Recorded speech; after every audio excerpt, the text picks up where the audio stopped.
So again, we are here for RPG Afternoons, and this is Sekiro: Shadows Die Twice from Software. So, what did we do last week in regards to Souls, and what are we doing today? Well, last week we finished Elden Ring. We beat every main boss, every optional boss in both the main campaign, or I should say the base game, and the DLC. It was a really lengthy 24-hour stream, but we did it, and it was a lot of fun, and I'm gonna miss Elden Ring. Elden Ring was a great game, but we have one From Software Souls game left. It's one that I know more than one person, more than two people I know that I've talked to have quit this game. They said it's just too hard. You're also limited on options. As I was saying before our opening announcements, from what I've been told, you don't make your own character in this game. You just play a guy called Sekiro.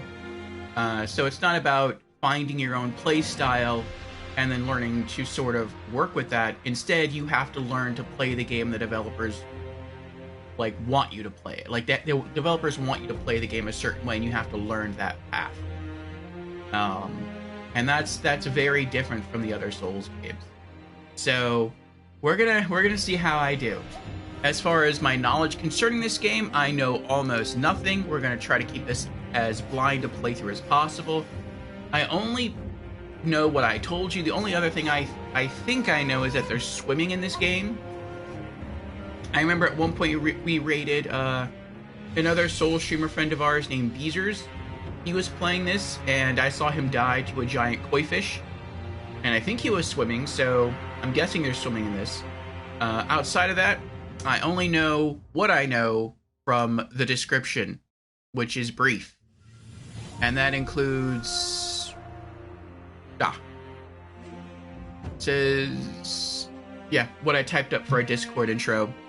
Today we enter a brutal and dark new gameplay experience from the creators of Bloodborne, the Dark Souls trilogy, and Elden Ring.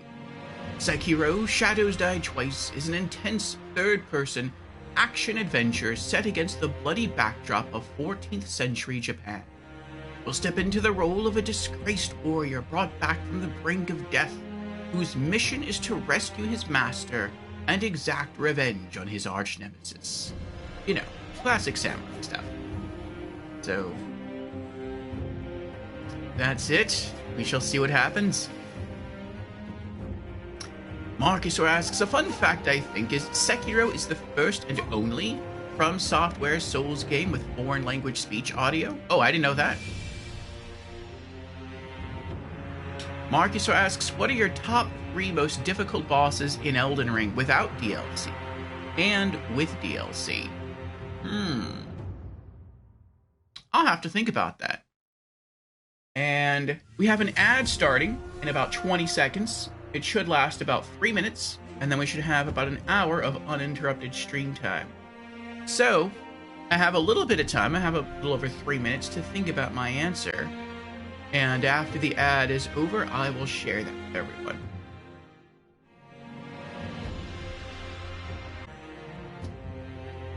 Alright, and welcome back from the ads, everyone. Thank you for being here. Sitting there and helping to support our show. Bigotis is here. Exciting. Welcome in, Bigotis. How are you doing? And Jamera's also here and currently on a 3-stream streak. Thank you, Jamera, for the consistent viewership. Grumpy Bear is here, saying, hey, Orfeo. Hey, everyone. And Jamera redeems Hydrate. Very well. There we go. Cheers, Jamera.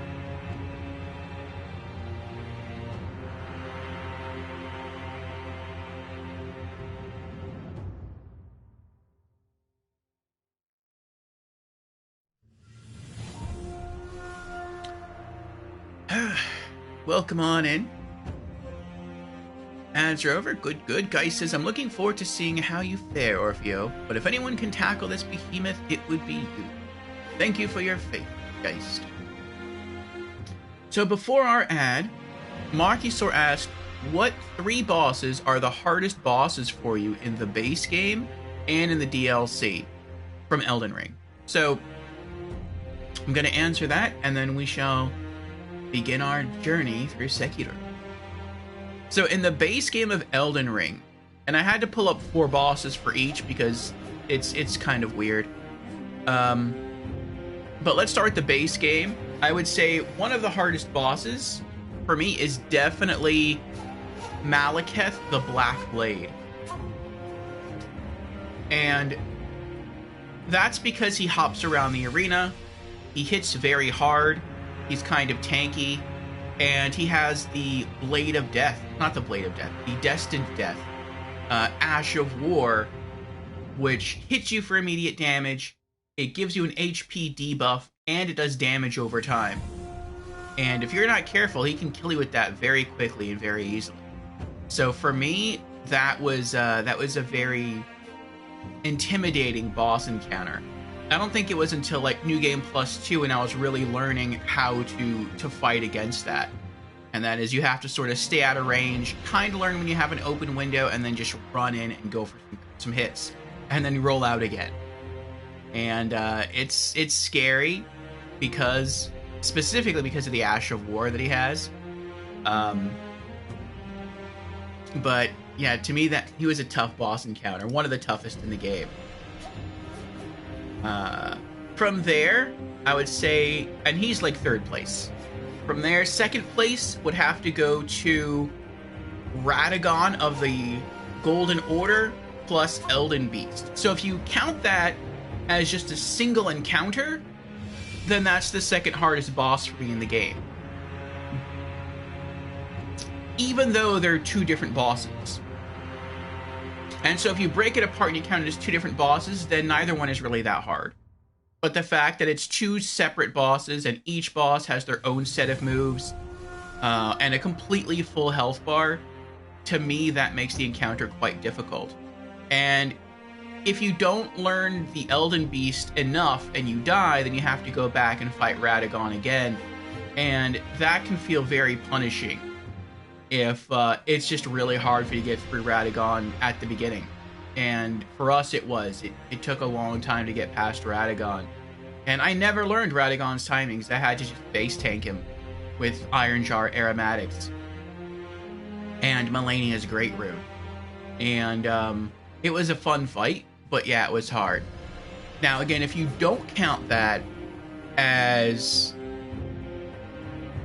a single boss, because it's not, it's a boss encounter, then I would probably replace that with Mohg, Lord of Blood. And that's because he has both short range and mid-range attacks. And Mohg is sort of just a better version of my build, to some extent, in Elden Ring. I have short-range weapons, I have daggers. I have some range with Reduvia's Ash of War. I'm all about bleed. Mohg is all about bleed. And Mohg can fly. And so he has better melee range, he has better ranged abilities with his Blood Flame and his Claw Slash and all that stuff. So Mohg can kill me very, very quickly. And I can do a lot of damage to him, but he can also do a lot of damage to me, and he regains health, and that's also kind of annoying. So I would say that one. But my hardest boss fight in the base game, and I would say my hardest fight in the game overall, is Hoarah. Godfrey is annoying with his stamps, his AoE stamps, but once he becomes Hoarah and he just starts running at you and throwing you up in the air and then jumping in the air to grab you and doing the Zangief slams like from Street Fighter, it's the worst experience fighting a boss I've ever had in the game. It feels so hard to get down the timing for me that he can just literally juggle me.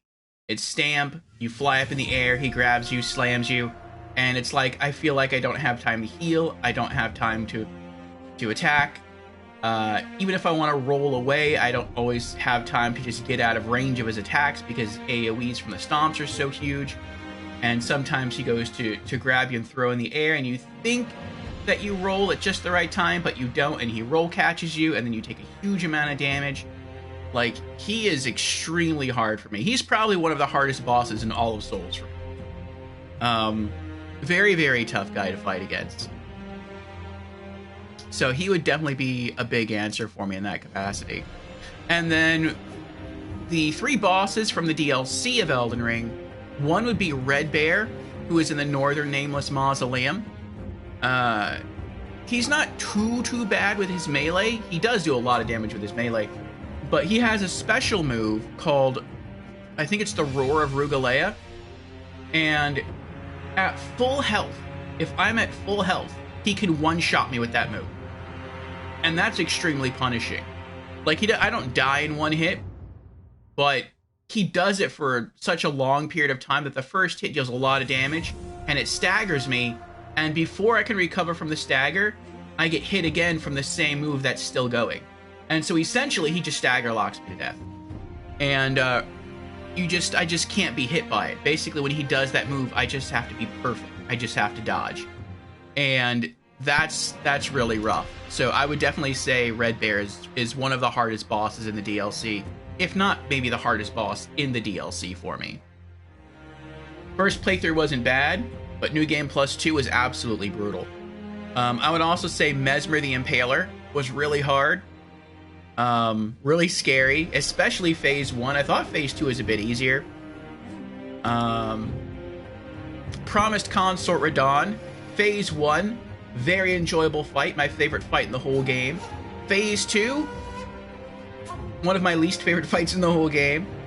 I wish it would have just been Phase 1 the entire time. But it was still a good fight, still a fun fight. And then for me, one of the hardest fights in the game, and really it was just all about patience, was Lita and her allies. First playthrough, I had to fight all 5 characters, Lita plus her 4 allies, and it took 41 minutes to beat them. Not 41 minutes of attempts, 41 minutes for one successful attempt, the successful attempt to beat them all. And it was really just a battle of attrition. I had to be very patient and take my time and just kite them all, and it was rough. It was really rough. So, yeah, I would say those would be my answers. Alright, let's get back to chat and then dive into the game.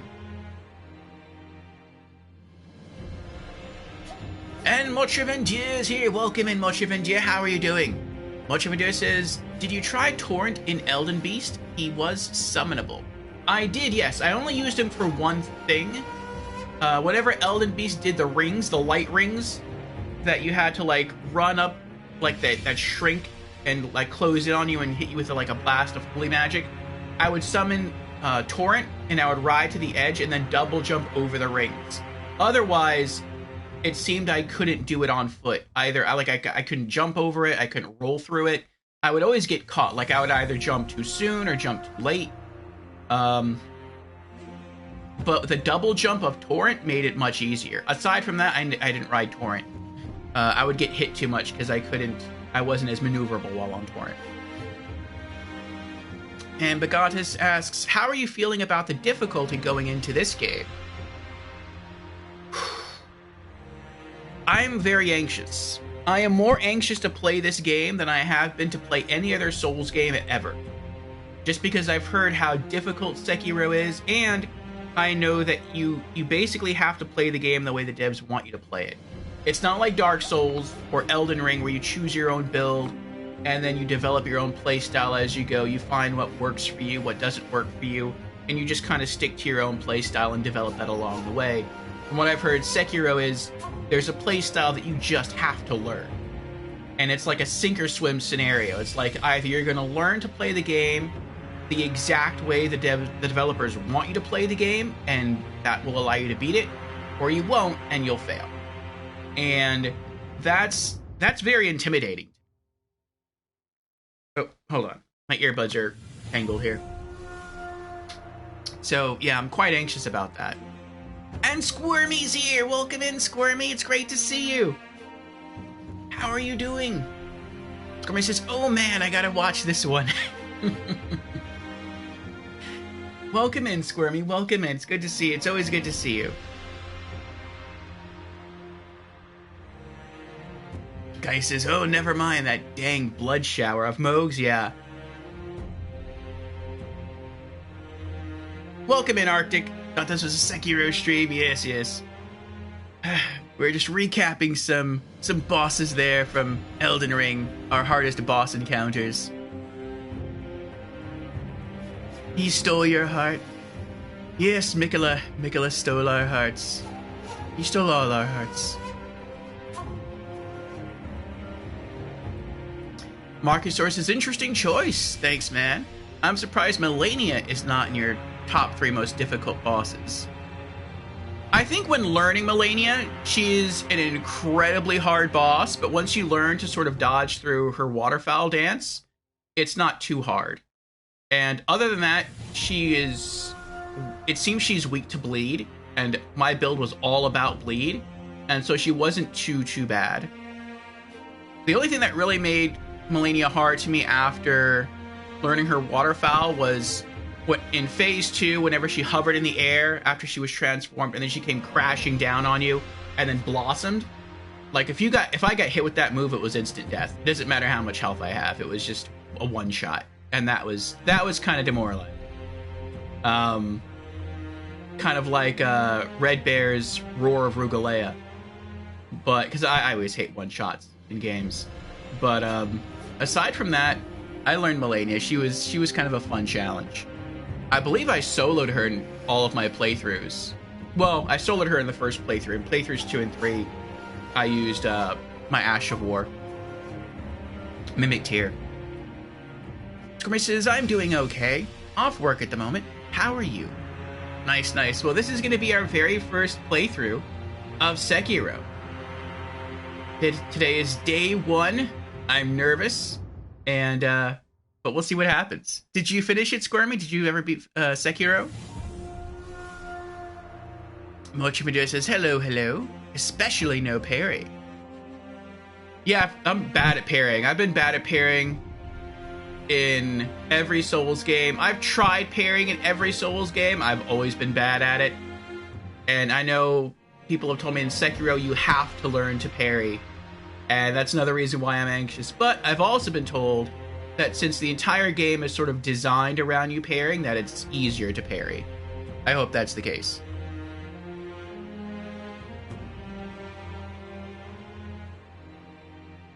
Marcus says, I bet Fusion told you stuff making you anxious. Everyone's just told me it's hard. Like, as a blanket statement. And that's just gotten me anxious. Guy says, for the most part, you can tackle this game basically in any order. That sounds good. And Fusion has redeemed, hello, I'm new to stream. Look at that. Speaking of Fusion, welcome in, Fusion, for the very first time. Again. Fusion says hello, and Fusion also redeems hydrate. Very well. Cheers, Fusion.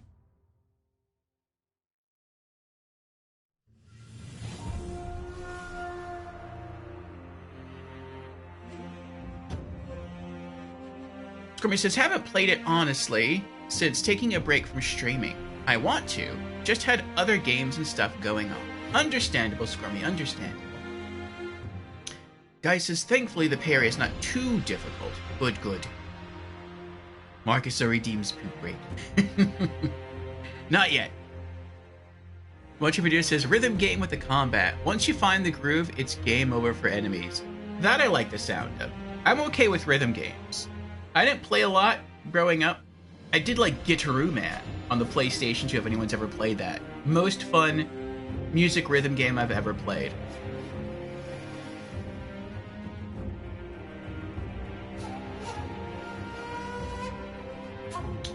Marcus says, it's not yet.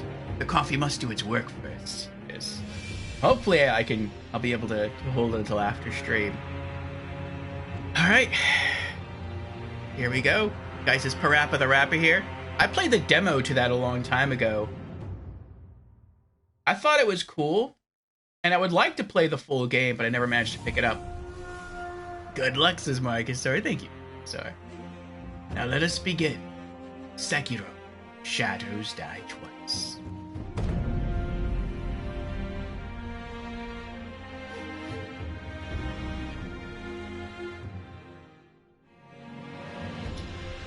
Oh, yes. Mm-hmm. Okay. Oh, very informative. Yes, yes, okay. I accept. This title's default spoken language is Japanese. Okay.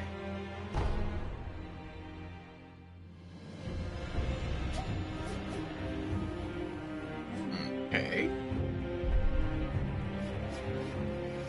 Can I change that? Text defaults. Okay. Voice. Oh, you can change voice. Alright, we'll do that. I know some people probably don't like that.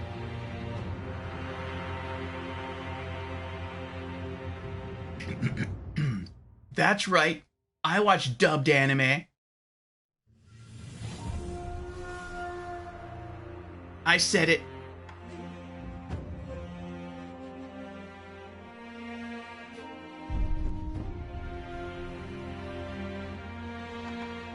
Wait, other than language, there's no settings?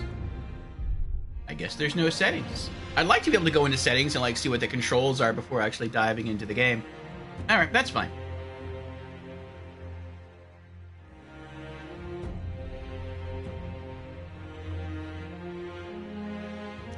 Right? Marcus is like, oh, I hope you read through that on stream, yeah. I think I tried to do that once with a Souls game, or maybe it was another game, and I'm like, this is ridiculous.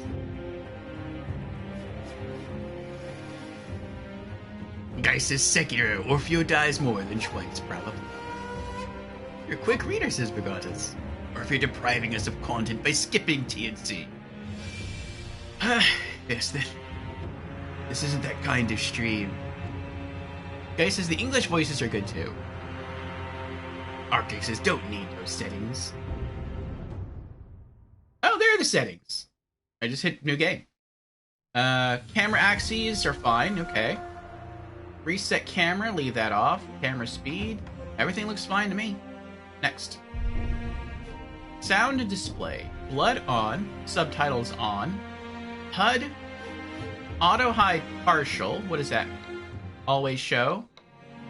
Auto hide all. Always hide. Always show. I'll leave it on default. Auto hide partial. Leaving HDR off. Brightness seems okay. Oh, good. I always put like voice to max. I'm always scared about missing certain like dialogue spoken. Though I have subtitles turned on, but still. I always like to make sure I can hear their voices in the cutscenes. Alright, save settings.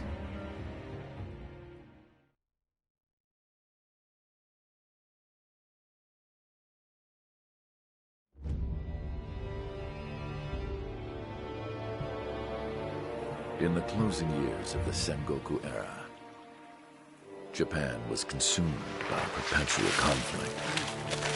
The fires of war raged on, spreading deep into the mountains, to the land of Ashina. Oh, he wandered into the wrong place.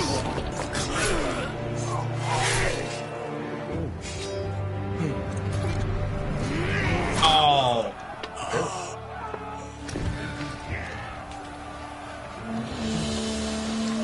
You know how tired you have to be to wander into a battlefield?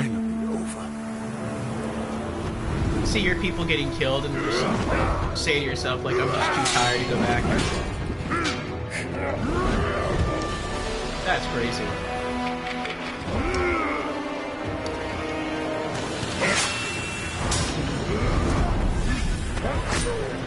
Oh, that's cheap.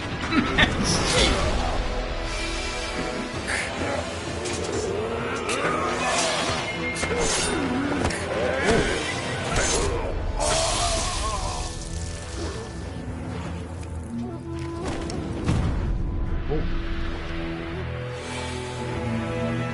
General Tamura is no more! Master swordsman Isshin Ashina staged a bloody coup and wrested control of the land.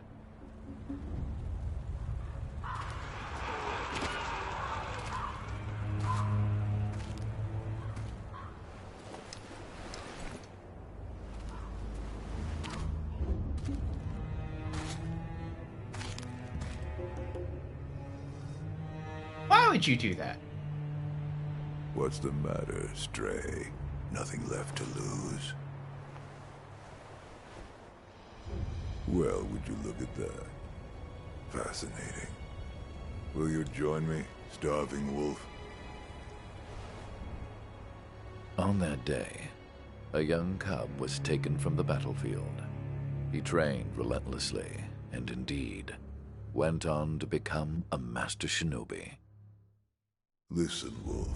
You must never forget the Shinobi Code. As your father, my word is absolute. Your master's is a close second. As of today, he is your master. Defend him with your life. If he is taken, bring him back at any cost. You understand me, don't you, Wolf?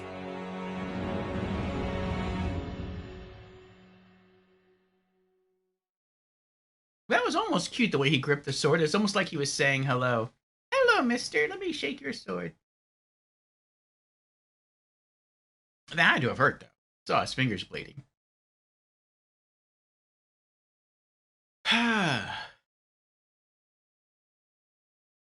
Guy says, alright, here we go. Love games based in feudal Japan. Some 20 years after Isshin's coup, Oh, there's more. the Ashina clan was on the brink of collapse. And the shinobi, known as Wolf, had lost everything. So Wolf is us, then? Both the man who took him in and the boy he had sworn to protect.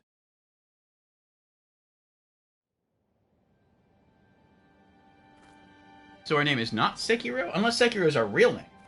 And Wolf is just being given to us.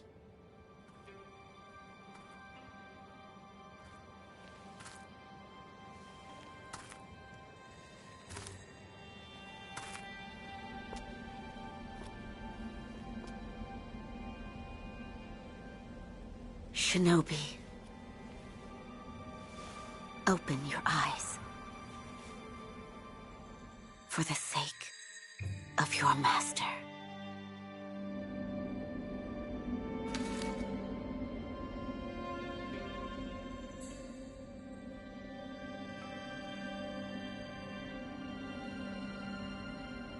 Is this us already having been defeated?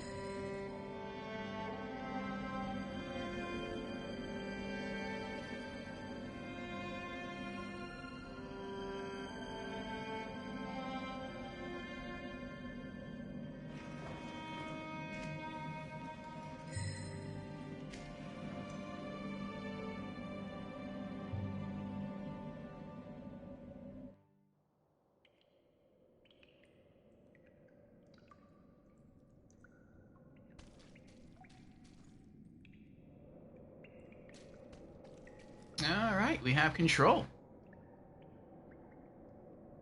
Guy says yes, his name is Wolf.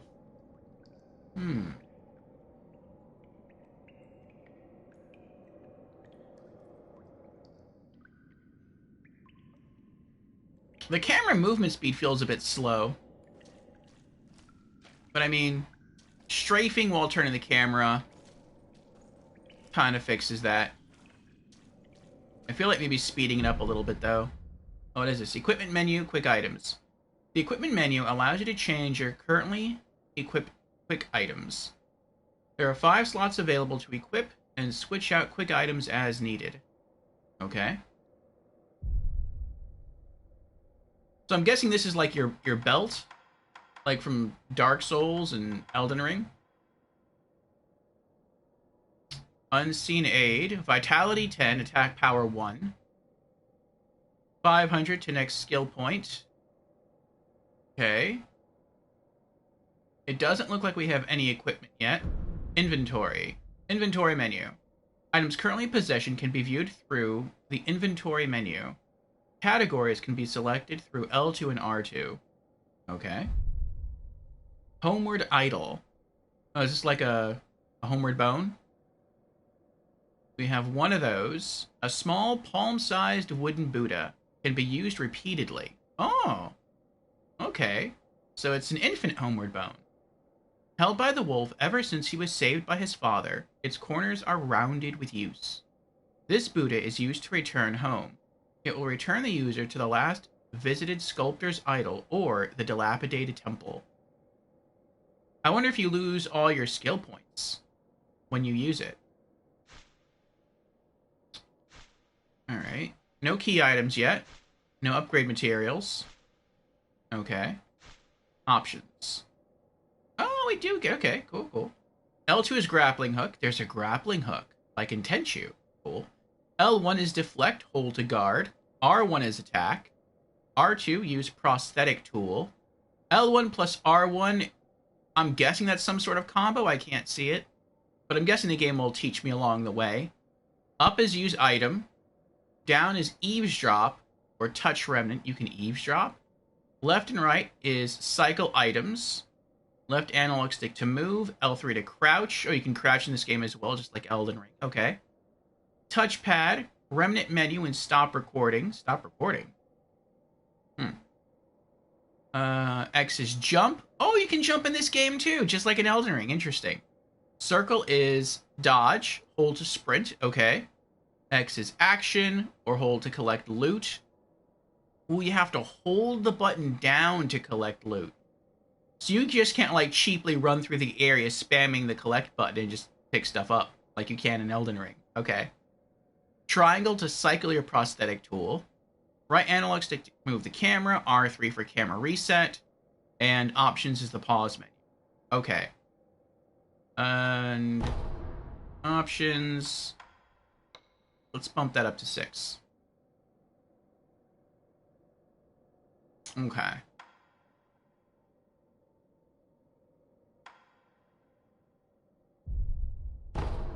Okay. And we did everything else already. Gotcha. Okay. That still feels kind of slow. Is Elden Ring faster with its camera? I don't know. It feels weird. It feels like really slow.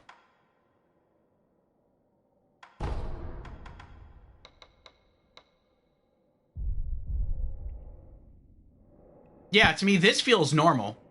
Like max camera speed feels normal.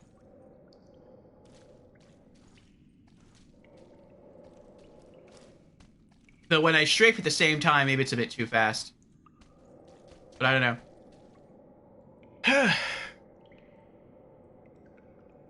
And the screen's glowing red like we've taken damage. Huh.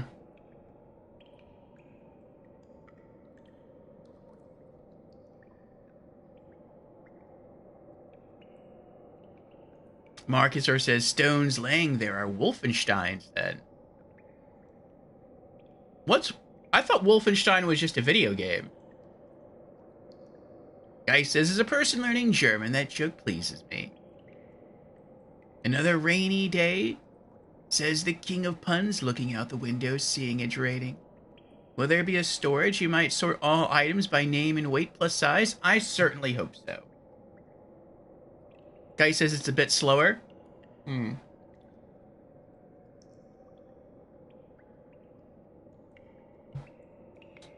So I wasn't just imagining things. Okay. It looks like the game wants me to go that way, but I can clearly see I can go that way. The question is, should I? Well, we'll see. Okay. Pick up item. Ornamental letter. A letter thrown into a well. Kuro's wolf. Your destiny awaits you at the Moonview Tower. Escape from the well and find the tower bathed in moonlight. Even without a blade, you can reach it. Stay silent. Stay vigilant. Oh. So I guess it's telling us we have to use stealth. Okay.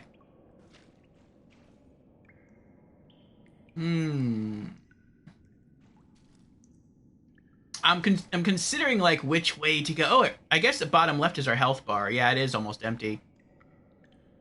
Like, I know the game wants me to go this way, but at the same time, it's like, if I go this way, is this an optional challenge? Is this... Oh, it goes down. Oh, that's just water. So can you swim? You can swim. Can I go underwater? Oh, if you can, I don't know how to dive yet. Aha, there is something over there. Can I jump and climb these ropes to get there?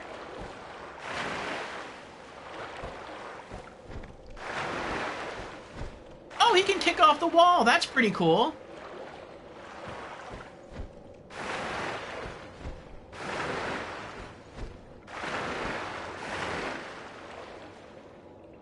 It looks like you can jump, grab the rope, climb up there, and then, like, jump, kick off the wall, and land on the platform.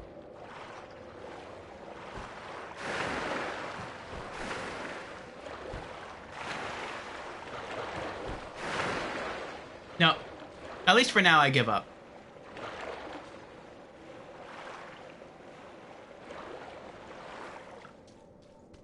Maybe once the game teaches me how to, like, jump and grab onto stuff. Actually, it looks like if you jump and you press square, he reaches out like he's gonna grab something. I kind of tried that over here.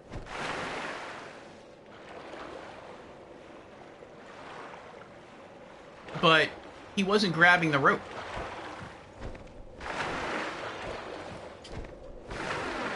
Ah, well.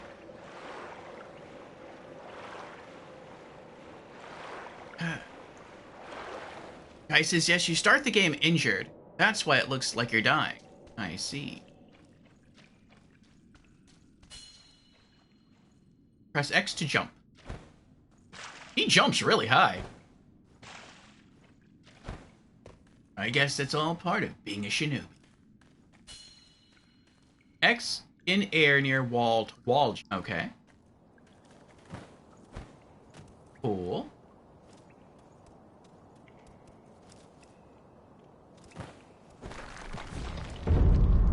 Ashina Reservoir.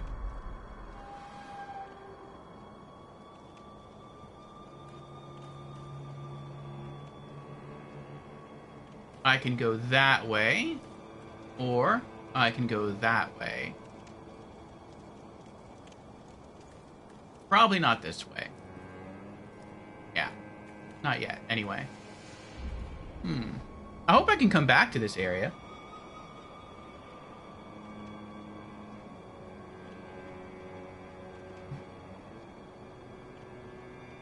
Alright.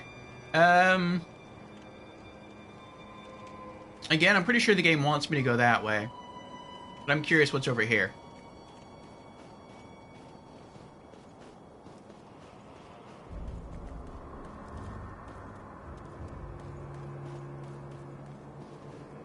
Oh, that's just a broken tree. I thought maybe this was something special. Maybe there's an item hiding behind it or something. Okay, fine.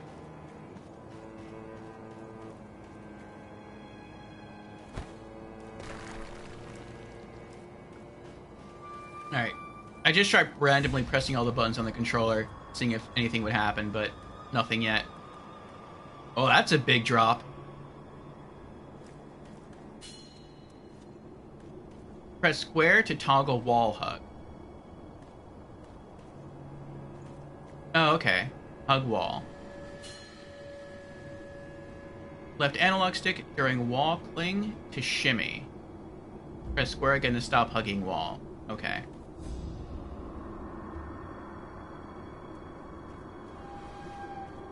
This is like Metal Gear Solid. Left analog stick toward edge while hugging wall to peek.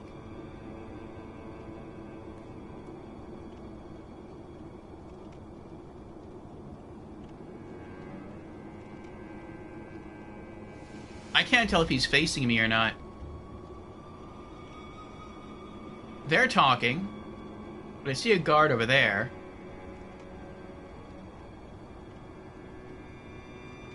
Stop hugging wall. Stealth. Advance without being seen by crouching in bushes or moving under floors. You do not have a sword at the moment. Use stealth to avoid enemies and head to the Moonview Tower. If you're about to be seen, warning markers appear above enemies' heads. This is like Metal Gear. Interesting. Alright. Elfrida Crouch. Shinobi at the bottom of the well. We didn't shackle him, restrain him, nothing. That doesn't worry anybody? Not at all. Not only is he unarmed, he has completely lost his will to live.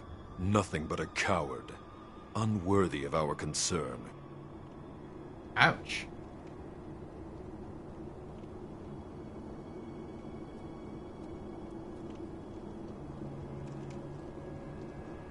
I'm guessing that over there is the Moonview Tower.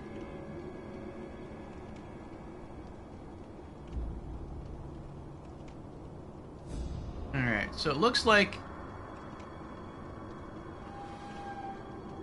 maybe you could go that way? Probably not. Just stick to the sides, stick to the grass. I remember Beezer saying that this is sort of like the spiritual successor to Tenchu, since FromSoft sort of lost the license. I think it was From Software and Acquire. Is either just Acquire and From Software or just From Software who developed Tenchu, and it beat the first two Tenchu games. Underfloor movement. Wolf can slip into tight spaces, such as beneath floors when crouched. Okay. And then I think maybe they sold the rights to Activision. And then Activision made more Tenchu games, but that was... I think they were supposed to be different. I did really like the first... Uh-oh.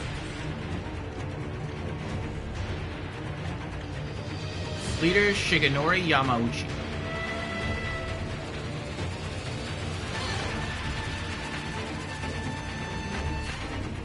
Eavesdrop.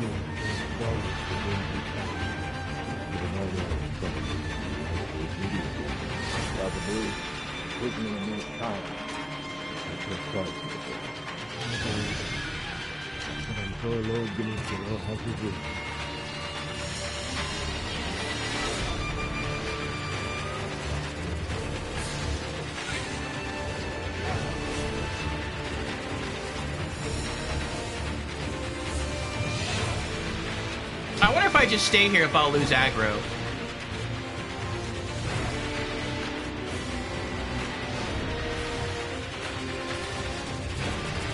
Like, that guy has his back to me, so he obviously doesn't see me.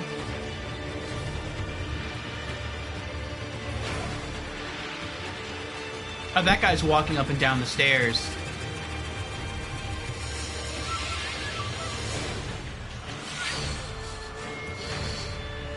It looks like maybe you could try to get... No, I guess you can't get in there. Okay. Can I eavesdrop again? You can, okay. Interesting.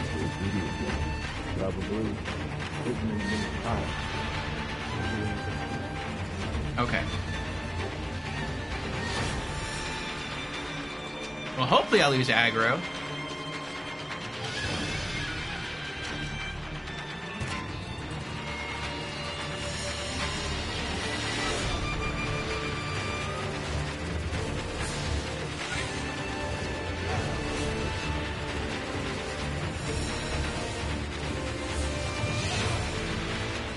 Are they following me? Oh! Yep, he's following me. Oh, wow, that was quick. Alright, there's our first death.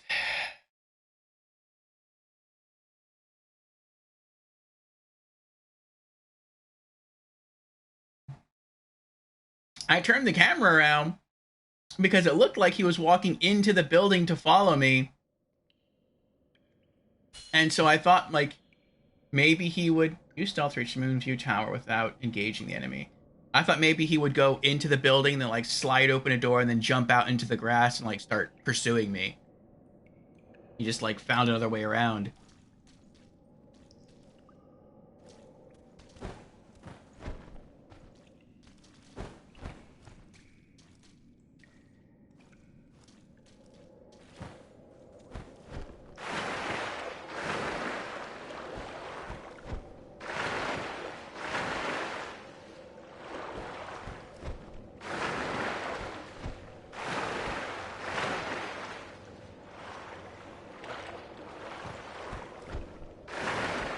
Alright, fine, fine. I'll come back later. Try to see if I can get up there to fetch that item again.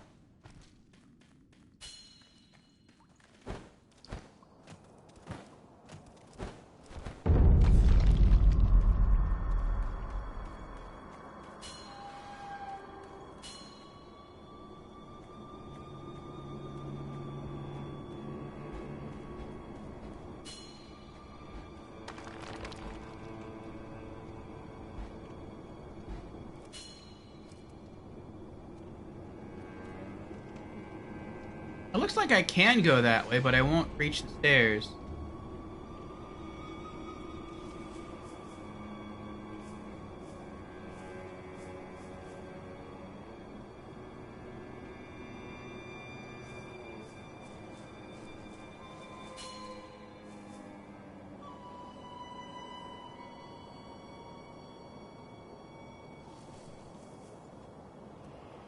He's always facing in the same direction. It's not like he turns or he's going on patrol. So he's gonna have to see me at some point, I would think. No, I guess not. Nice. Okay, we've eavesdropped on them already. So I guess even if we die, it still considers us having overheard the dialogue. I don't know why he saw me the first time. He didn't see me the second time. You can tell graphically this game is older than Elden Ring. It doesn't look quite as polished. Which is interesting considering that this game came out in 2019 and Elden Ring came out in 2022. Just those added 4 years. And Elden Ring was really given a lot nicer graphics. I mean, not a lot nicer, but you can tell that there is definitely a difference here. They're not bad though here in Sekiro. The Moonview Tower door. You check that it's locked, right? It's certainly locked, but nobody fixed that hole in the wall. That? Don't worry about it. The hole faces the edge of a cliff. No one could pass through it. Ah, okay. So the door is locked. But if we get around to the cliffside, we can slip in through a hole in the wall. How do you get a hole in the wall? Was someone just really angry and they punched the wall? Did like a cannonball go through it?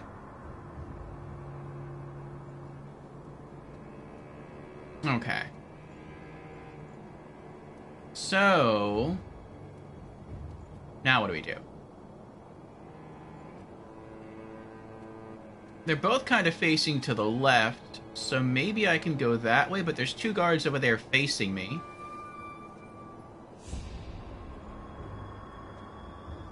Watching video says the PS5 and Xbox Series had a next-gen upgrade 60 FPS in resolution, I believe. I think 4K or 1440p. Nice. I would think even then, though, it wouldn't look as good as Elden Ring. Like, you can take a PlayStation 2 game and through, like, modifiers. Through, like, modification, you can, like, up the resolution and the frame rate, but it still wouldn't look as good as, like, a PlayStation 4 or 5 game.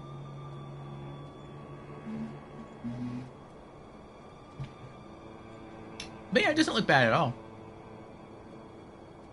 It definitely looks better than Dark Souls 1, that's for sure. I guess just keep going down.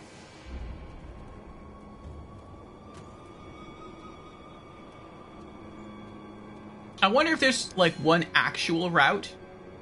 Square, near edge to ledge hang.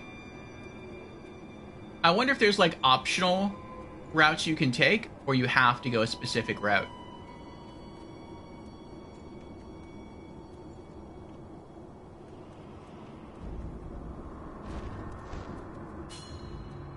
Drop down or climb. It seems like he has an injured right arm. He's not really moving it a lot when he's like walks. That's kind of impressive. He can like hang off the edge of a cliff there and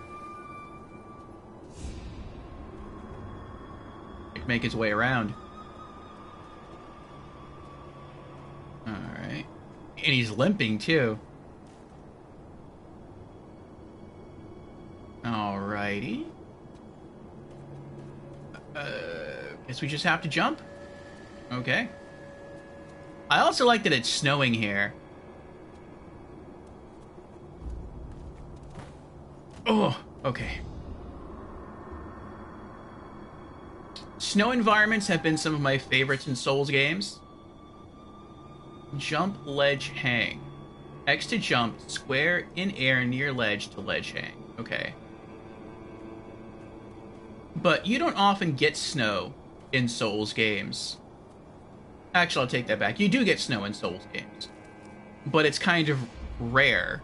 Like, it's either sealed off in to DLC, or you see it, like, very, very later in the game. Demon Souls, there wasn't a snowy environment at all. It was planned, but that area was cut out entirely. I don't know what FromSoft has against snow. And then Dark Souls 1, it was just in the painted world of Ariamis. I think that's what it was called. Dark Souls 2, it was in DLC 3, Crown of the Ivory King. Fine. Dark Souls 3, it wasn't until you were like halfway through the game when you got to, what was it called? Irithyll? Then Bloodborne. Did Bloodborne have snow? I don't think Bloodborne had snow. Not that I remember. And Elden Ring wasn't until Mountaintops of the Giants, which again, you were like halfway through the game. Alright, so I guess we're gonna try to... Oh, wait. Is it here? It's here. Not here.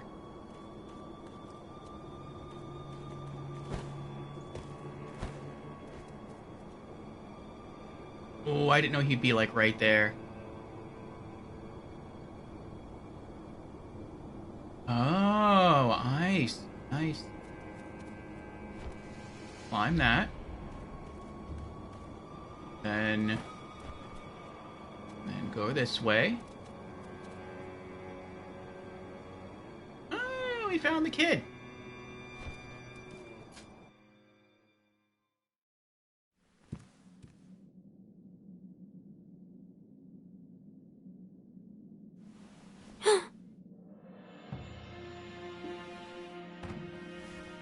You did well to come here.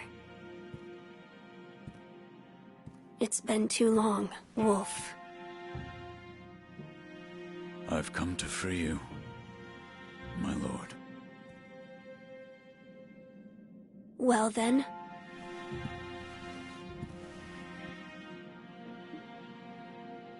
Let's go. Raise your head. Kusabimaru, your sword. My shinobi. Oh, we got a weapon now. In accordance with the bond of Lord and Retainer, you will pledge your life in my service. I thought he already did that.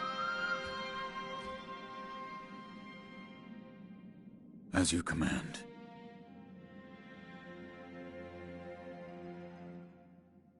Unless maybe our master was his father and his father died and now we serve the kid.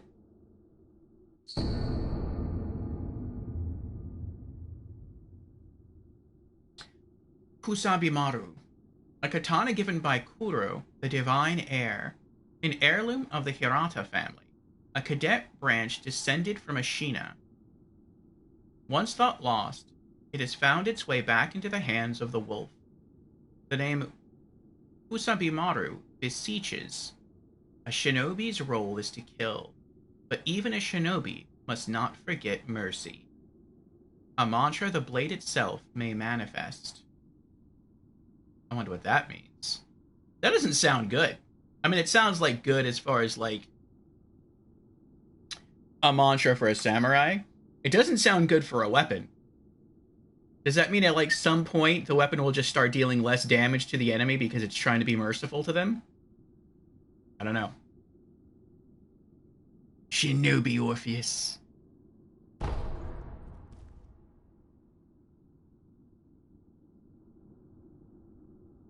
All right.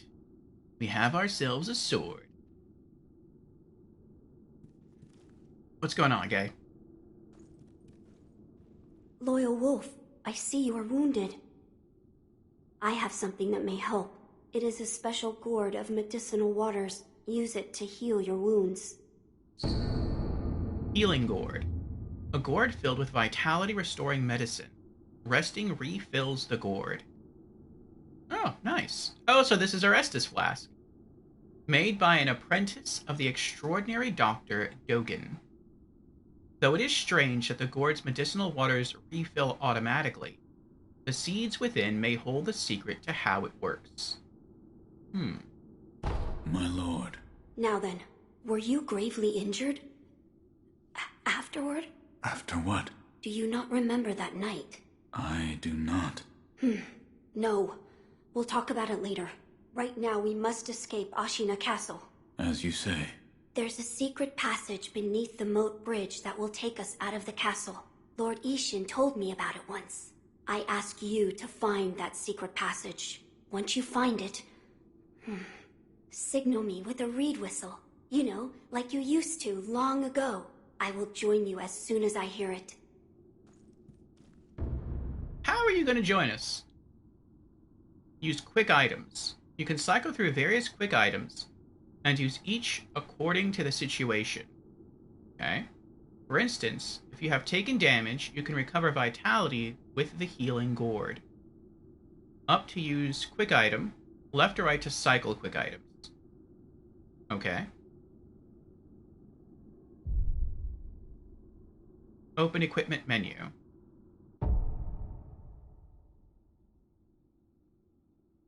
I guess go down to quick items. Hit X. Okay. Equip.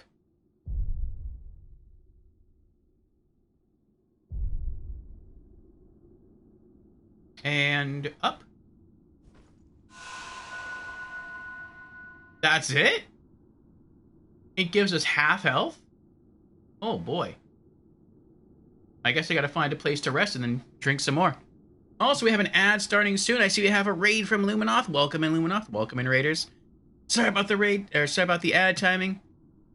I should have a 3-minute ad coming up, and then afterwards, we should have an hour of uninterrupted stream time. I know some of you may not be able to hear me during the ad, so I will say hello and address chat after the ad is over. But welcome in, everyone. Welcome in. I hope you're all doing well. I hope that Luminoth's stream went well. I can see he raided in from Elden Ring. Let me know how the stream went and what you were doing in Elden Ring.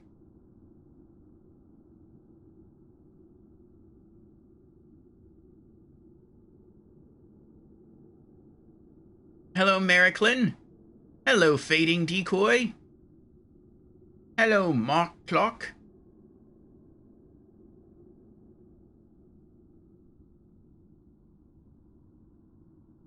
And there is the ad.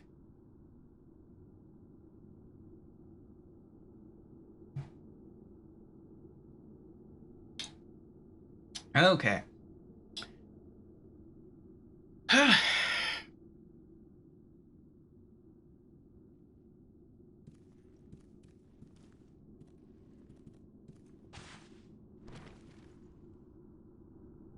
Can I do anything else here? Alright, so it looks like I can go back out that way. I'm guessing this is the cage that maybe they keep the boy in sometimes. I can go up the stairs, or I can go out the door. Maybe... No, okay. I was going to say maybe out the window, but there's bars on the window. Looks like maybe I can get over there and go up those stairs. Looks like there's an item up there. There's a secret passage beneath the moat bridge that can take us out of the castle. Find the secret passage beneath the moat bridge so that we may escape Ashina Castle. When you've reached it, give the signal. I'll come as soon as I hear the reed whistle. Okay, so we have to find a moat bridge, and there's a passage beneath the moat bridge. Gotcha. Okay. Can I eavesdrop here? Open door? I'll probably die instantly. Yeah, there's guards out there. There's at least one guard out there. What if I go upstairs instead? The game hasn't even taught me how to attack yet.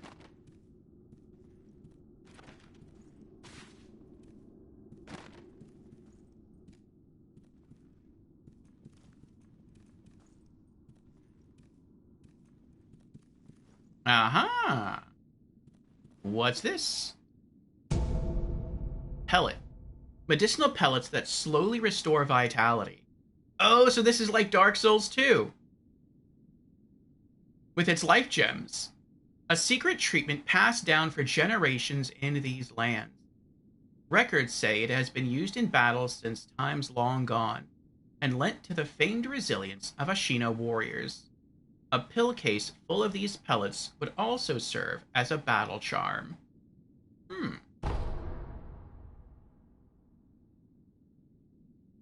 Looks like we only have one. Can I just use the... Okay, I can. Yes.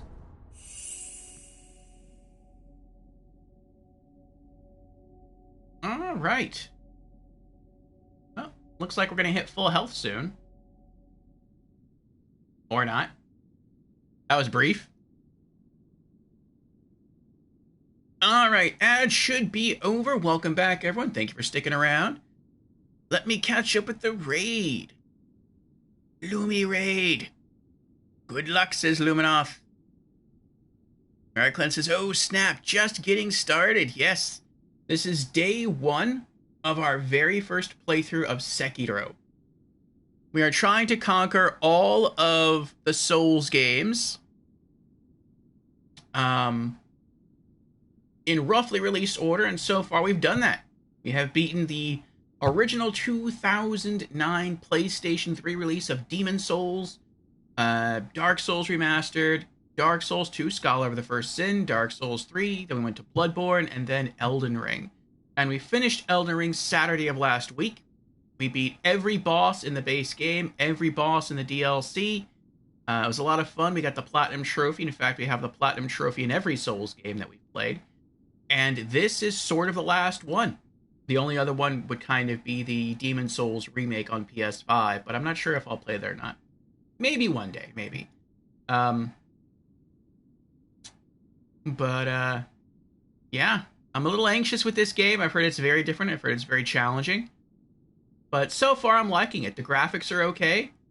It seems like there's more story than in a lot of the other Souls games. I mean, the game has just started. I've already gotten more story out of this opening cutscene, and just from the few bits of dialogue I've overheard than like all of the story in Bloodborne. And so it's interesting so far. We just got our sword.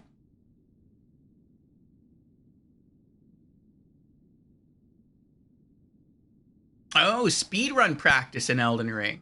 Nice, nice. Speedrun how? Speedrun as in, like, just beating the game, or speedrun as in, like, beating every boss in the game? Mary Clinton says, Sekiro is beautiful. Yeah, it's got some good detail. I was saying earlier, you can tell that it came out after Elden Ring, because Elden Ring's graphics do look prettier. But, I mean, it still looks like a good game. There's only a 4-year difference between the release of Elden Ring and Sekiro. And Elden Ring still looks pretty good. Much of it just is Lies of P. I don't know if he'll do Lies of P. I've heard Lies of P is similar. I played the demo to Lies of P, and I couldn't beat the demo. So if I can't beat the demo, that makes me question whether or not I want to play the full game. I feel bad knocking over all these books. But once we get finished with Sekiro, our next RPG will be Mortal Shell. That looks like a really cool one that I want to get into.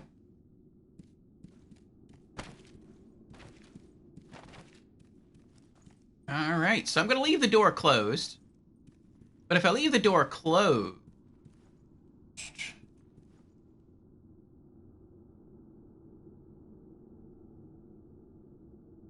I feel like the game wants you to open the door and step outside and try to familiarize yourself with combat, but I feel like that might not be the best idea.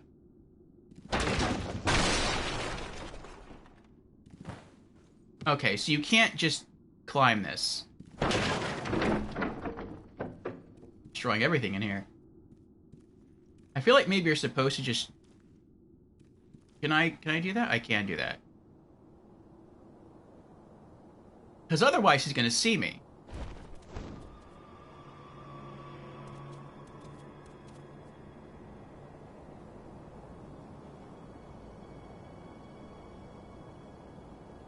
Does he ever turn to face the castle?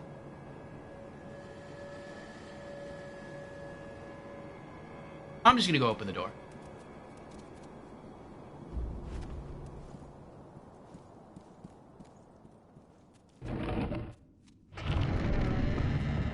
This seems like the stupid option.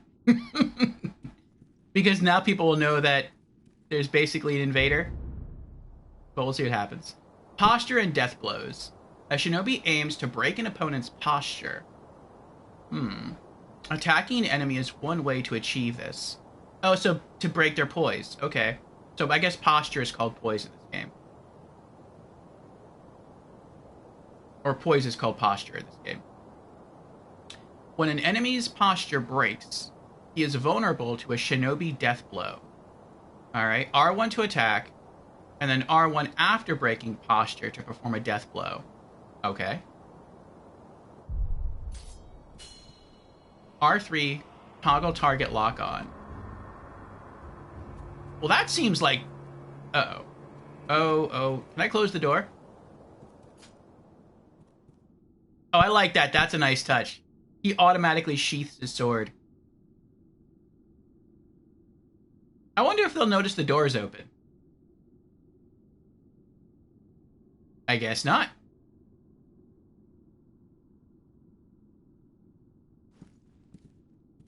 Can I just, like, sneak up behind him? Is that a thing?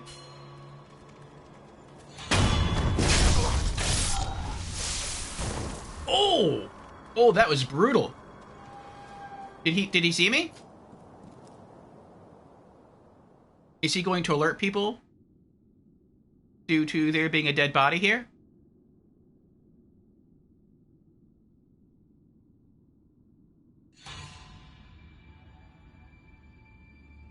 Okay, so he himself becomes alerted. But I guess he's not smart enough to, like, alert the others. And then he just walks away?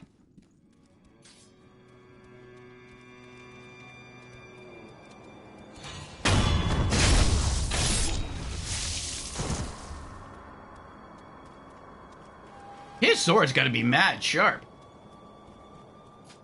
Like, he doesn't just sneak up behind the guy and slit his throat. He like, jabs it into, like, the soft point of the shoulder all the way down to the hilt of the sword.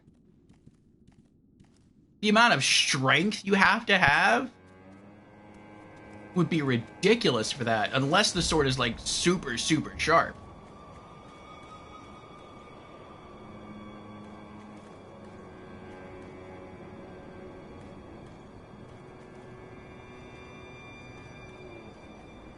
I kind of wish you had more control over when you pull the sword out and when you sheath it. Because when you run outside where there's enemies, he auto-pulls the sword and you stop running. I mean, I guess it's just something I'll have to get used to.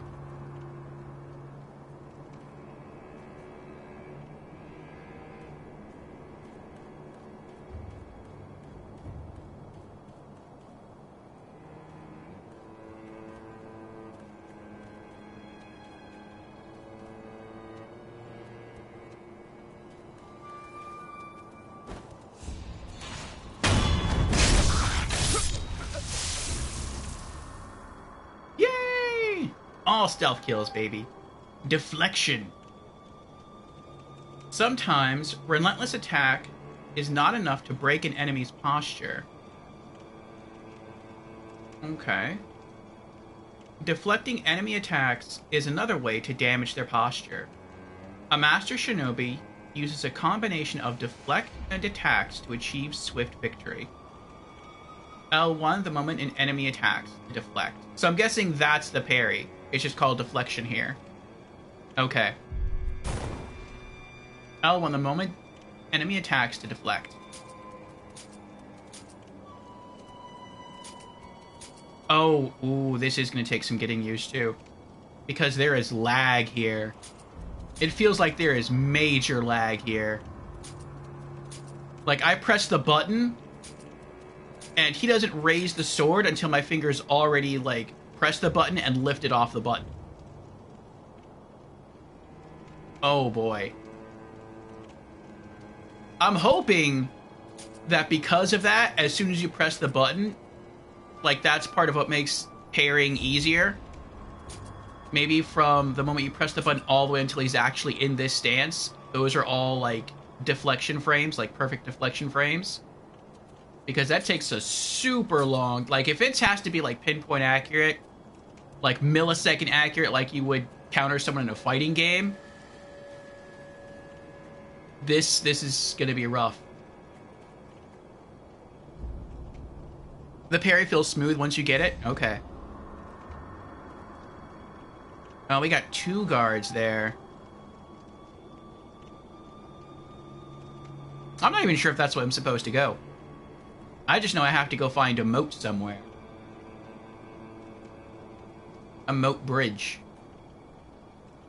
So maybe, like, you can go anywhere, or almost anywhere?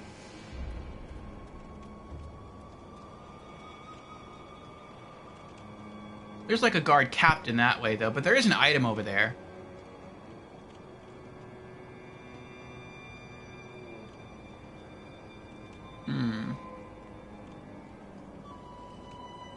Mariclin says, it messed with me for a while that there was a delay, but it feels natural once you're in combat.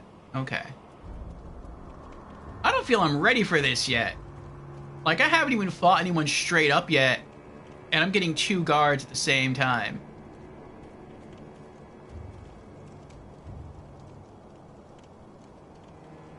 I mean, part of that's my fault, because I was just trying to stealth kill everybody. But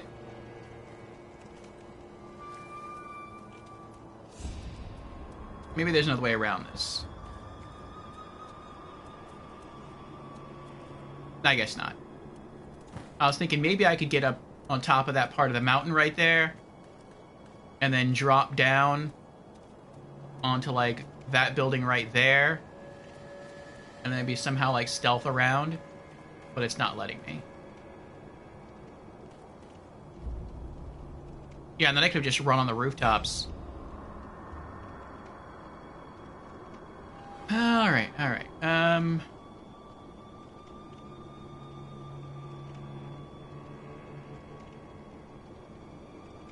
Looks like maybe I can try to go up and around.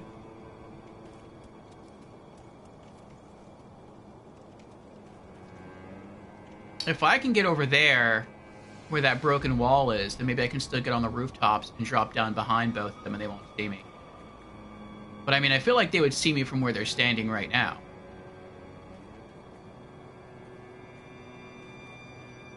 And there's also guards on atop those stairs, too.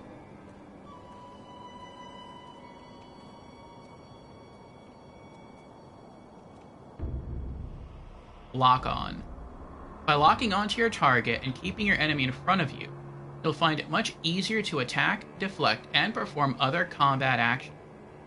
R3 to lock on a release target, and right analog stick while locked on to change target. Okay. So it's giving me instructions on how to sort of like fight the two guards there. But I guess you are just supposed to fight them both at the same time.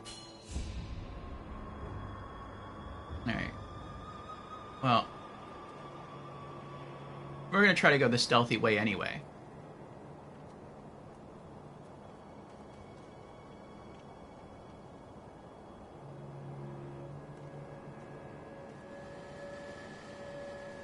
I see a wooden fence here, but it looks like you might be able to get around the wooden fence.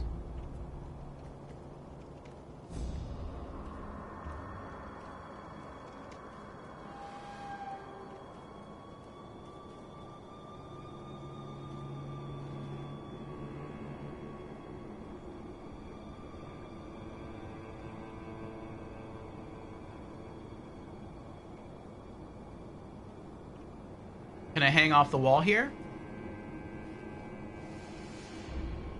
It doesn't look like I can. I'm not getting a prompt to do it. I guess I can't do it here. Okay. So I do have to fight.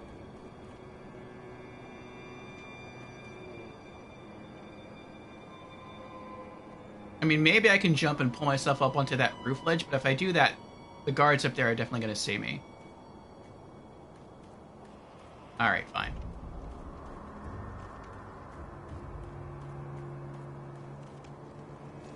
Alright. Let's do this. Our first real combat experience. Oh, their meters build. They're like alert meter. That's pretty cool. I like that. It's not just, will they detect you or not? It's...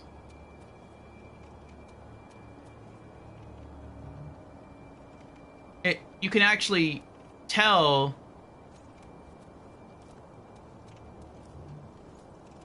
I wonder if I can play with that.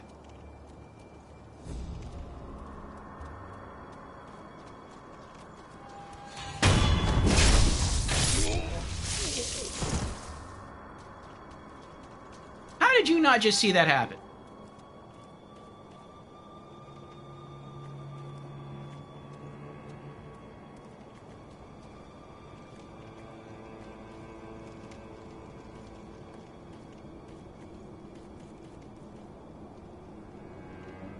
Oh, there's another guard behind the door.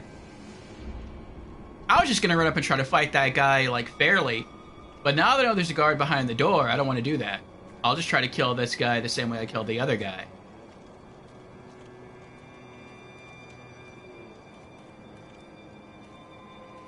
Alright. Let that fill up. Good. And then run away.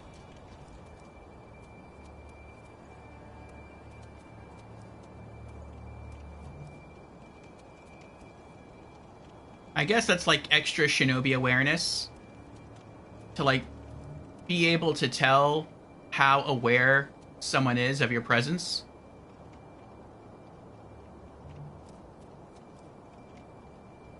Yeah, I was pretty sure he'd spend an extra amount of time there. Just, I wonder if they can hear me run up on them. When I'm like sprinting like this, they can. I wonder how quiet my footsteps are.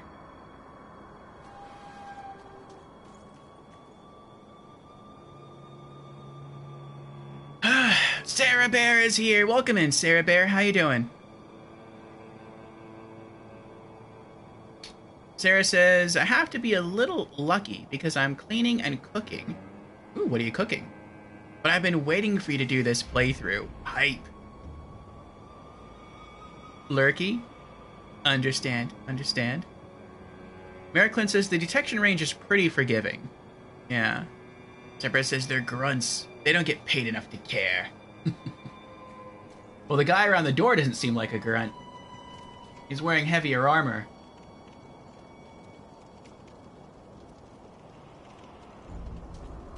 Let's see if I can pull his attention and do the same thing, like kill him the same way I killed these two.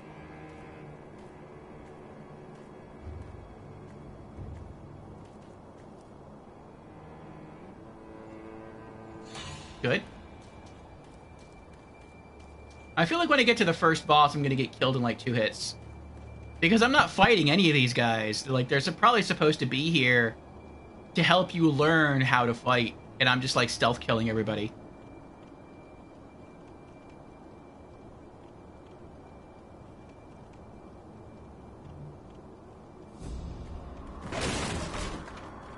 I just totally destroyed that, didn't I? Yes! That does feel good. Also, I mean, maybe it's just because this is the beginning of the game, but the fact that, like, backstab always equals instant death is pretty awesome. It wasn't like that in Elden Ring. My little daggers couldn't... Oh! Well, we got our first real fight.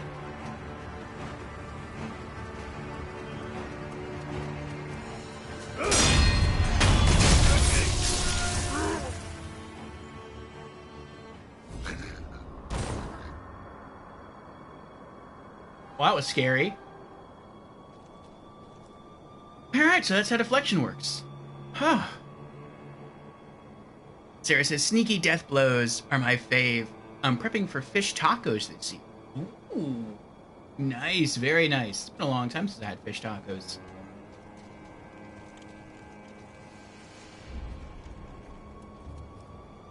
I had fish earlier today for lunch.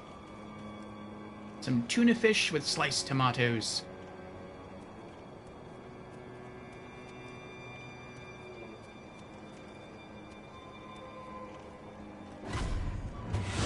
Oh. Oh. Oh, he mad.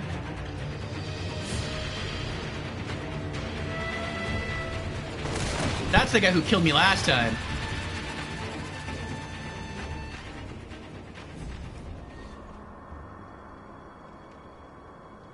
Did he get stuck behind the fence?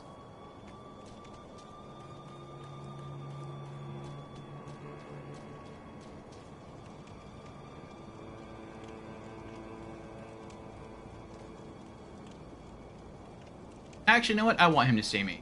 I want him to see me and then chase me into that area and then lose aggro so I can run up and stealth kill him. That's a big sword he has. At first I thought that was a bow. There he is. That's it. Come on. Come get some. There we go.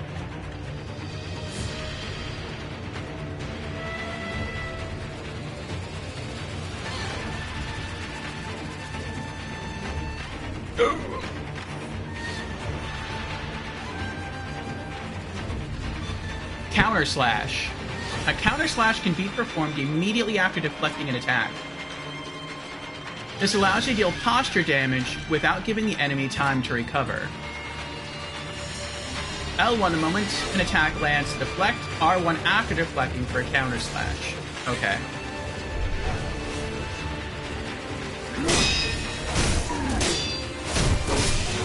Oh!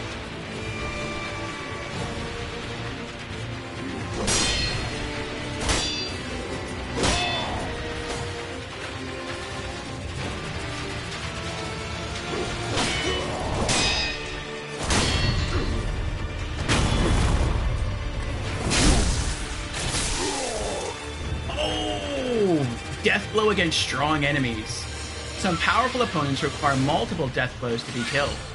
The number of death blows required to kill an enemy is shown by the red circular markers above their vitality bars. Oh, so he needs 2. Okay. Each death blow removes 1 marker. I don't see how that's not... I don't see how he needs 2, though. Like, I just shoved my sword through his neck. It went in one end and came out the other. So he needs more than... Whatever. Okay, okay. His health bar's empty, though.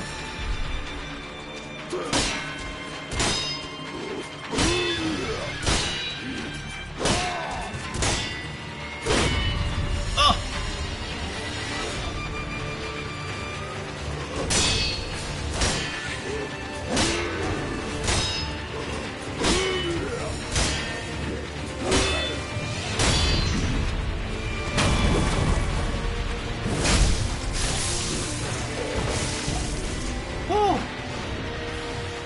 Not bad, not bad. We got another pellet.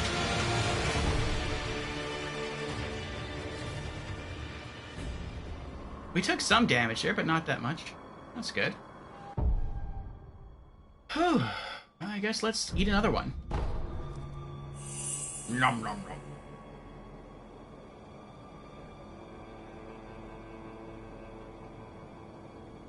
Mericlin says solid start. Thank you, Mericlin.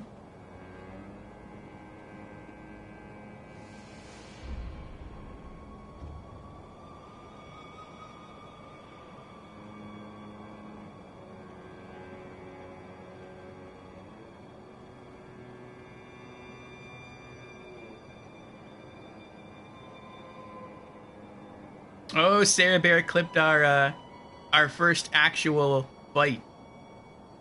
Thank you for that, Sarah.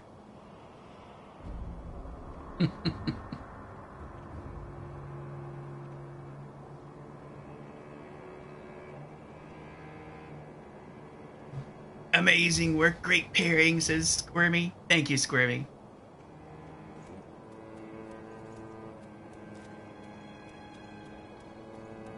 Well, we're almost back to full health.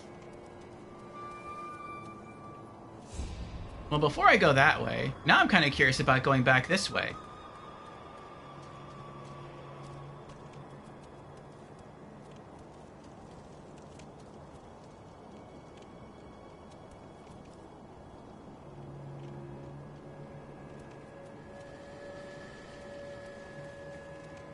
Wonder if I can get the drop on that guy.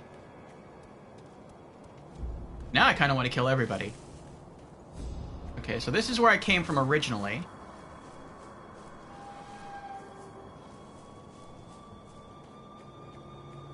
Are they still in here?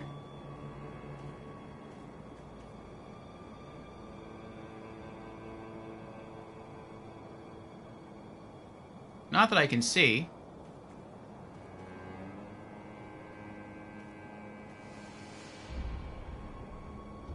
Sarah says, of course, your reaction again and casual perfect parry was great.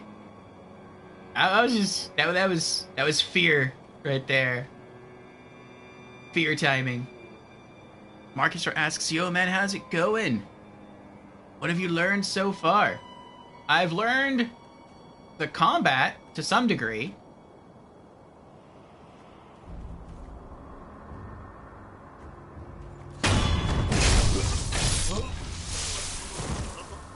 And stealth kills. I like the stealth kills. Have you played this, Marcusor? Oh, I can't open the door. Oh.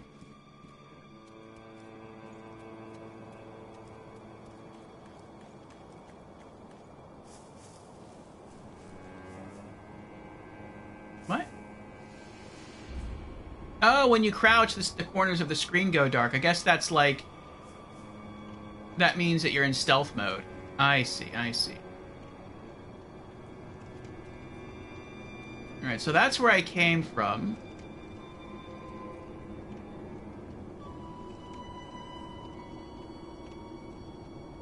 Okay, so the first enemies you see in the game are right here. We took them all out. Alright.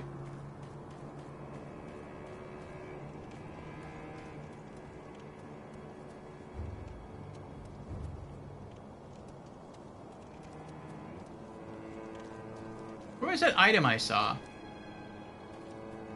I saw an item on a stair.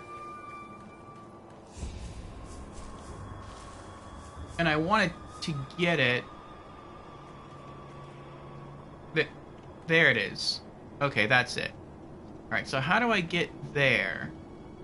Looks like I go through the guard door and turn right. And then I'm able to get it. Okay.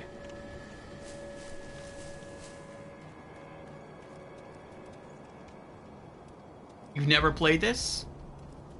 I'm liking it so far. It feels like a mix so far of Tenchu and Souls. And I like that feeling. Like, if you ever played Tenchu 1 and 2 on the PlayStation 1... like, I love those ninja characters, Orochimaru and Ayane. Was it Ayane or Ayame? I don't remember. And then you also get to play as a different ninja in Tenchu 2. But, like, the two ninjas you play as in Tenchu 1 are... I mean, they're good at stealth combat. They're kind of okay when it comes to fighting bosses, but you can tell they really specialize in, like, stealth. Because if you try to, like, take on any sort of normal enemy, you're probably gonna die. They are not good at fighting, like, barely, I'll say. Fistful of Ash. Ash gripped into a hardened clump. Throw it at an enemy to temporarily distract them. In Ashina, the snow falls thick, and thus the hearth runs thick with ash. Huh. Interesting.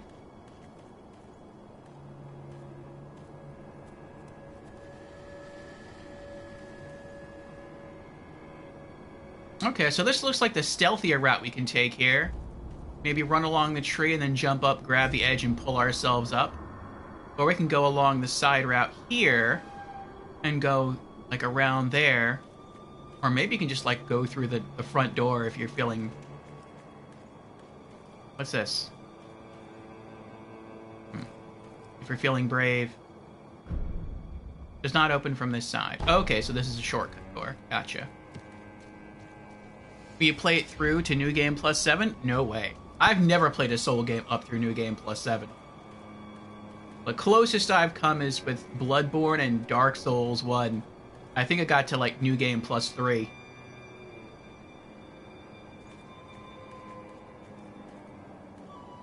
But so far, I'm liking it. And yeah, this, like I was saying, this character feels far more capable than the ninjas in Tenchu.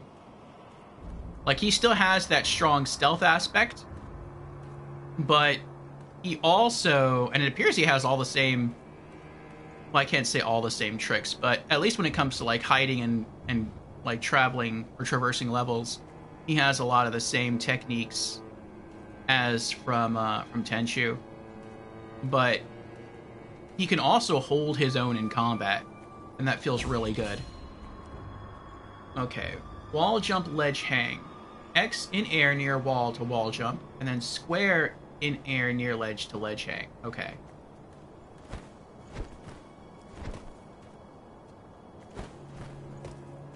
Oh, I have to double jump. There we go. Okay. This also feels a little bit like... Oh, I can eavesdrop again. This also feels a little bit like, I can't pull myself up. Feels a little bit like, what's that game called?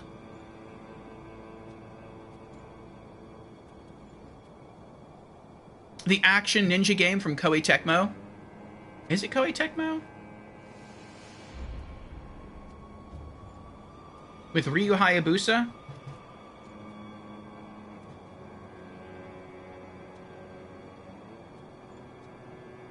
Not Dead or Alive. That's a fighting game. Ninja Gaiden. Like, Ninja Gaiden has a really, really deep combat system. I'm not sure that this game is like that. But it has really good AI, and you can, like, block and deflect and do all that fancy stuff in Ninja Gaiden as well. I wonder how many people who have played this game and enjoyed it have also played Ninja Gaiden.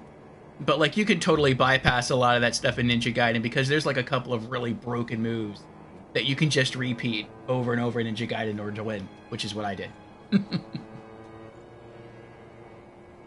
Marcus asks, or what is needed for the Platinum Trophy? I don't know. I think after today's stream, I'll go through and maybe I'll look at some of the trophies. I probably won't look at any trophies that are hidden, though, because I want this to be a blind playthrough. Sarah says, eavesdrops are super great for hints and lore. I'd like to do as many as I can. You haven't played it, but it's on your list? Ghost of Tsushima, I think that's I know it's published by Sony. I don't know who it's developed by. Ghost of Tsushima.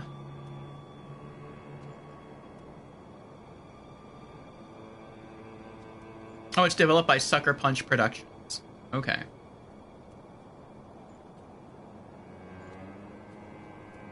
Eavesdrop. You know that secret passage at the bottom of the moat, under the bridge? We just got orders to guard it. Oh. Security's getting tight. Why? War will be upon us very soon. Is it just me? Or even with the voices cranked to 10, it still sounds like they're super low?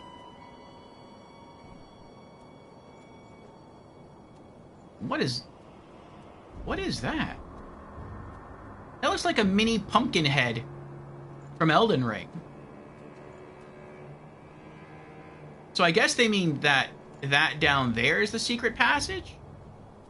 Oh, it looks like I could have just dropped down and gone that way.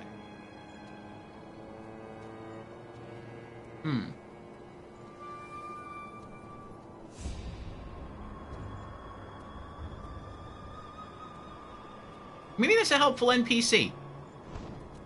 Maybe he's a merchant. Could be. Looks like he's digging through the dirt for something. Oh, I can lock on, though. That's not a good sign. Maybe you can lock on to merchants in this game. Hello?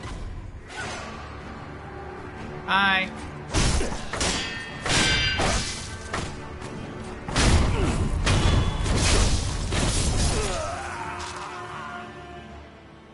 Well, if that was a merchant, he's a dead merchant now. I wonder if the people on top of the bridge heard me.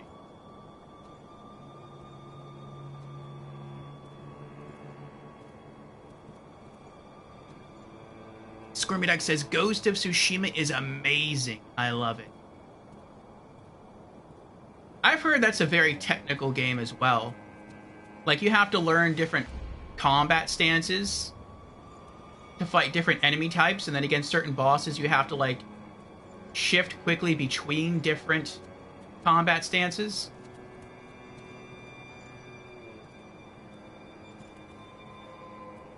Alright, so there's an item there. Oh, that's probably why you go this way. Because then you can go around, drop down there, and collect that item. Otherwise, you'd never be able to obtain that. Okay, I got you. Because, like, why don't I just go back, play it safe, drop down on the left, and then just go that way? Can I get on top of the bridge? Is that possible?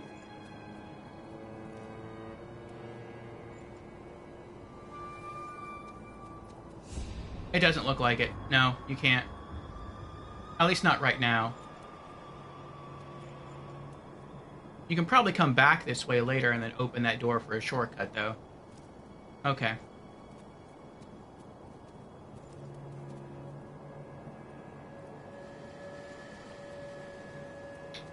Squirmy says, yeah, there are different combat stances, etc., but it does flow extremely well when you get used to it. Feels fluid and quite dynamic. So I guess kind of like the pairing thing in Sekiro. Once you get used to it, you can just almost do it without even thinking about it. Near edge, ledge. I really like the fact that it keeps reminding you about certain things. Like near ledge, press square to ledge hang. It doesn't just assume like, okay, we taught this skill to you once, so we shouldn't have to explain it again. It's like, no, we understand. You know, you're still learning. You might have to be told a few times, which I do, on how to do certain things, so I appreciate that.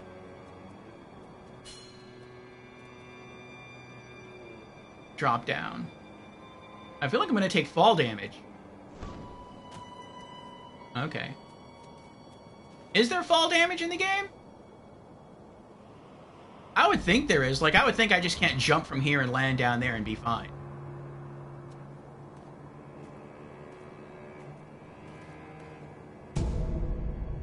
Another pellet. Also, I don't know. It said originally in the controls you have to hold down square to loot items. But I don't have to do that. All I have to do is just like tap the square button. Maybe it's hold square to pick up certain weapons or certain pieces of new armor stuff. I don't know.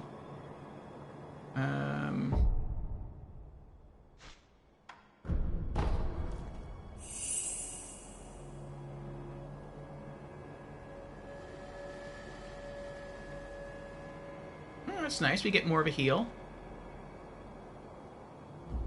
Okay.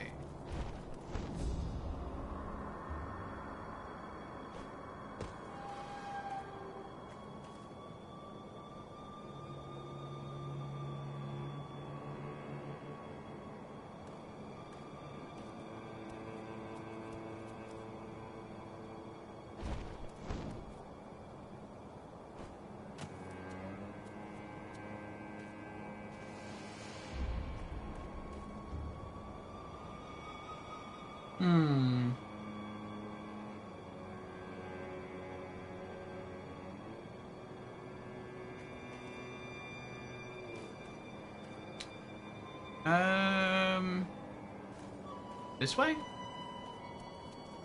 I don't see a ledge to hang off of, though.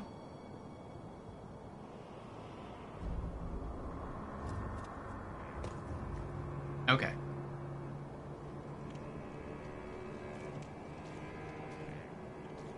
So wait, if we would have taken the left route and descended these stairs, then how would you get up here?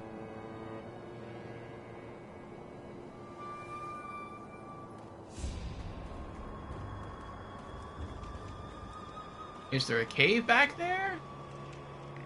No.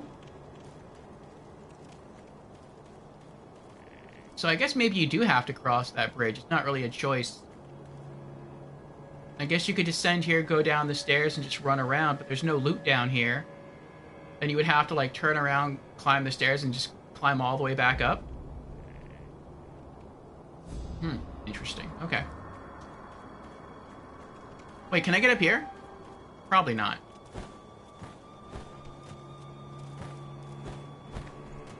I'm trying. No, I can't grab on. Alright. Inspect. This appears to be the escape route. Call the divine air with the reed whistle? Oh, point of no return, huh? No. I'm guessing these statues are like checkpoints.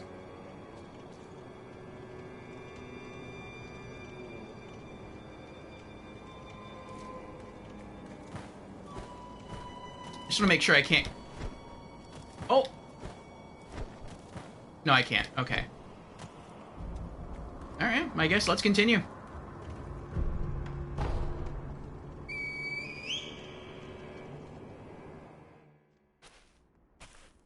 I would have preferred to clear out the escape route first, and then call the kid, but that wasn't an option.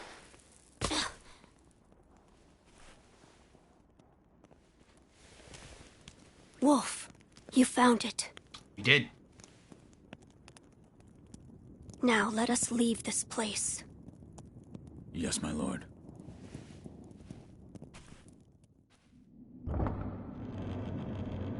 To think that this is the only way, to run from the fated bloodline, is the only answer.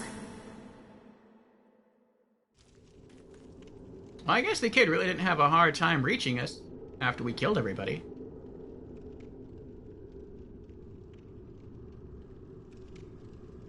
Where shall we go once we're away from the castle? I suppose the first thing we should do is cross the Ashina border. Or perhaps we should hide somewhere. What do you think? Whatever you desire. Whatever I desire? That's the wolf I know. My lord. Oh, nothing. I was just reminiscing. Onward, then. Let us press onward. Once we leave this passage, we'll be outside the castle walls. I wonder if it'll be that easy. I can go back? I can go back. Oh, and he follows me. I hope he can't die. That'd be horrible. An escort mission in a Souls game? That would be a first.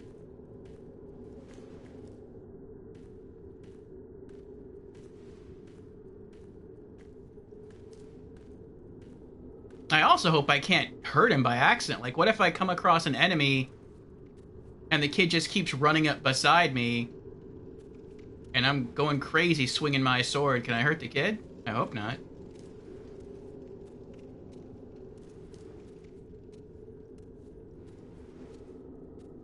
Oh, that's pretty. Uh-oh.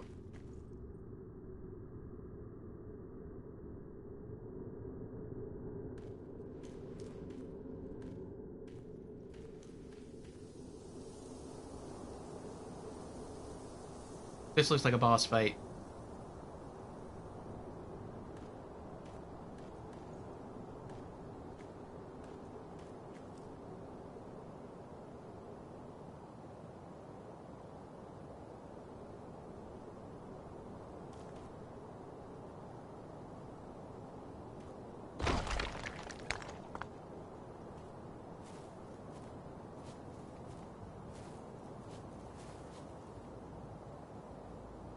Yeah, the kid's like, I ain't going that way. You go that way first.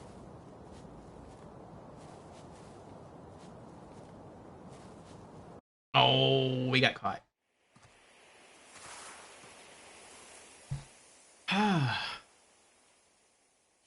The divine heir. Last we stood together was your uncle's funeral. Lord Genichiro. Oh, he's the guy that killed the big guy in the opening cutscene.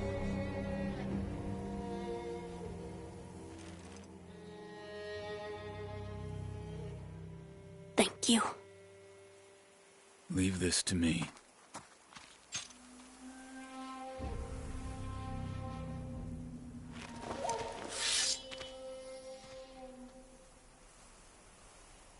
Can't we just talk it out?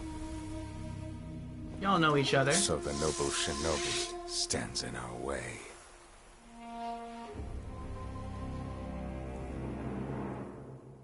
Oh.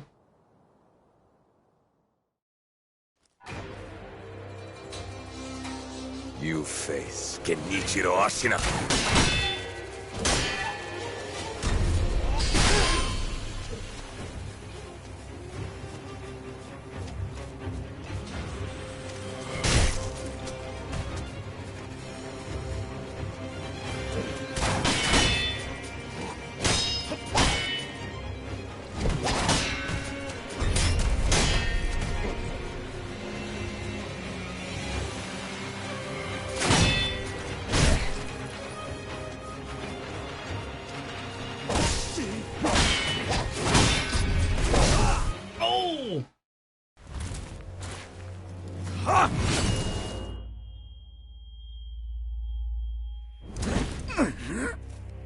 So I guess you're supposed to lose that fight.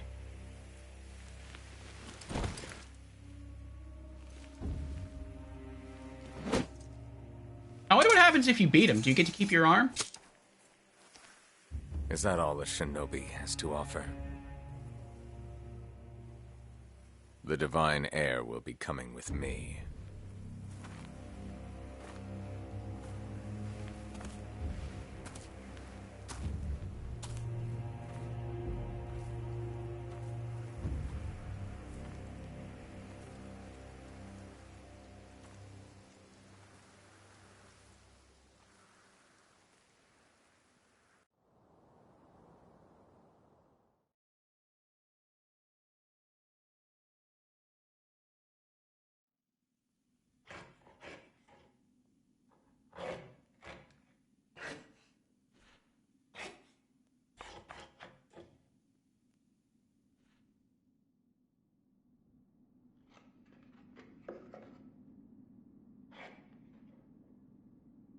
Why is our face always so dirty?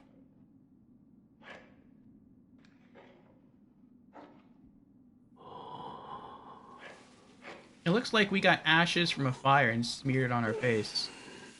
Maybe that's to, like, help keep the sweat out of our eyes? Only one side of his face is like that, though.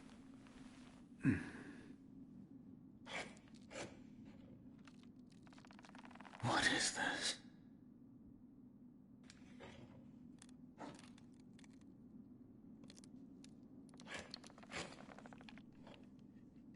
So you're awake. Looks like death is not your fate, just yet.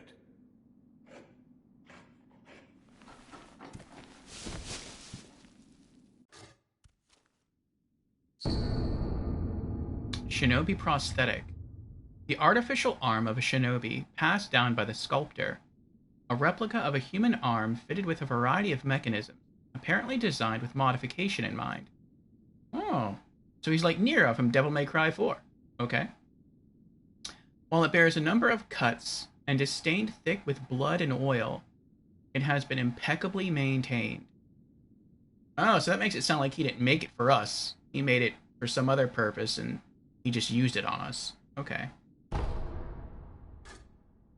Interesting. Looks like he's carving a new device there too. All right, let me catch up with chat here. Creepy's here. Welcome in, Creepy. Creepy says, I never did like Sekiro. Oh, why not? Yeah, even if you win, he stabs you and you lose the arm anyway. Oh.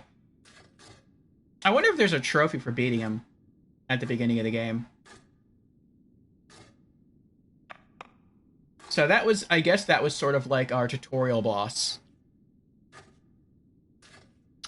Creepy also redeems, hello, I'm new to stream. Well, welcome in, Creepy, for the very first time. Again. And Creepy redeems, hydrate. Okay. Cheers there, Creepy.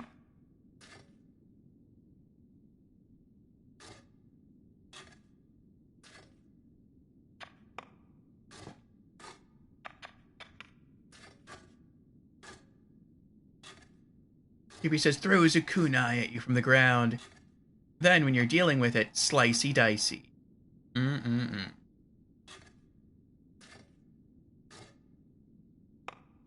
No trophy? Okay.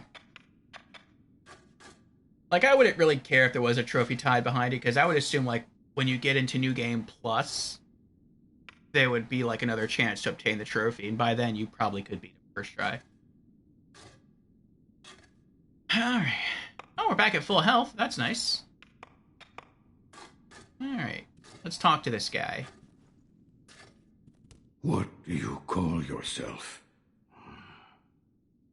Your eyes. The eyes of a wolf who has failed in his duties. Or so it seems to me. That is not your concern. Spoken like a true shinobi. I must carve the Buddha. You do what you will. Oh, is he the person who made all these? Is he the one that carves the checkpoint statues? It kind of looks that way. Interesting. He's kind of like... This kind of looks like the room of the... one of the boss soul weapon makers in Dark Souls 2. A maker of weapons, or at least a maker of things in his case, with a whole bunch of like childlike dolls in his room. Ask how you got here. Ask about your new left arm. Ask how you got here. Why am I here? All I did was drag you here. Didn't even know if I was dragging a corpse. Couldn't let you get eaten by a pack of wild dogs. How long was I asleep? Some time has passed since I found you. I see. However, your master yet lives. He's being held prisoner in Ashina Castle. They will soon make use of his bloodline. Looking at you, I'm sure you appreciate the value it has.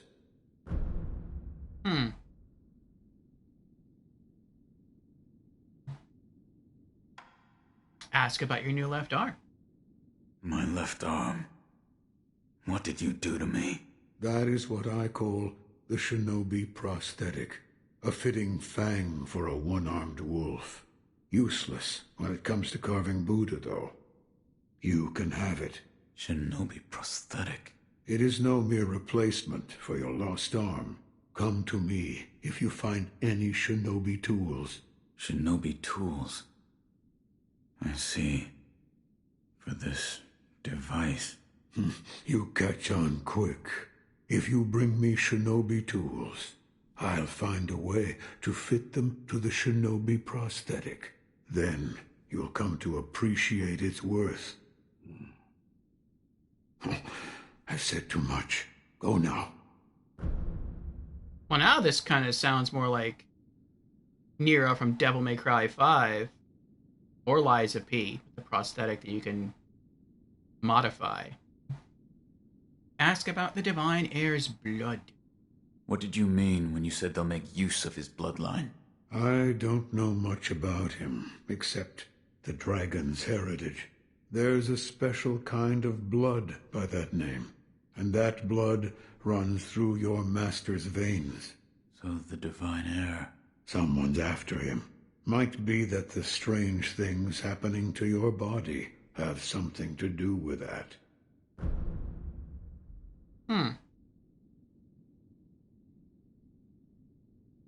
You're quite the strange one, yet other peculiar visitors have come to this temple. There's one in the clearing to the right of the gate leading off the temple grounds. 2 strangers in strange circumstances. You two might get along. Oh, so maybe like a friendly NPC? Okay, that's cool.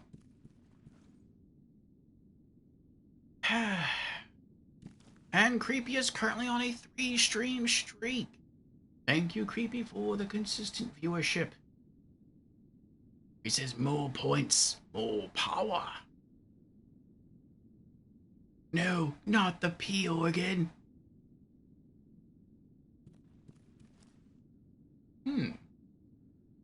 Touch Remnant. What does this do? Remnant, 6 seconds. What? You Remnant?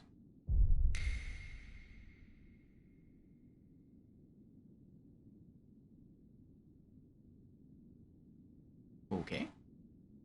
Oh, are these like messages that players can leave? That might be what this is. Remnant, 28 seconds.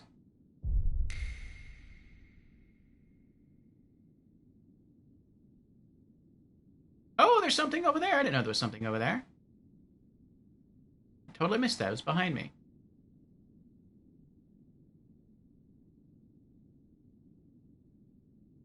This is more detailed than Elden Ring. Like with Elden Ring, if you left a message for somebody, you could like do a gesture, but you couldn't record like a whole movement. Like the only thing you kind of did that in the Souls games was a bloodstain.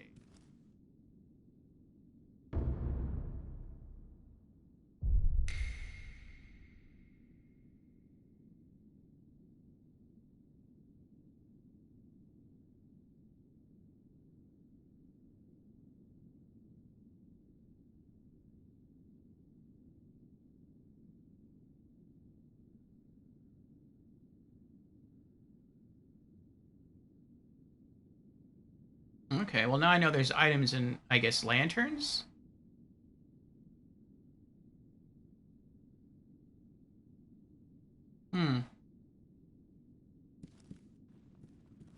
What does this do? You see the kind-faced Buddha there? That isn't one of mine. It was carved by the true sculptor. When a man must confront what is inside of him, it can probably be of help. Confront what is inside him? Anger, sadness, or perhaps old memories of times long gone. That kind of thing.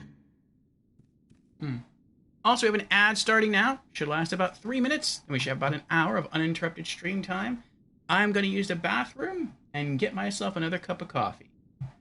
Then we shall continue with more Sekiro. Shadows Die Twice. BRB. Thank you for your patience.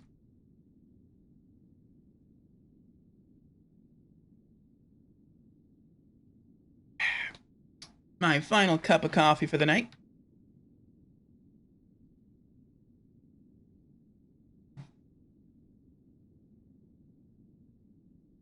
Okay.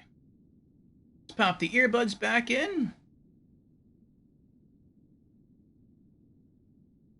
And we'll get back to Sekiro.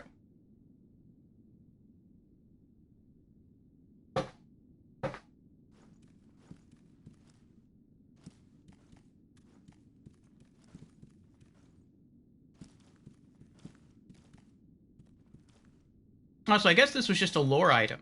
I can't interact with it anymore.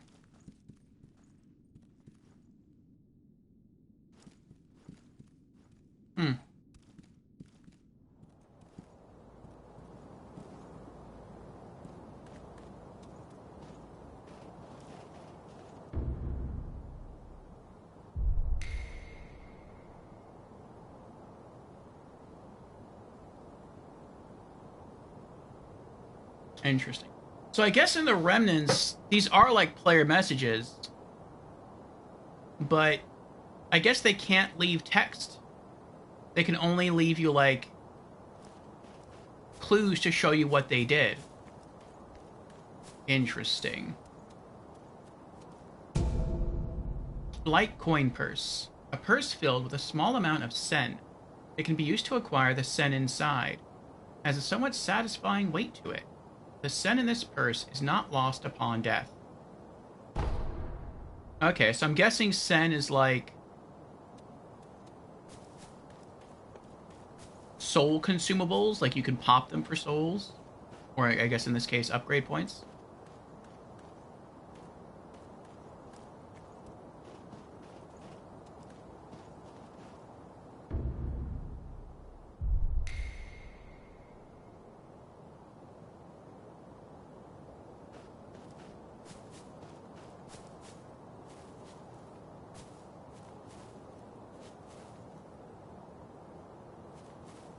Interesting. I can't attack whenever I want to.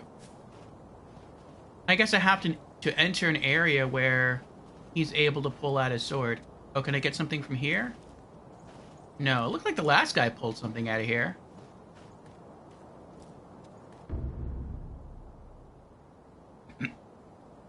Ah, Kafuffin is here. Welcome in, Kafuffin. How are you doing? Kafuffin says, "What's up, Orfeo? How goes the first playthrough?" It's going pretty good so far. We fought the first boss. We lost, but we killed everyone else. And so far, we've died twice. Once to the first boss, and then once to... I guess you would call him, like... I don't know if you call him a mini-boss, but, I guess the strongest guy in the tutorial area that's not a boss. Like, he saw us run underneath the house, and then I ran into the tall grass on the other side of the house. They're supposed to go beneath. And I was like, I wonder how long it's going to take to lose aggro. And I panned the camera behind me to see if, like, maybe he would slide the door open from the house and drop down and try to chase me. But instead, he somehow went around the house, and he attacked me from an area I didn't even know he could come from, and I died pretty quickly. But yeah, I'm liking the combat so far. I really like the stealth kills. The graphics are okay. So I'm enjoying it so far. Remnants. Shinobi can leave behind shadows of their past actions, known as remnants. Remnants are left to discipline one's peers. Some are masters of the way ahead. Others provoke sporting rivalries. Press down to open remnant menu.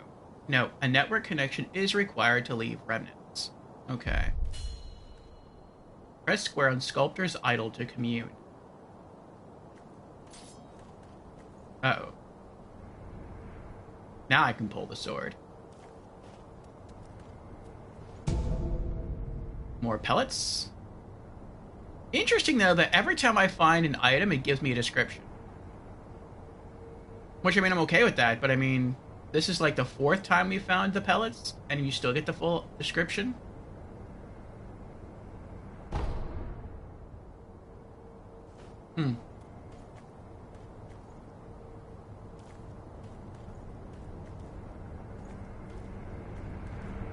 Commune with Sculptor's Idol.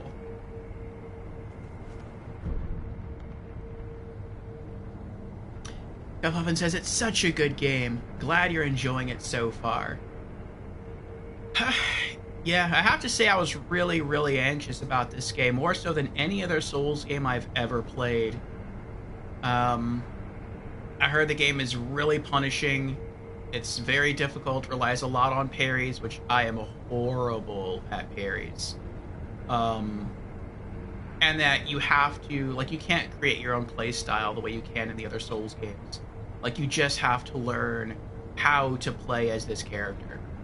And so, like, all of those things made me very anxious. But so far, I have to say, this is turning into... Well, I can't say it's an easier experience than what I thought it would be, because I'm still at the very beginning. But it feels more approachable than I thought it would be. And I'm very glad about that. Sculptor's Idol menu. Sculptor's Idols serve as a checkpoint and can be found throughout Ashina. Resting at a Sculptor's Idol will completely replenish vitality and restore 1 use of Resurrection. Resurrection? Additionally, quick items and spirit emblems in storage will be added to your current inventory.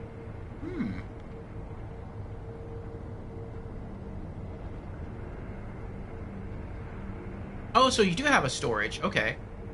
With some exceptions, resting will also revive defeated enemies. Oh, so this is like a Souls game in that regard. I was hoping, since all the enemies just seem like they're humans and not like hollows, that once you kill them, they would just stay dead. No such luck. Okay.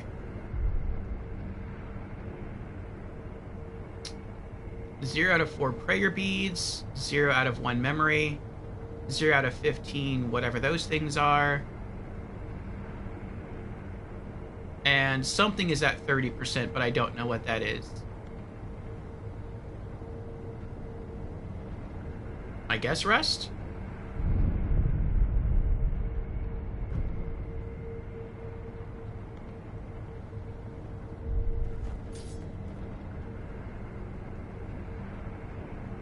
Huffin says, yeah, it's limited in playstyle and does rely heavily on pairing. But once the combat clicks, it becomes so satisfying. Yeah, oh, where did she come from? I've heard people say that. You weren't here before, were you? You truly returned from the dead. The power of the dragon's blood. I never thought I'd see it with my own eyes. Who are you? My name is Emma. I am a doctor serving a certain master. What master? Forgive me, but for his safety, I cannot reveal his identity. However, my master gave explicit orders to assist you in any way I can. I'm not telling you to trust me. However, I must fulfill my master's orders. The gourd of medicinal water you possess, that was originally a creation of mine. I am a doctor, and I will assist you in that capacity.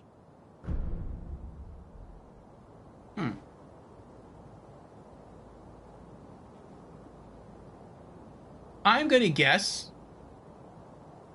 that her master is the guy who adopted Wolf. But it looks like the guy who adopted us has shifted loyalties.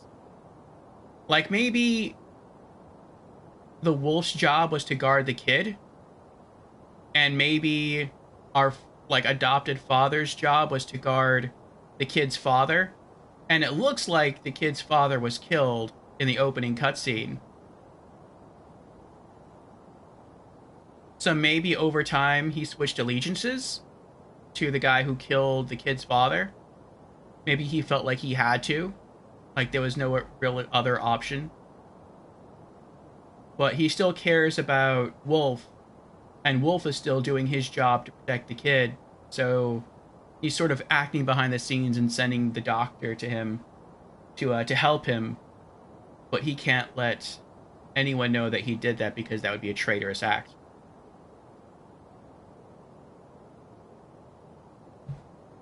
From what little I know of the story, that seems to be the case. It looks like the same body build that his adoptive father has look to be the same body build of the guy who lifted up the kid on his shoulder to take the kid to Ashina Castle. And he was wearing a mask. So, I mean, it seems like they're one and the same person. Emma the physician, present healing gourd. You made this gourd? Yes. It was intended for Lord Kuro, but it seems he entrusted it to you. I'm sure you may have noticed, but the medicinal waters in this gourd spring forth on their own. Even after being emptied, you will find it full again after a short rest. Yes. Is there a way to improve it? Bring me gourd seeds. Gourd seeds? Yes. Medicinal waters flow from gourd seeds. Adding new seeds will increase the volume of these medicinal waters. If you find any, bring them to me. All right. Okay, so we can upgrade the Estus Flask. Talk. I'd like to make a request. What is it? Please show me your face. What? This white mark, is it a birthmark? No. Then that must mean it appears on those who have received the dragon's heritage. Or perhaps it's a symptom. Are you done? Yes, that will be all. I'm sorry. That was rather rude of me. So, it's not a birthmark. Then, that must mean it appears on those who have received the dragon's heritage. Or perhaps it's a symptom. Goodbye.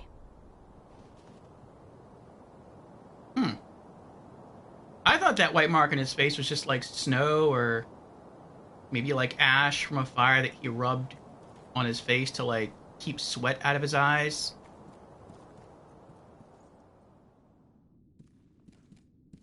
I guess not. Well, now, do you have new dialogue? You again. I must carve the Buddha. You do what you will. Nope. Yes, right. That kind-faced Buddha you see over there. Don't do anything funny with it. What does that mean? Don't do anything funny with it. What, do you think I'm gonna, like, steal it and go try to sell it?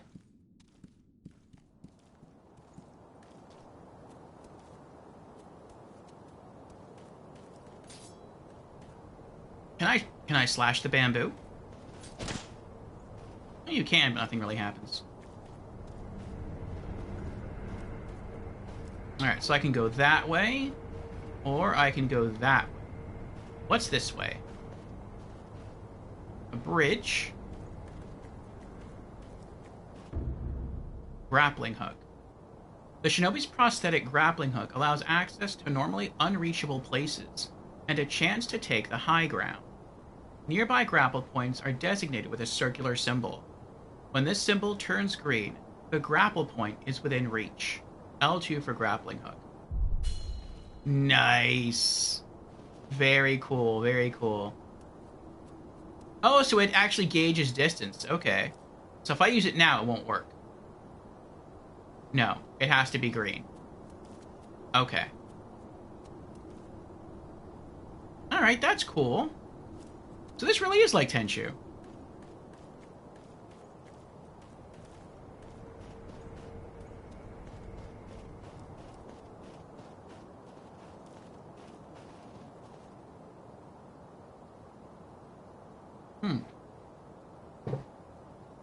I remember I looked up what Tenchu meant, and it means heavenly strike.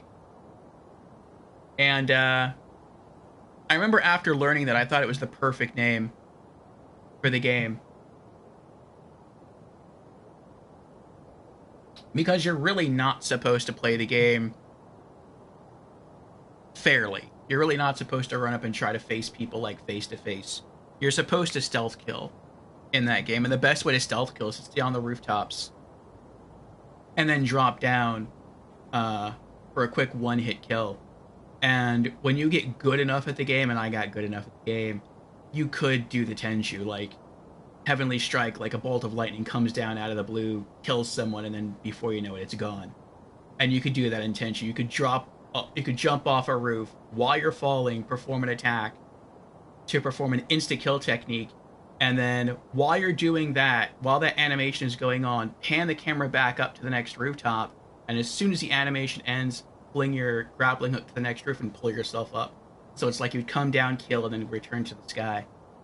And it felt really, really good when you had achieved that level of mastery in Tenchu. I can't lock onto you, so I don't think you're going to attack me. Are you?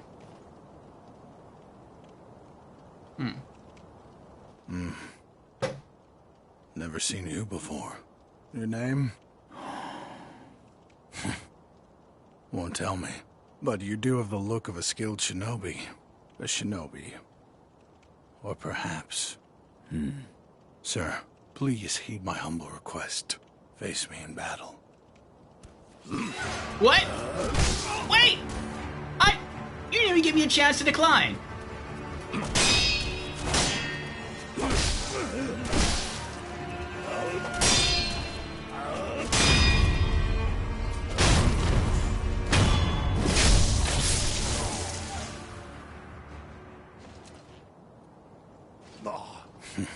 Damn. Still alive.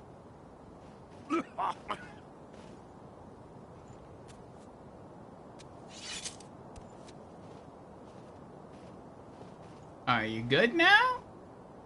That swordsmanship. It was a thing to behold. Few have managed to kill me in such a thorough manner. What are you? Some call it undying. Others, infested. I can't die, so I just am. How about you? What brings you to a rundown temple like this? Seems you have a lot on your mind. Say, why don't you use me for some sword practice? Might come in handy for whatever your mission is. A warm body that can't die might prove useful to you. I volunteer mine. Well? That sounds kind of messed up. I mean, okay? Very well. Right then. Let's go. What do you mean, let's go? They say swinging one sword is a cure for boredom. Not right now. Hanbei the Undying. So I'm guessing he's like hollowing. That's why he's undying. Train in the fundamentals of combat. Or talk. Have you noticed? This temple attracts those with nowhere else to go. I certainly fit that description. And I suppose that's why interesting things make their way into the offering box from time to time. This temple attracts those with nowhere else to go. I certainly fit that description. And I suppose that's why interesting things make their way into the offering box from time to time. Come back whenever you like. If you have techniques to try out, I'm at your disposal. Alright, well, let me see what's over here. Offering box. Items that become unavailable elsewhere end up in the offering box. When the box is illuminated, it means an item has found its way inside. Items can be obtained by inspecting the box and offering money. The box is currently empty.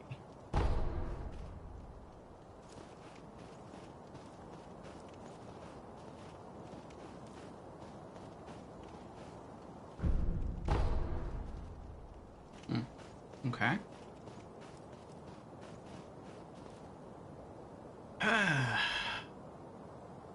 Hey, questing, how you doing? Sekiro! So excited for this playthrough. Just got home from work.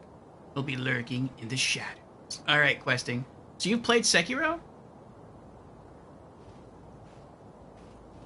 Oh, it's you. You may use me to hone your swordsmanship, if you like. I do like that you have, like, basically a training dummy. That's kind of nice. Also, the doctor said he has dragon blood, but they said only the Divine Heir has dragon. So I kind of wonder if he's like... if he's another heir that no one knew about? Maybe. Maybe he's really the heir. And maybe, his master, the kid, is like his brother? His young brother? Or maybe his half-brother?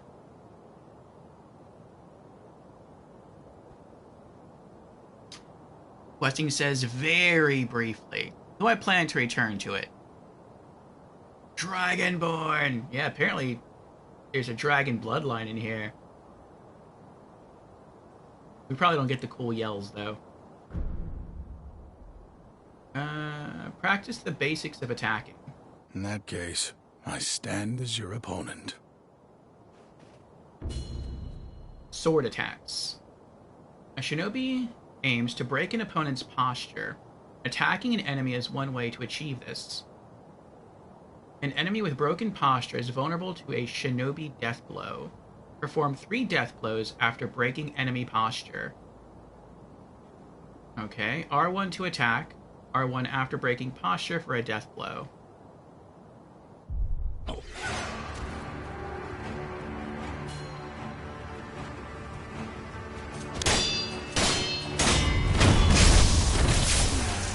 Face me again.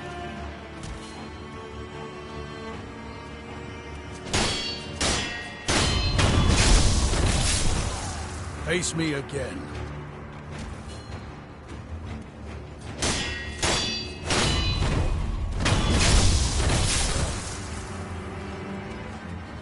Yes, splendidly done. Okay, so the yellow meter above their head is like their poise gauge. And that shows how close you are to breaking their poise. Okay, that's interesting. Deflect. Orpheus asks, Orpheus, have you ever swapped a battery in a PS3 or PS4 controller? Is it hard to do?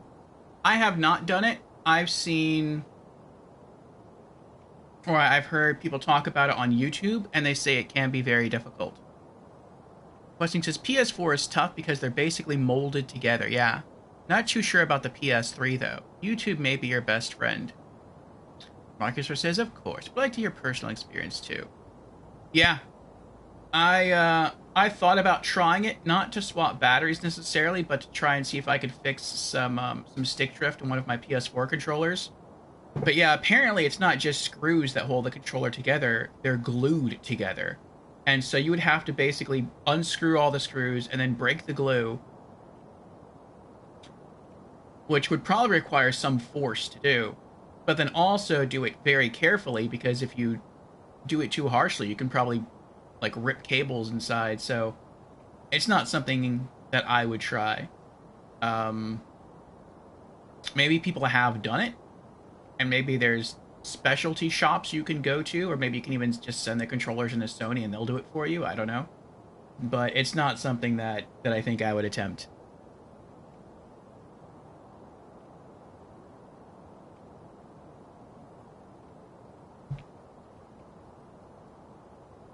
Glued. Oof, yeah. And I don't know about PS3 controllers. Deflect. In that case, I stand as your opponent. Deflect. Sometimes, relentless attack is not enough to break an enemy's posture. Deflecting an enemy's attacks also damages their posture, and a master shinobi will both deflect and attack. Deflect enemy attacks and perform 3 death blows. L1 the moment an attack lands to deflect. After breaking posture, R1 for death blow. Okay, the moment an attack... So not when they're performing the attack, but when the attack would hit me is when you press L1. Okay. Too slow.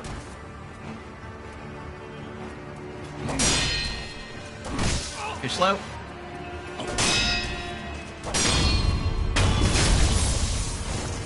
Face me again. Oh, I'm not losing health. Nice.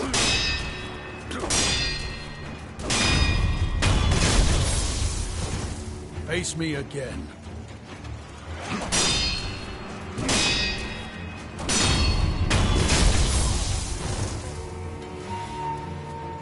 A satisfying match.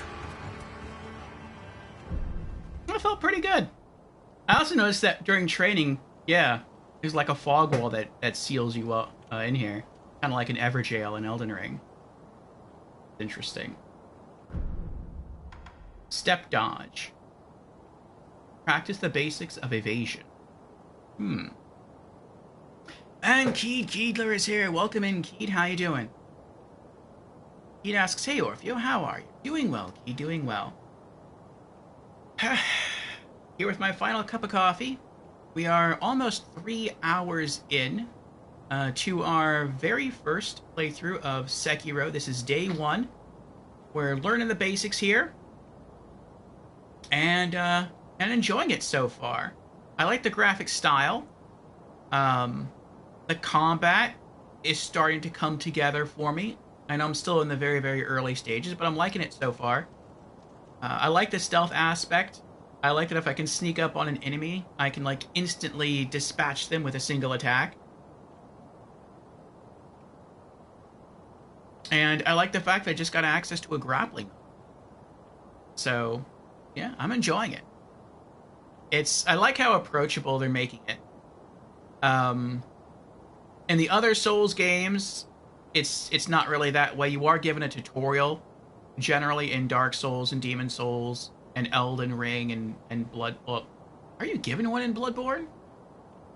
Not really. Bloodborne just kind of drops you into the mess. They just go. I mean, they give you basically like a room and a half with like tutorial stuff, and that's it.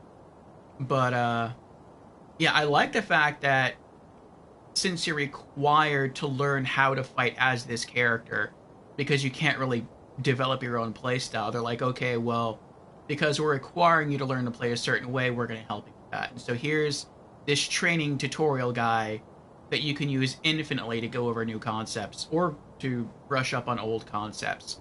Like, that's really, really nice. I like that a lot.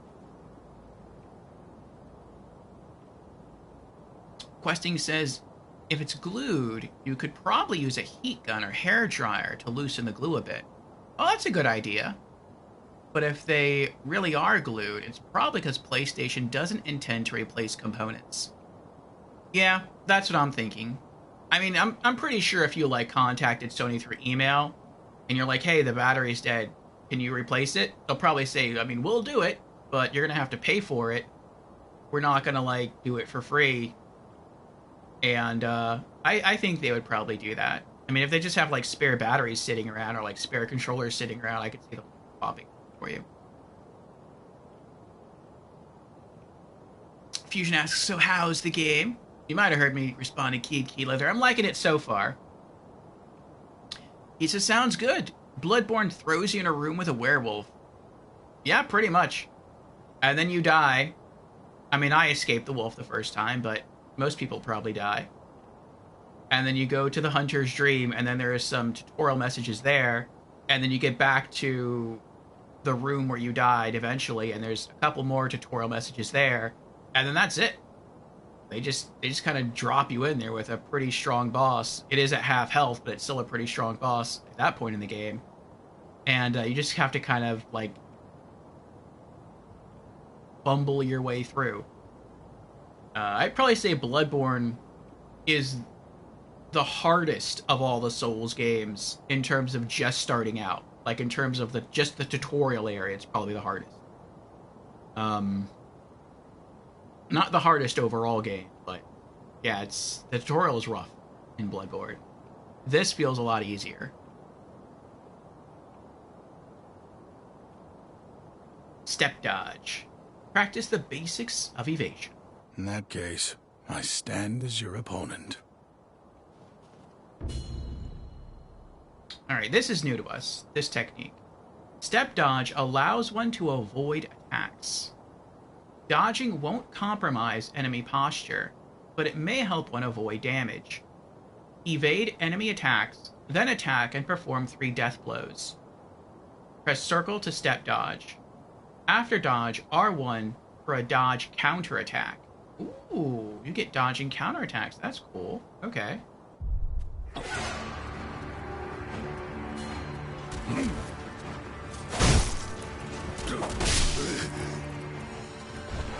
Ow. It's funny that you just like... Ah! Ugh.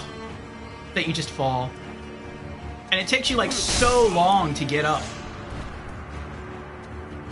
Like, it feels painful.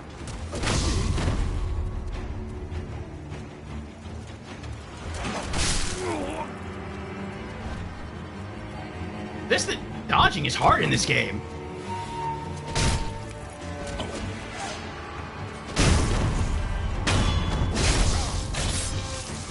Yeah. I can see now why it's like...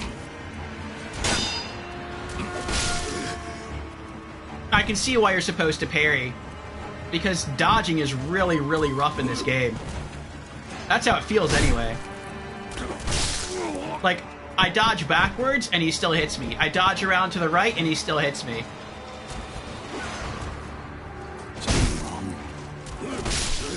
I dodge to the left, he still hits me. It's like no matter how I dodge, he still hits me. It just depends on like the move that he does. Yeah. Like if he runs at me and tries to grab me, then that's okay. But if he swipes his sword, it doesn't matter where I dodge, I'm still gonna get hit.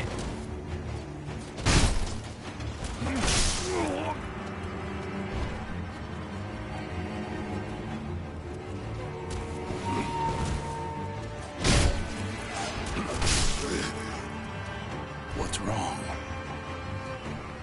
What if I dash into the sword? Kinda wanna try that. I'm gonna let him live. Okay, okay. Ow.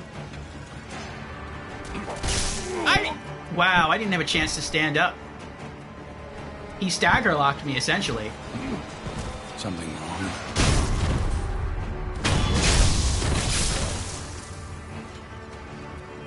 A satisfying match. About our training. I think it's about time we tried something closer to a real fight. Don't you? Come at me with the intent to kill. No better way to prepare for the real thing. What's wrong? Why do you go to such lengths? Half to pass the time, and the other half... well, I want to loosen that furrowed brow of yours. All right. Enough talk. Let's begin. Free combat is now available. Begin free combat. Fundamentals. Oh, we're unlocking new lessons. Cool.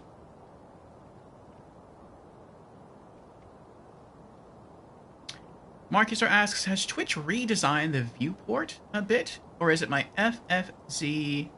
oh, my Franker Face or BTTV or browser? I was wondering the same thing. It seemed to happen like 1 or 2 days ago, where if you're viewing someone on Twitch, they took the follow button and they took like the stream tags and everything and they put those on top of the window instead of leaving them on the bottom. I have mixed feelings about that. I think it looks better, but I'm so used to the old way of seeing the Twitch stuff displayed that it feels weird. Yeah, it has streamer name, the title, the game, the tags, and the follow button, and viewer count and clock all the way at the top now instead of at the bottom. Which, I mean, like, again, I'm okay with that. I guess it's because, like, depending on your browser, and maybe the size of your browser, it might be hard to see, to even, like, notice those things or see those things beneath the video, so they put it on top. I mean, it's okay. I guess I actually like the way. I prefer it looks that way. It's weird to me, though, because I'm not used to it. Yeah. At first, I thought maybe I clicked something wrong, and I was trying to go back and right-click and click on the 3 dots to see if maybe I accidentally, like, somehow slid the bar up there, but I guess not. Alright. Begin free combat fundamentals. Now, let's begin. Yes. Practice what you've learned so far. Ow.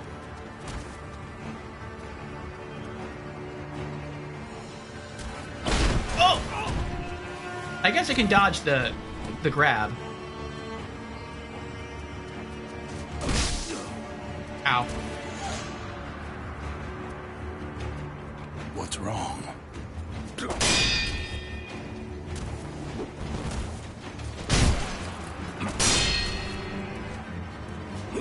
Oh, too slow.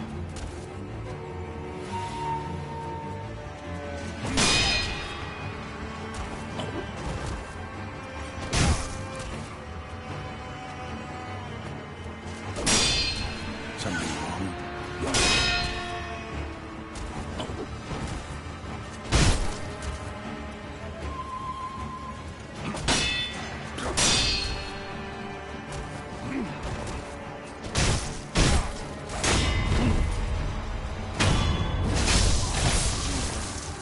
Again.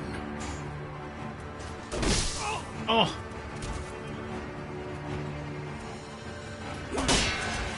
Too soon.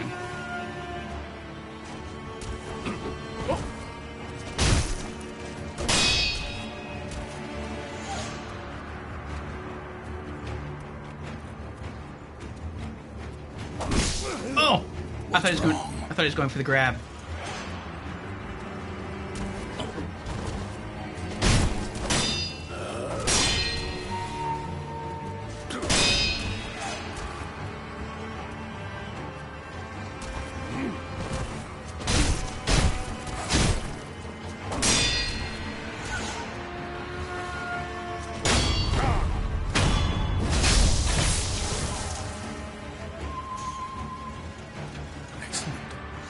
Expected no less of you. I kind of just want to do more, like, deflection. I can always do that later, though. This temple attracts those with nowhere else to go. I certainly fit that description. Oh, I thought he'd have new and dialogue I suppose now. that's why interesting things make their way into the offering. Come back whenever you like. If you have techniques to try out, I'm at your disposal. Now, this is interesting. It makes it sound like we're going to learn new techniques beyond just, like, attacking, deflecting, and the dodge roll. There's still nothing in here. Okay.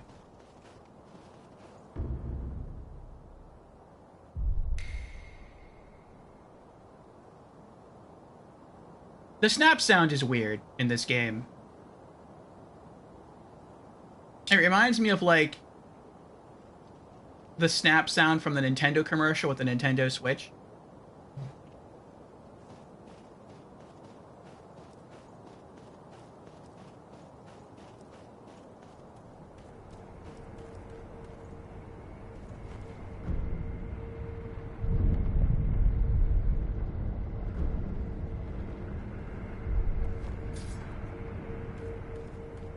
All right.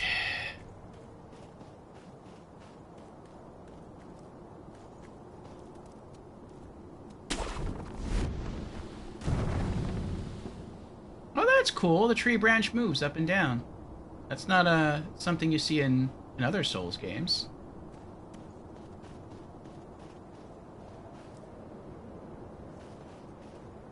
Oh, but I guess you can only grapple to soft surfaces like the tree? What?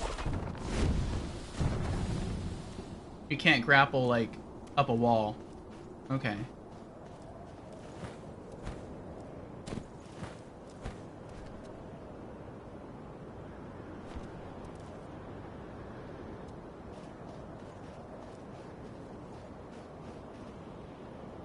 Oh, we were here earlier. Well, not here, but, like, inside the town earlier. Oh, what's this? Ashina Outskirts. This game feels small in scope. Like, we started in the town. I don't know where in the town we started, but we started somewhere in the town. And then we died. And then we got taken here, and we're told that the kid is somewhere in Ashina Castle, which I'm guessing is that big structure there.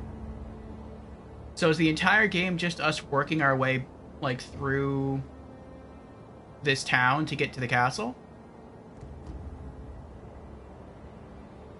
Interesting. I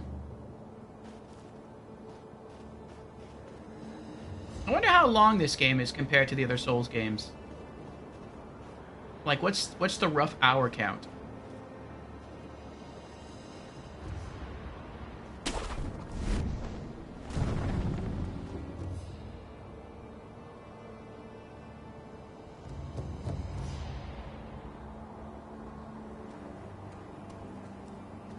I'm guessing you can fall off if you're not careful.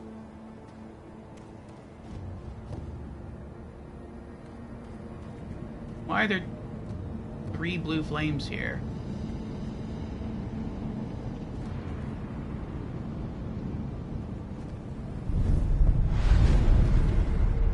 Sculptor's Idol found. Sculptor's Idol travel. You can now instantly travel between Sculptor's Idols that have already been communed with. Travel can be accessed via the Sculptor's Idol travel menu. Oh. Fast travel unlocks from the beginning of the game. That's cool.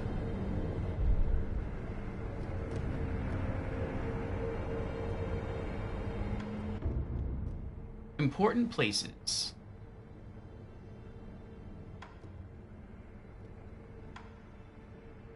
Okay. Dilapidated temple. Ashina outskirts. Open the antique map. What's that? Oh. Okay. Ashina outskirts. Ashina reservoir. That's some nice conceptual artwork there. Oh, and I guess the person standing next to is where we are right now. Okay, that's cool.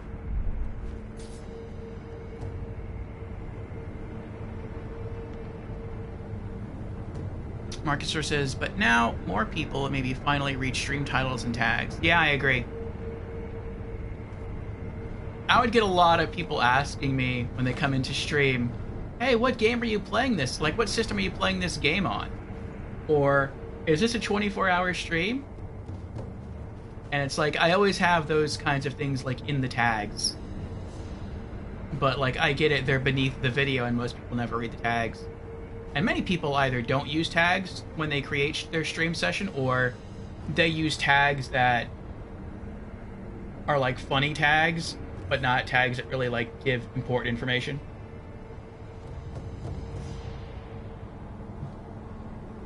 So I think viewers often ignore them.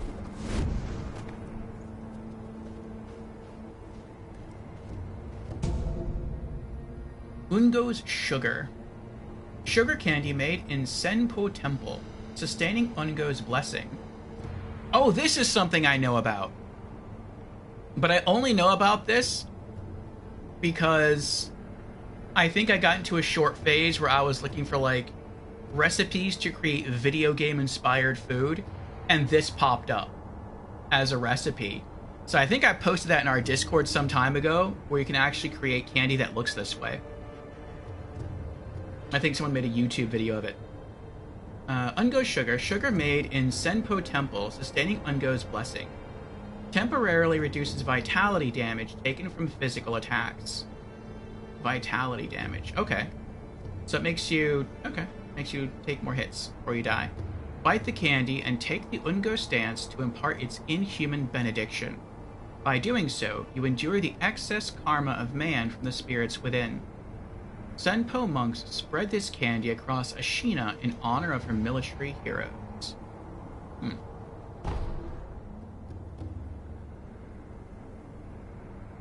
Your friend Jack eats sugar lumps.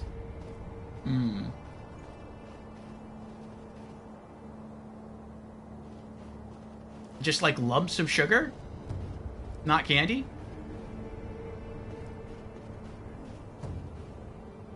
Okay, we got a soldier there. We got a guy there. Yeah, go ahead. Come over here and investigate. Go ahead.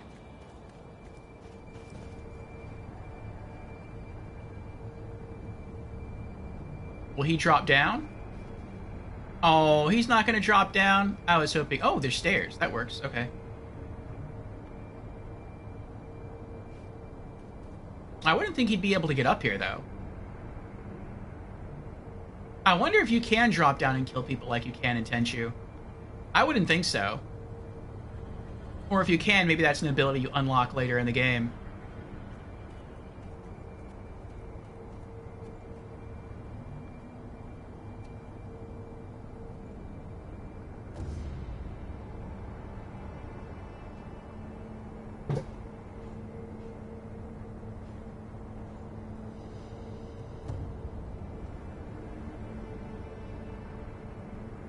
Oh, he stays there? Interesting. Oh, he doesn't stay there. Okay. Gotcha.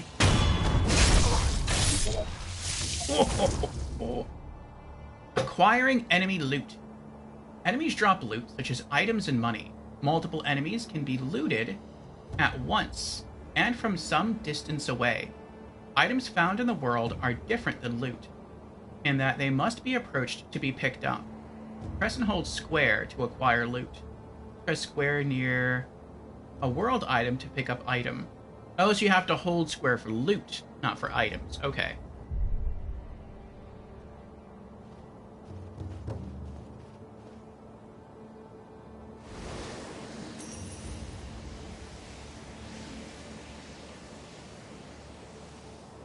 That's weird. So there's no prompt in the game to collect loot. We just kind of got like a tutorial of how to do it. So I guess you always have to have your eyes open after killing an enemy to see whether or not they drop loot. Okay. We got an item down there and an enemy down there. I guess we can go down there, kill him, get the loot, and then come back up here. I feel like there's a lot of different ways you can go. Wait, what's that? Oh, I can go there. Let's go there. Stealth Death Blow. The Tenchu exists! You can perform stealth death blows on opponents unaware of your presence. The Plunging Death Blow is one of these. Perform when leaping at an unaware enemy from high ground. R3 to lock onto enemy. X to jump. R1 for a plunging death blow. Oh, that's so cool. I wonder if FromSoft created Sekiro because they wanted... Like, they were... I don't know why they sold the Tenchu license. Maybe they needed the money. But I wonder if, like, they wanted it back and they couldn't get it back, and so they're like, we'll just create Sekiro. We'll just create a whole new game for that. Okay. Lock on. And then jump, and then R1 when red marker appears. Okay.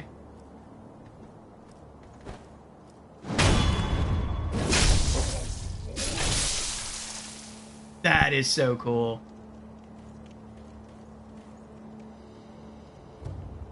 Hey, BXG, how you doing? BXG says, I want to see you play Hogwarts Legacy, not gonna lie. I would like to play that eventually. I know it is on PS4. I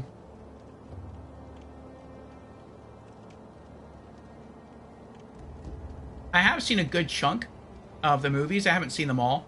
I do own them all, but I haven't seen them all yet. And I definitely would like to play through that game in the future, as well as the Lego Hogwarts games. You're doing great? That's good. Good. I'm doing good as well. Enjoying me coffee.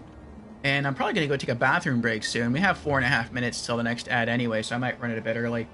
But yeah, we're getting into Sekiro. This is day 1 of our first playthrough, and I'm liking it a lot. I'm liking it a lot more than I thought I would, actually. Oh, that's right. More loot. There we go. I still don't know how to level up yet. It looks like we need another 42 something till we can level up, maybe. And we have money. I'm not sure what we do with money. I'm also not sure if our gear breaks as we play through the game, but I guess that's something else we'll learn. Doesn't seem like it does. So, yeah, so far I'm really liking this.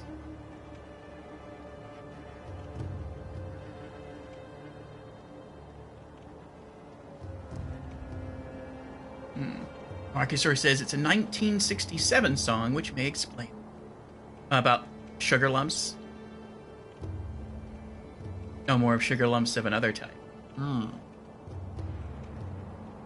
so yeah, I think I'm going to run the ad now. We got about 3.5 minutes till the ad anyway. I'm just going to run the 3-minute ad now, go use the bathroom real quick, come back, and we'll continue working our way through segment BRB. Thank you again, everyone, for your patience. My bladder feels much better.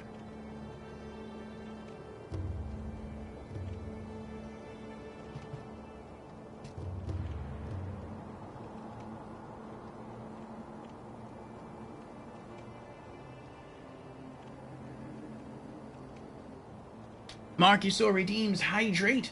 Very well. Cheers, Marcusor.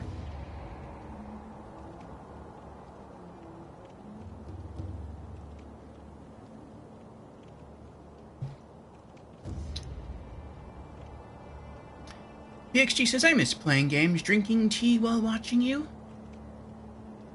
Oh. Why'd you stop? You still can. Did you run out of tea? Looks a little confusing. The game looks a little confusing.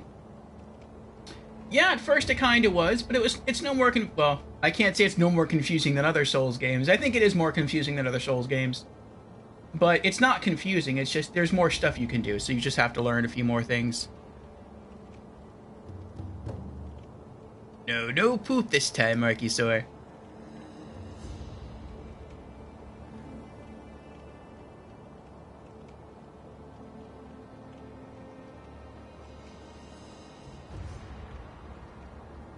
Let me see here.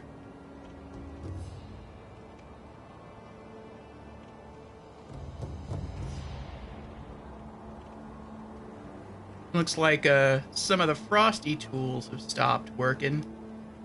So I'm just disabling and then re-enabling everything, which does not take a long time to do.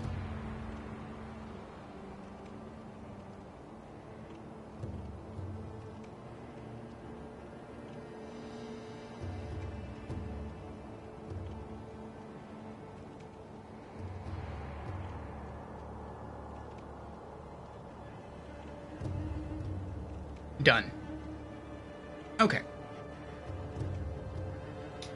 Alright, let me pop the earbuds back in here and we'll continue. Marcusor asks, do you know the Bob Ross stream channel with the cabin chants command? I know who Bob Ross is. And I know he had a Twitch channel. At one point I used to follow it. But I haven't been there recently. Probably not in years. I know I don't know what the cabin chants command is.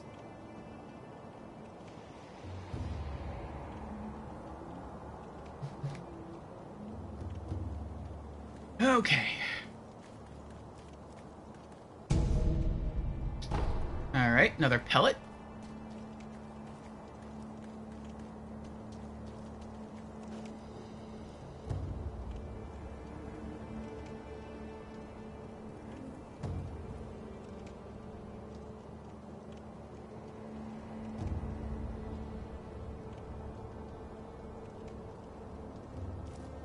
I wonder if at some point we'll find binoculars in this game. There have been binoculars in every other Souls game.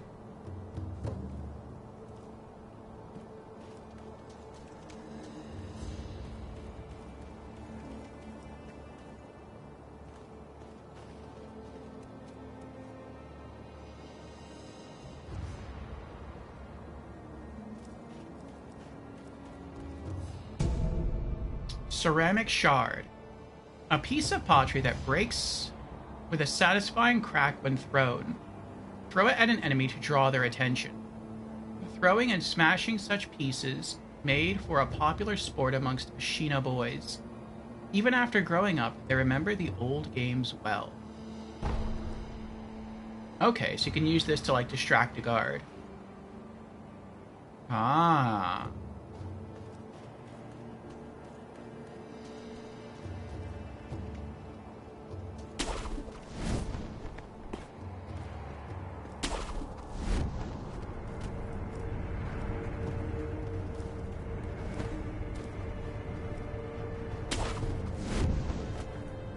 This does remind me of Tenchu.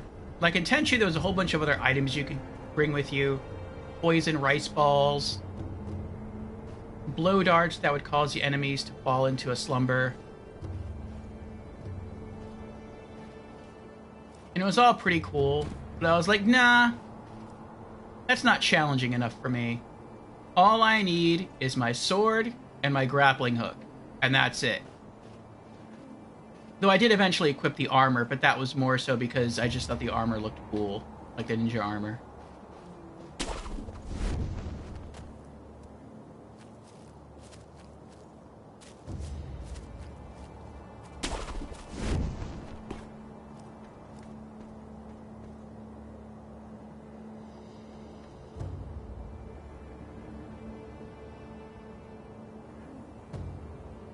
The grapples feel a bit easier in this than Tenchu.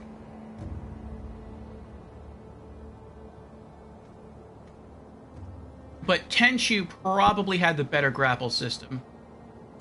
Because it looks like here you have to like grapple onto certain hot points. In Tenchu it wasn't like that. In Tenchu you could literally grapple anything in the game. You could grapple a wall. To like zip across a map, like a part of a map. Like anything that was above you, even if it was just a little bit above your eye line, you could grapple. Granted, it made some elements of the game kind of cheap. But I'm always okay with cheapness.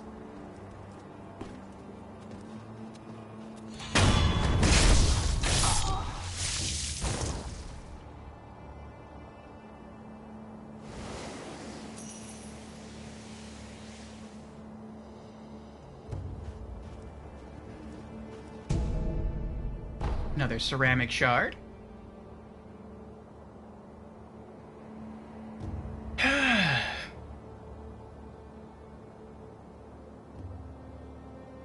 Marcusor says, it got a meme because every third picture he draws has a cabin. So there's a command which of course randomly estimates the chance of it. Oh, that's funny. Also popular is to comment ruined and then later saved.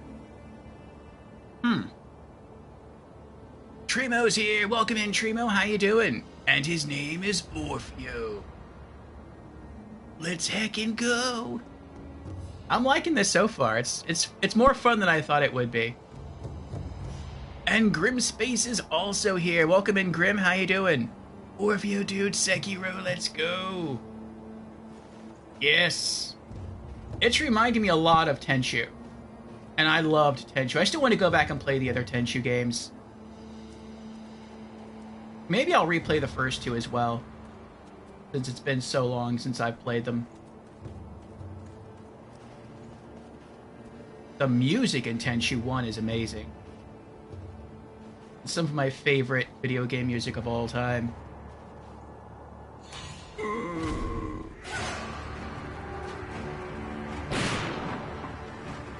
Bullets? Bullets and other projectiles can be deflected. I can block bullets? Well, first of all, it's interesting that there are bullets in the game.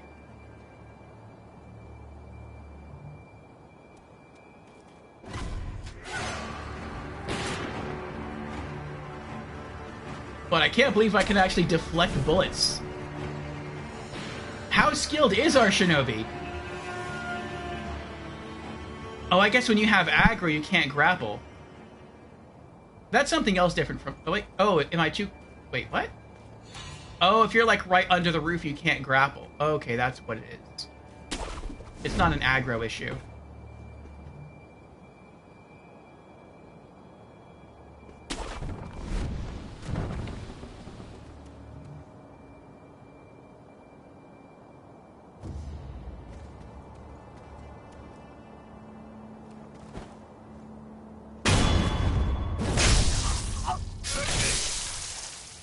Oh, that feels good. Uh-oh. No, no. No. Ah!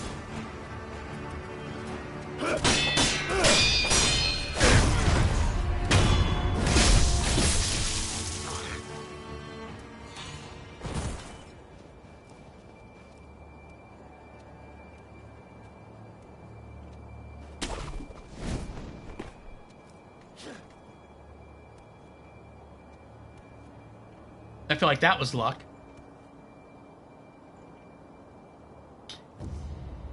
Oh, okay.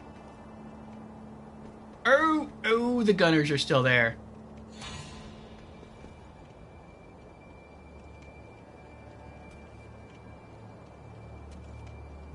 Oh, he's smart. He's curious, but he's not leaving his post.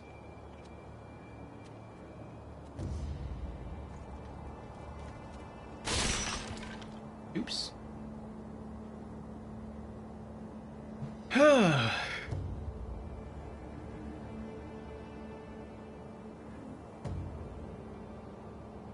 Trimo says it's fun until it isn't. Grim says, dude, I hope you really enjoy this game. Spam that left bumper. You can deflect anything. Marcus says it's fun to watch and talk. You can block bullets? Are you Chuck Norris? Maybe. Grim says the only thing you can parry are grab attacks, sweep attacks, and most thrust attacks. The game just told us that we can deflect bullets, which is kind of crazy. It probably doesn't mean like you can deflect as in like bounce bullets back to people who shoot them. Just like bounce them away from you. Trima says, did you know they based this castle in real-life architecture of that time? Oh, that's cool. Sekiro doesn't translate to other souls, in my opinion. Marcus asks, would you say mastering parry in Sekiro would also make you better at parrying the other Souls games? Oh, so Trimo is answering Marcusor, but it doesn't really translate. Okay. Grim says, can't parry. Oh, the only things you can't parry. Okay. The only things you can't parry are grab attacks. That makes sense. Sweep attacks. Okay. And most thrust attacks. Okay.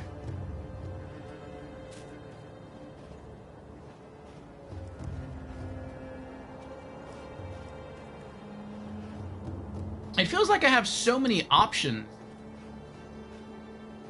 too, as far as, like...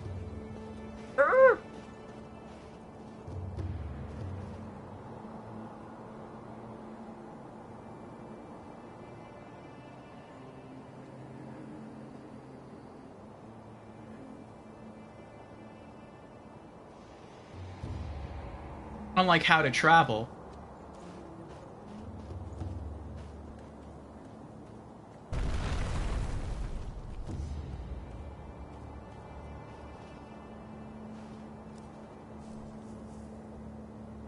Where did he go? Oh, there he is.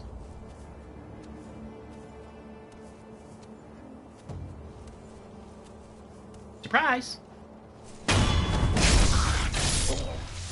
Whoa.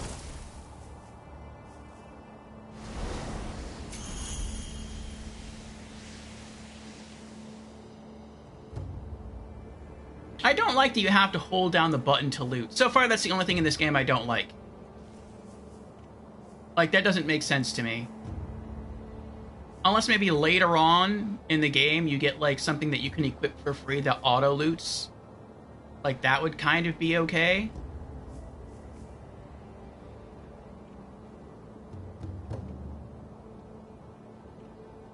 Alright, I have an idea.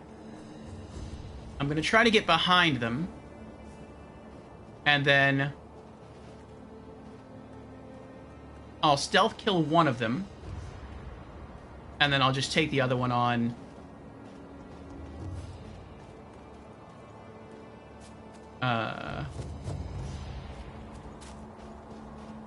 Face to face.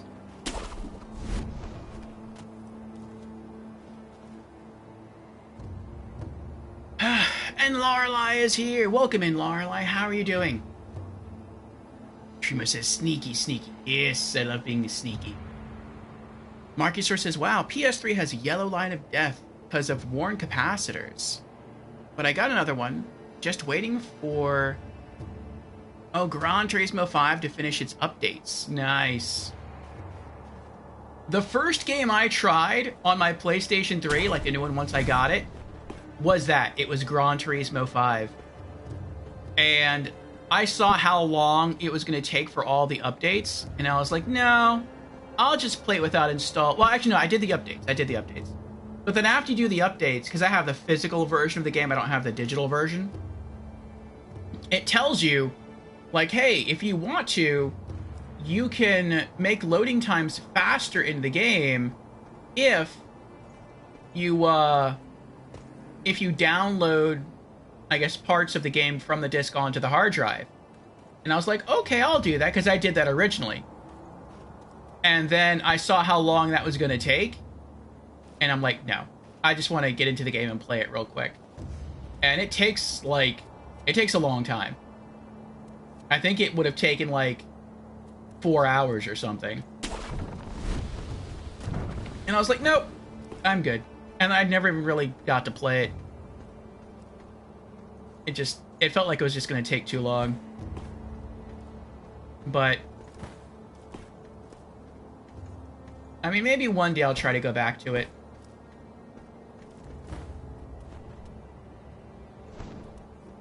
I do love Gran Turismo 5. Up until I played Need for Speed 2015, it was my favorite racing game. Alright, no enemies this way.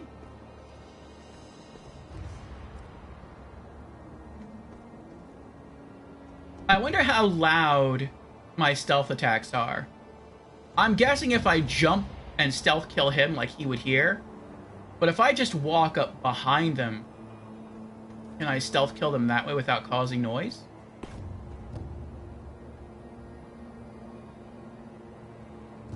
Let's see what happens.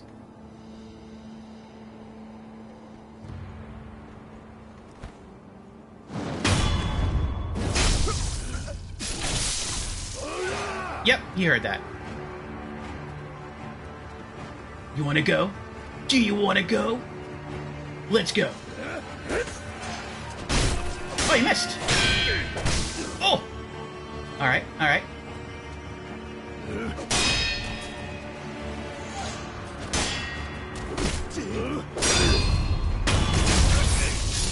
Yes! Oh! Uh-oh. Well, I'm lucky I didn't die right there. There's dogs? There's dogs in Sekiro? Oh, no. Oh! I was so nervous I was hitting the wrong button. I kept hitting L1 to attack. Which, I don't know why I do that. I don't think L1 is ever the attack button in any Souls game. Oh. The general bane of every Souls game. The dogs.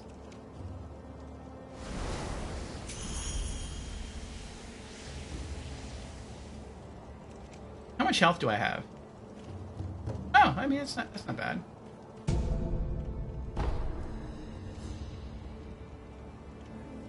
Oh boy. Marcusor asks, after finishing Elden Ring, is Dark Souls 2 still your favorite Souls-like, or did Elden Ring conquer the throne? It's still Dark Souls 2. Elden Ring is 3rd place. Bloodborne is 2nd place. Lorelei says, I'm doing alright. And you? And I'm not going to wait 4 hours just to have the game downloaded, says Lorelei. Yeah, it really does speed stuff up, though. Like, I was trying to navigate menus and just look at my car collection in Gran Turismo 5, and the loading was painfully long. So, if I were to ever get back into Gran Turismo 5, I would go back and just download everything, even if it took a long time.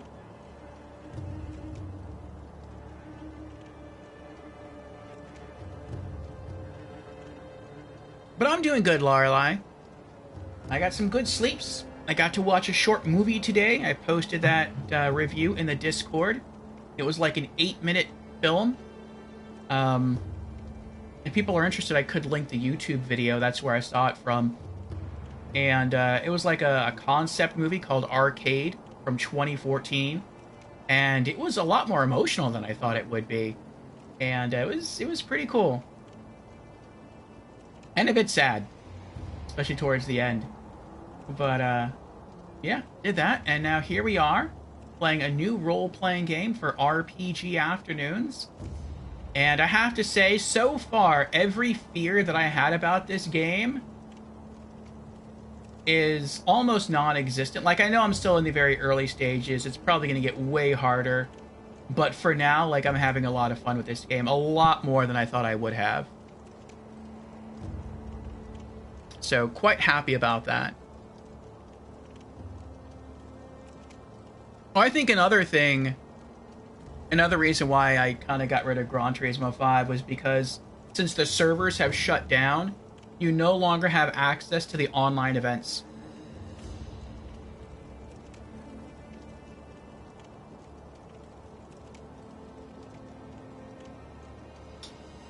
And there was one online event that I would consistently use in Gran Turismo 5 to earn money. I don't remember the name of the track, but it was really easy to race on. And you could almost consistently beat out every other car and get first place in the race and earn some pretty good money that way. And I think it's because the way the track curved is it was like, it did like a full loop in one of its sections and then it straightened out again. And a lot of other cars, for some reason, either raced in the middle of that lane or towards the outside of the edge, and so they slow down. But I always took the inside, like as far inside the loop as you could, and that makes it shorter to travel around, and you can travel faster. And so, like, almost effortlessly you could win and win a lot of money. And I did that to buy a ton of cars in the game, and now that that event's gone, it's like, yeah, I could still, like, use money to upgrade cars and, like, acquire new vehicles and everything, but it's like, it's not going to be as easy anymore. So, I mean, maybe one day I'll get back around to it, but there's still plenty of other racing games I want to play, and I'm really enjoying Grid Legends. In fact, I bought Grid Legends. I typed about this in the Discord as well. How I only owned it through PlayStation Plus, and we beat story mode. And, I was interested in playing other aspects of the game. There is a career mode, which the career mode in Grid Legends is basically like the career mode from Gran Turismo 5, A-Spec mode. And so I started doing that. I was having fun doing that. And I was kind of considering getting the story-based DLCs, but they're kind of expensive. They're $10 a pop, and there's 4 of them. So $40 for a game I don't even really own. I only sort of owned it through PlayStation Plus, and once that expires October 3rd of next year, I lose access to the game. So would I really want to spend $40 on DLC to a game I don't even own? Not really. But I hopped into the PlayStation Store to see if just maybe there was a sale on the DLCs. And there wasn't. But there's a season pass you can get for $20 that would give you all 4 DLCs. And then there's another sale going on till December 21st, where for $24, so just $4 more than the season pass, you could get the deluxe version of the game, which comes with a season pass. So for $24, you get the game, the base game, plus all 4 DLCs. So now I just own it outright. So that's cool. So I think we're probably gonna bounce between career mode and story modes, and I'm looking forward to getting back into that Monday of next week. And I even went through all the cars I currently own, including the new cars that I now own from the DLC, and it gave them all the same paint schemes. They all look like creamsicles. They're all like orange and white and black. So, because orange is my favorite color. And looking forward to getting back behind the wheel of that next week. Excuse me. Grim says the executions and perfect parries in this game are so satisfying. Perfect, parry the dog. Can you parry the dogs?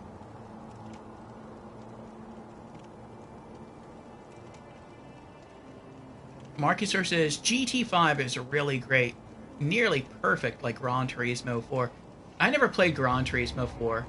I think the only other Gran Turismo games I've played were... I don't remember which one it was. I know it was on PlayStation 2. And it had a horse carriage, but I never got the horse carriage. And I remember trying to play it, and it was just too hard for me at that point. And I think I returned it the same week I got it. Like, I bought it pre-owned, I think from like EV Games or something, and I returned it the same week. I'm like, I can't do it. It's too hard. But yeah, Gran Turismo 5 looked so good on PlayStation 3, I forced myself. Like, I literally forced myself to get good at the game because I wanted to play a game that just looked that good. And I did. I got really good at it. Glad I did. Glad I played it. And then I played Gran Turismo 6. After I lost my save file on Gran Turismo 5, I got that instead, and I just didn't like it as much.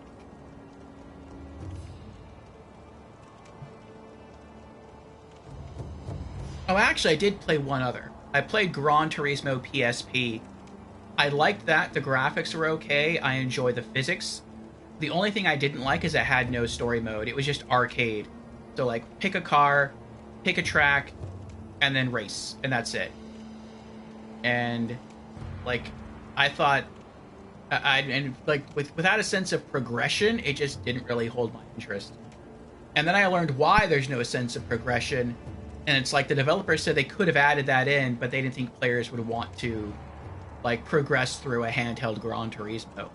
They just thought that you'd want to sit down in your spare time, like, launch the game, do 1 or 2 races, and then go do something else. Like, they saw it as more of a pick-up-and-play experience, not something that you would want to work your way through. And I'm like, they were so wrong about that. Marcusor says, best 2 Gran Turismos of the era, followed by Gran Turismo 2 on PSX for me. Current Gran Turismo is also decent.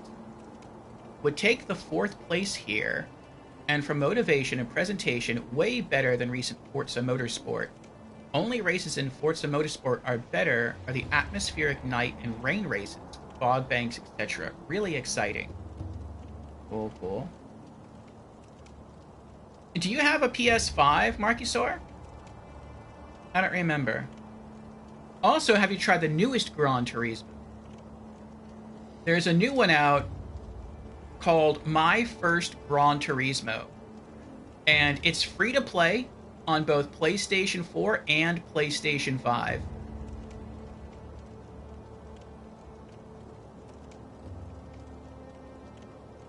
Trimo says, "Whoa, long, I'm getting for Christmas." Ooh, let me know what you think of that, Trimo. Marcusor says, "Ooh, you didn't ever play Gran Turismo 4? Man, you will enjoy it.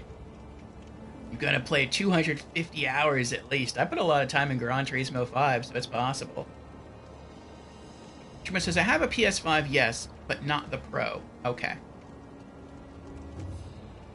And Tukitsune is here. Welcome in, Tukitsune. How you doing? Tukitsune says, "I'm really excited to play Subnautica 2.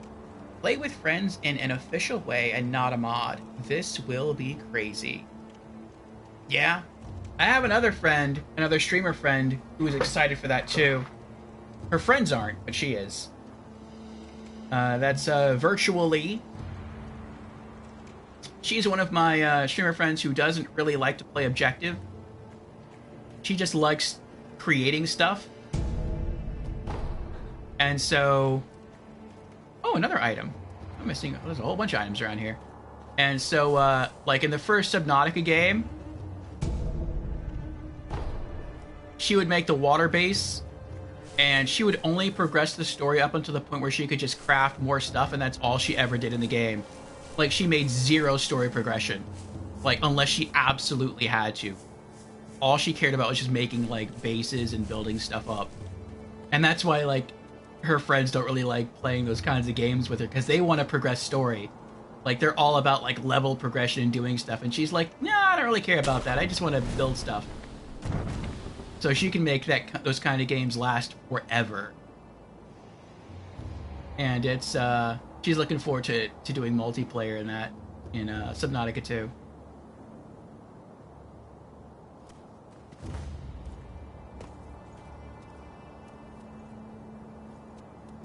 Okay. Can I go? No, not really.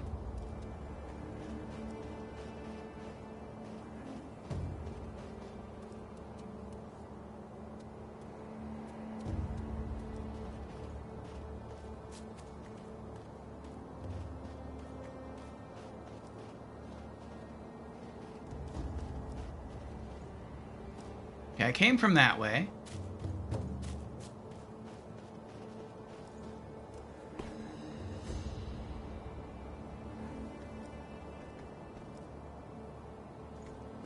It's just the sun. I guess this is where Elden Ring got its stealth mechanic from Sekiro.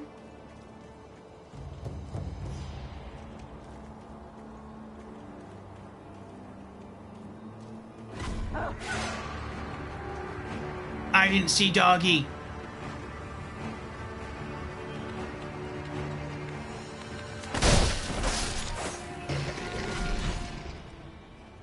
Bad dog. Another one.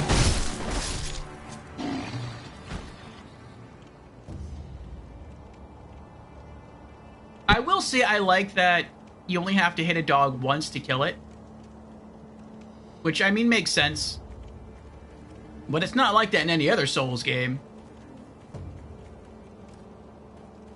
So I guess Sekiro is a bit more realistic in that way.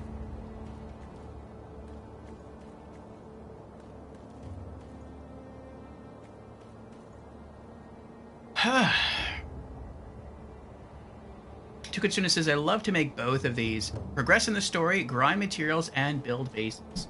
Eventually, I would like to play Subnautica. I believe I owned the original Subnautica on PlayStation, and it was Virtually who made me interested in picking it up. I've never played a game that has any real crafting to it, except for maybe, like, Little Big Planet. But for me, like, Little Big Planet was just too complicated.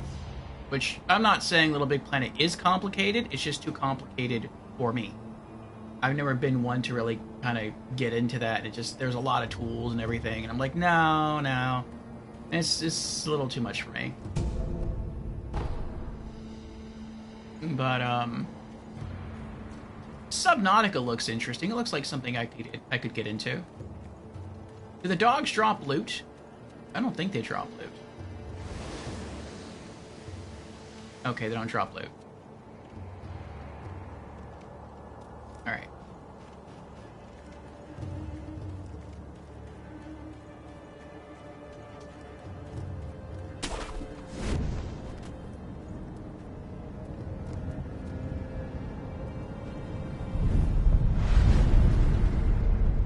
Sculptor's Idol found.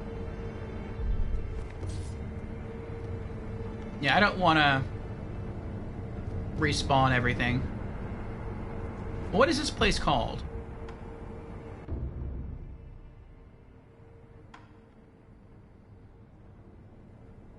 Outskirts Wall Gate Path. Okay.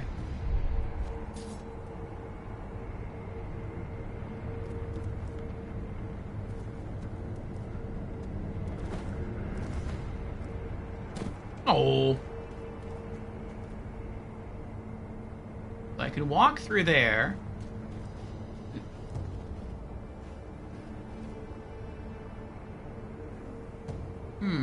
Looks like I can go over there. I feel like I want to stick to the path. Or close to the path in our first playthrough here.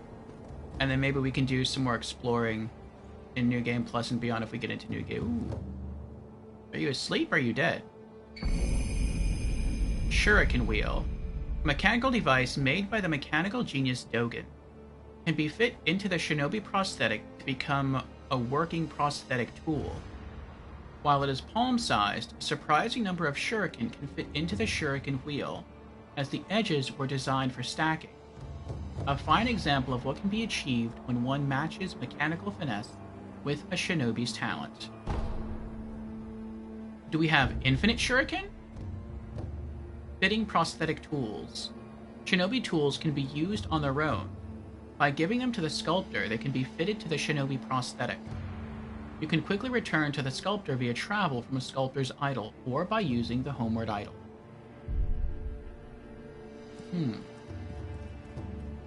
I'm good for now. We got a tanky soldier down there, though.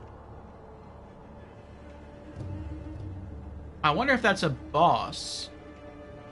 There's no one else here. He's wearing thick armor. And that could be why there's a statue outside.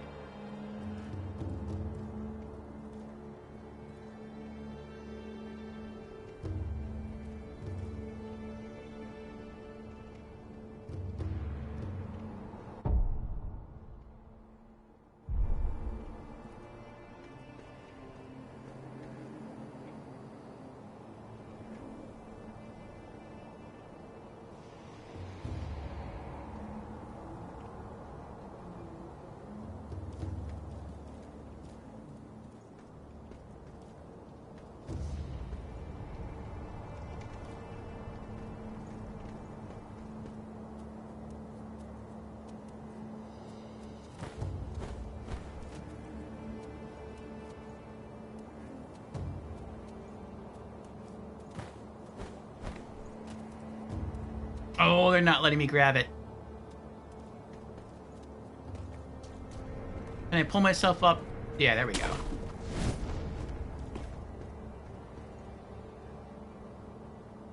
Alright. Now... Okay, I can go this way.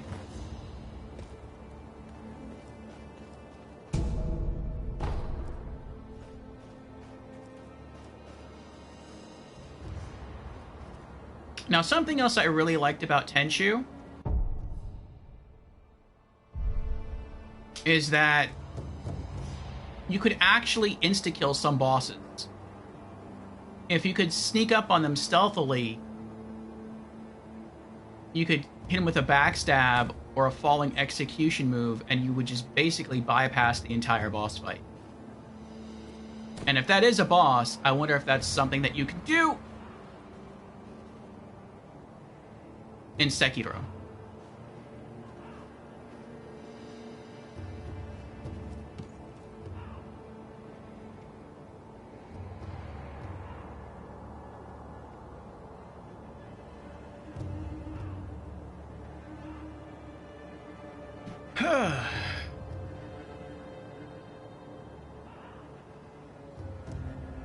Hello, Toxic. How are you doing?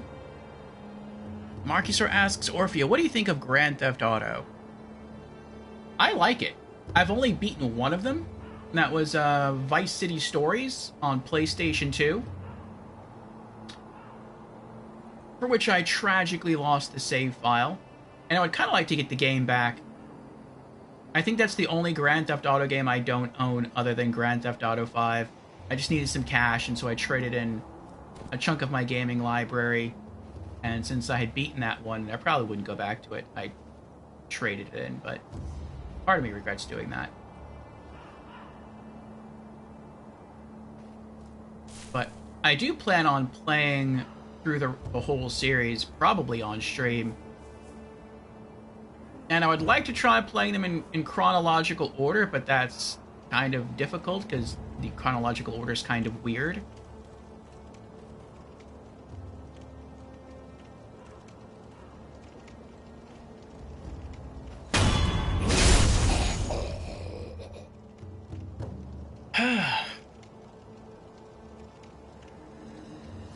It looks like it goes Vice City Stories, and then I'm not sure when Liberty City Stories takes place.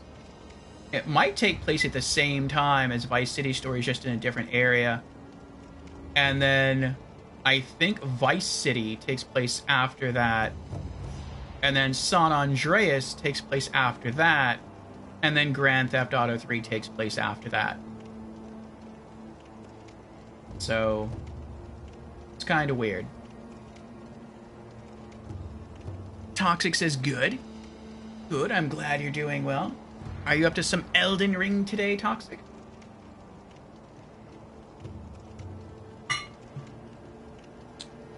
And did you ever play Sekiro? Toxic. Marcus asks, would you stream Grand Theft Auto 5? I certainly would. But yeah, I would play the games in roughly chronological order. The next Grand Theft Auto game I think I'm set to play is Vice City. Just regular Vice City. So, I think that'll be fun.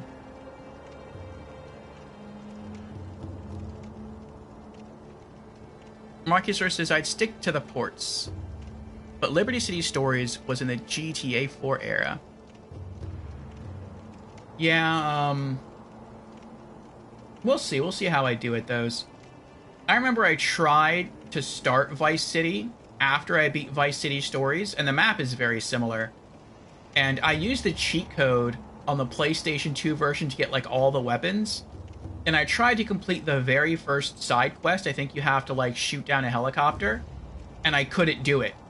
And I literally unlocked, like, all the weapons at the very beginning. So I had the rocket launcher, I had everything else.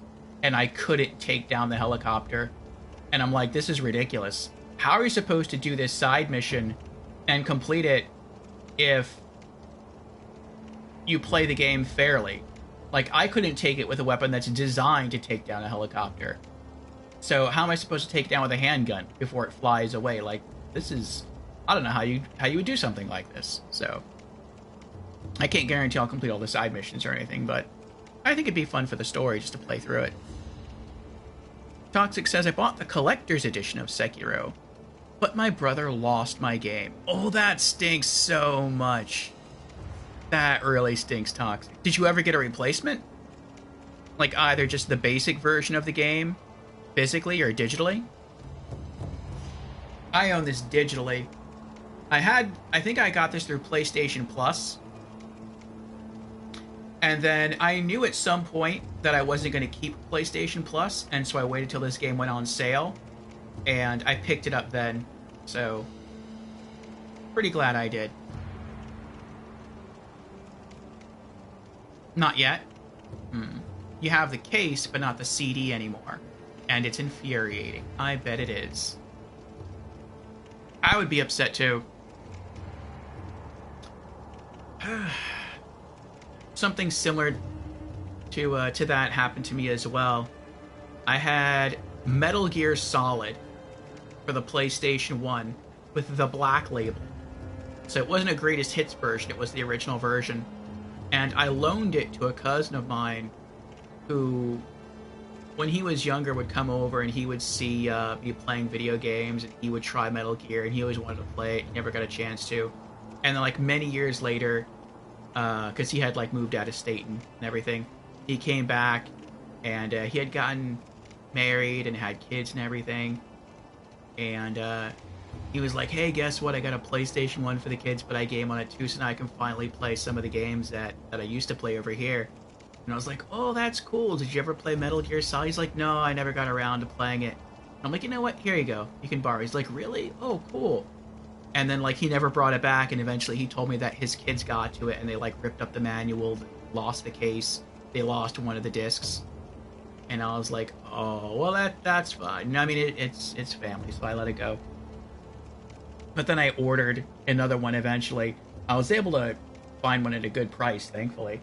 And I got it, and I probably had it for, like, only a few hours out of its packaging. And I think I had it sitting on, like, the arm of a sofa in my old house.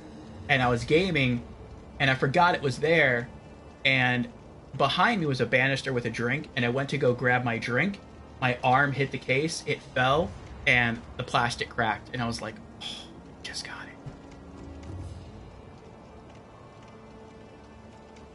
Which you can replace the plastic case. I know how to do that, but I didn't have, like, a spare empty CD case at the time.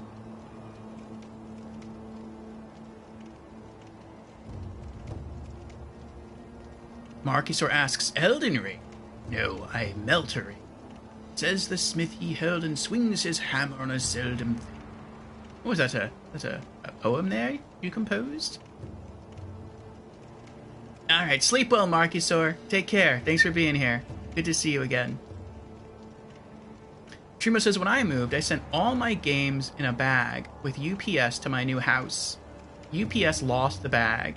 Can relate to the pain. That is horrible, Trimo. That is definitely horrible. I hope I can find the rest of my gaming stuff. Like I said, it should be in a box in the shed, and I really want to play through the Breath of Fire series, and my very first Breath of Fire game is on the Game Boy Advance, and it's inserted into my Game Boy Advance SP. But I don't know, like, it should be in a box in the shed, but I'm not sure, so hopefully I can dig it out and find it. That might be something I try to do this Sunday, so we'll see, we'll see.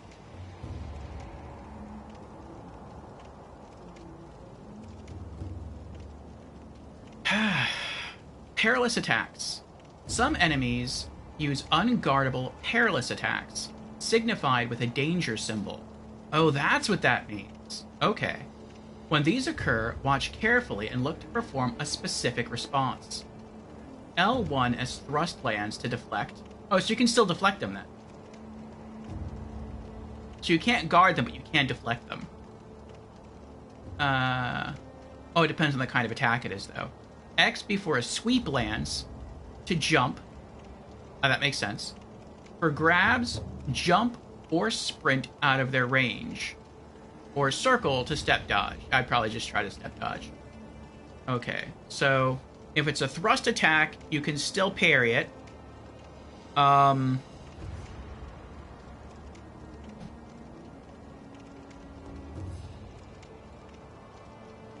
You can jump over a sweep, or you can dodge from a grab. Okay. I think I know what I'm going to do with this guy.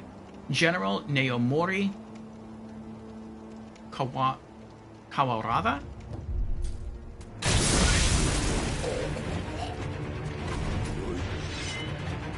Bye!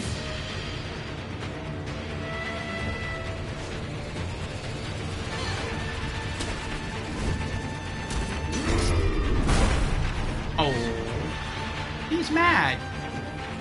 Don't be mad, General.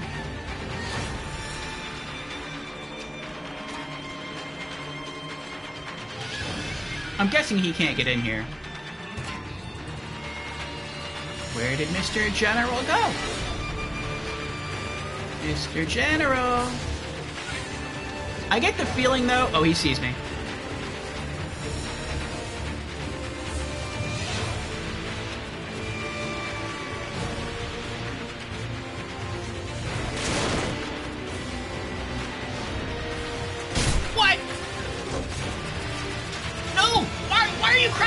Stop crouching! Stop! Oh my goodness, stop crouching! Oh! Oh my goodness, what is wrong with you, sir? I had to spam that button multiple times to stop crouching. I mean, the first time might have been me. Like, I might have gotten nervous, but still.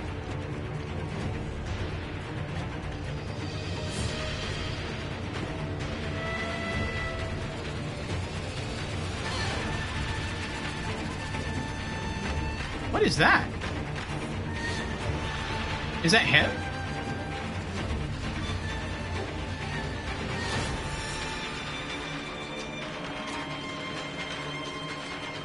A chicken? A giant chicken.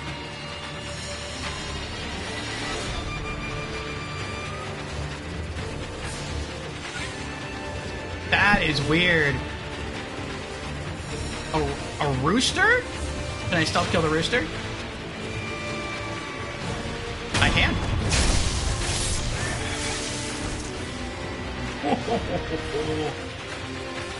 I stealth killed a rooster. It takes a long time to lose aggro in this game. Like in Elden Ring, I would have lost aggro within like 10 seconds. That took like a full minute at least.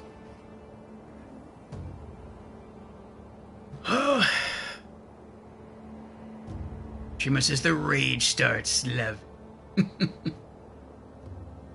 You thought dogs were enough? Yeah, Rooster was a surprise. Toxic says makes me want the drumsticks. Alright, where's General Guy at? Okay, he's back there.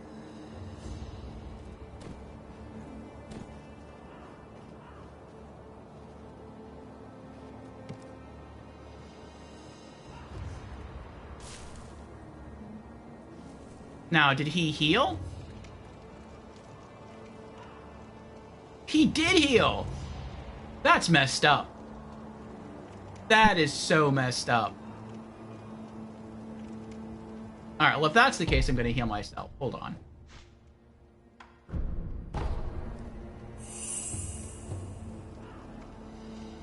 So you need like 2 critical attacks to kill him, or you have to wear down his health bar.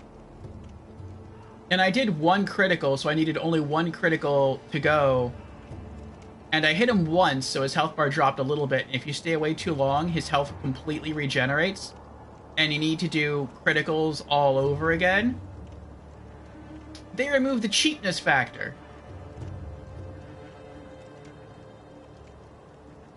And when I ran up to him, I couldn't backstab him even though I was behind him. So I mean, maybe breaking through these boards, like, alerted him to my presence? I don't know.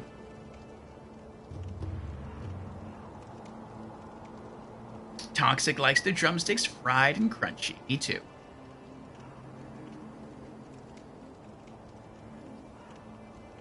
Did we ever see the little pig on TV that was named Chris P. Bacon? I did not.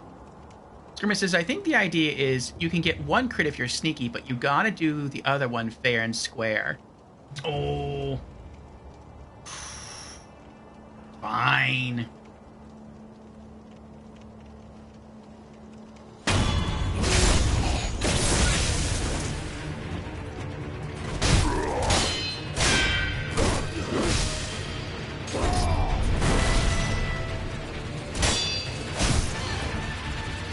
Quick items. You can cycle through various quick items and use each according to the situation. For instance, if you have taken damage, you can recover vitality with the healing gourd. Okay. I don't know how to do that though. I'm hitting square to do it. Is it triangle? It's not X. Okay.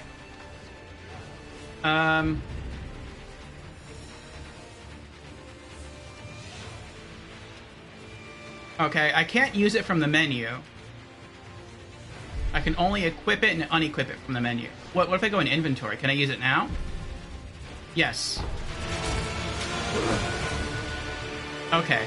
So I'm gonna have to try to figure out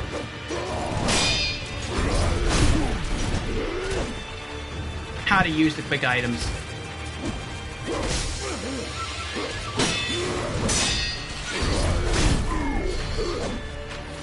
I'm gonna die. Oh, yeah, I'm dead. I couldn't deflect that one.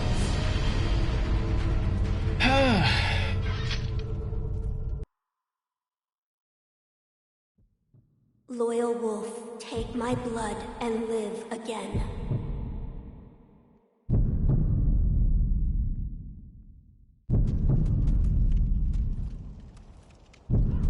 Resurrect?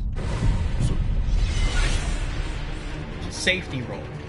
To stay down after being knocked to the ground surely means death. Safety roll can be used to quickly recover from being knocked down or posture broken. When posture broken or knocked down, X or circle for safety roll. Okay. Resurrection. The Divine Heir's blood grants the ability to return from the dead using resurrection or resurrective power. One charge is always restored by resting at a sculptor's idol.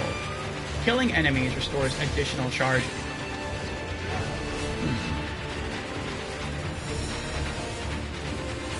Resurrection becomes unusable immediately after using it, but killing enemies will make it available again. Okay.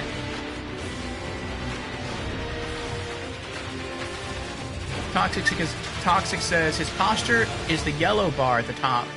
That must reach full for his posture to break, and you can get the second crit. Okay. Unlike Demon Souls, Dark Souls, and Bloodborne, this game relies on deflecting instead of blocking and dodging. Tremosa's shadows die twice. Yeah, I guess he has to kill us twice. Oh, dodge!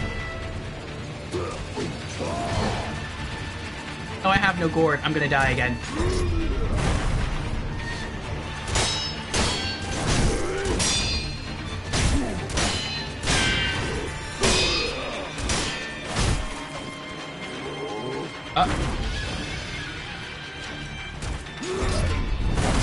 Oh!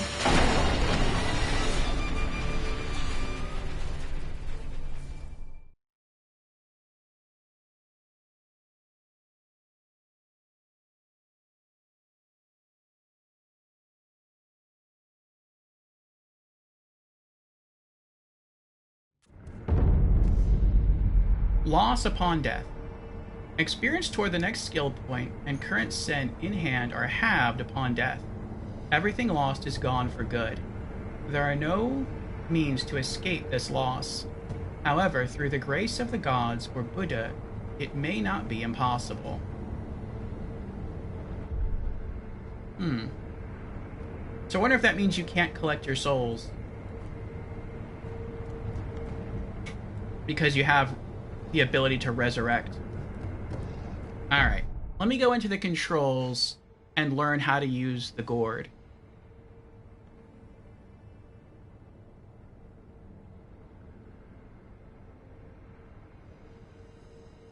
Up. Okay, it's up. I was spamming square because that's what I'm used to doing in Souls games. Alright. So it's okay.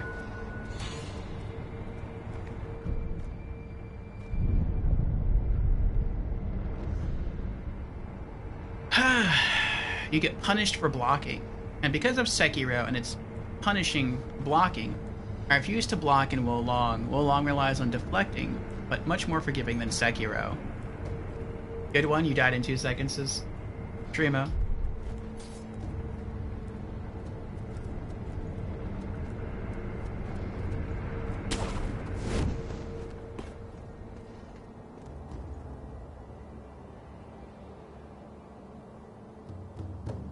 Oh, the rooster's back.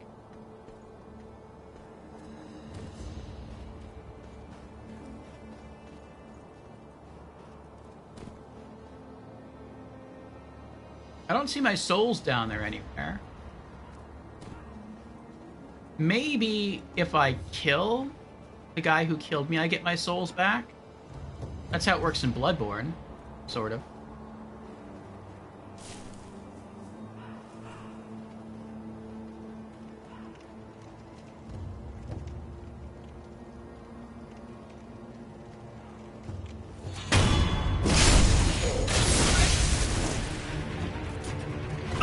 Button again.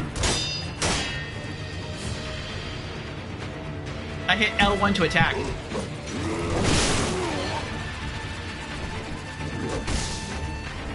Oh, that's right. I have to spam to roll away.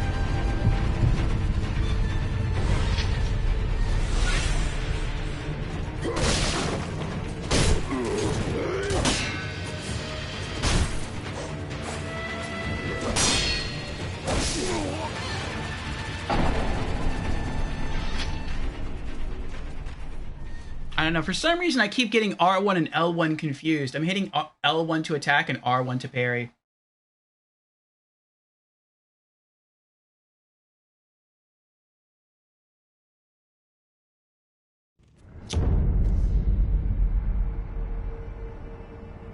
Alright, we have an ad starting about half a minute.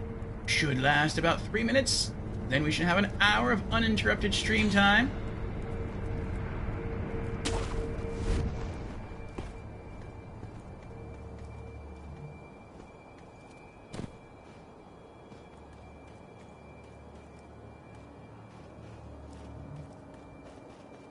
Oh.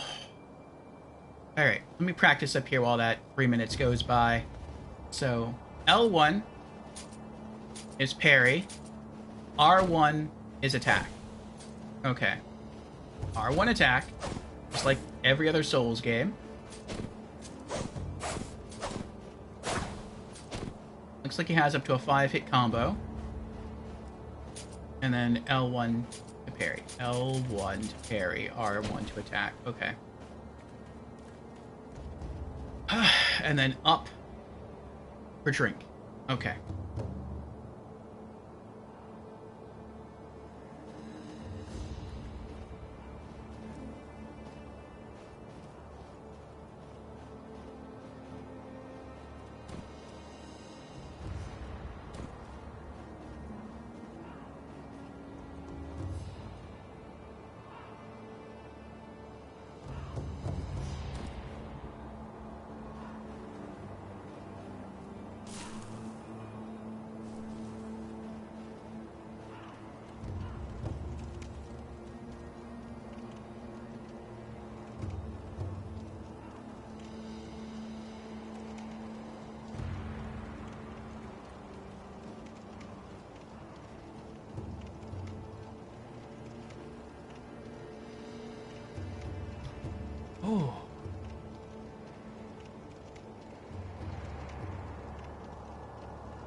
You're also watching a Dark Souls 2 player, or Dark Souls 2 streamer, Tremo. They're not leveling up adaptability. Yeah, someone had to tell me about that too.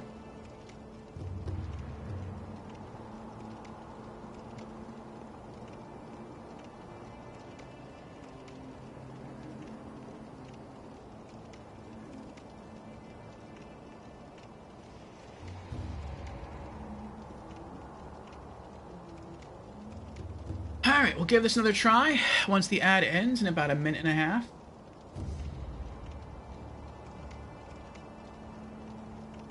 This might be our first real, like, fight here to learn from this mini-boss. I wonder if mini-bosses stay dead. Like, guys with red health bars and like, require parries. Like this.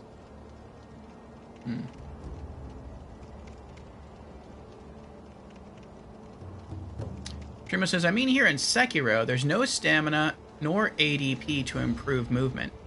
I picture a Dark Souls 2 player like you might find it weird. It's kind of nice, the idea of having infinite stamina. But I don't really find it all that helpful. Because the main thing you would use stamina for, other than attacking, is dodge rolling. But it feels like the dodge rolls in Sekiro aren't as good as the dodge rolls in the other Souls games. And I think that's because they really want you to focus on parrying. They don't want you to dodge roll through stuff. Like, you will get caught, like, dashing or trying to, like, dodge roll through things if they hit you. Whereas in Souls, you get iframes, and it doesn't feel like you get iframes here when you dodge. You just put distance between you and the enemy. So, if the distance you create by dodging isn't enough, you are going to get hit and you are going to take damage. And so, that sort of makes the dodge roll almost useless, in my mind. Unless you know that you can evade getting hit. It really is all about, like, the parry and guard mechanic.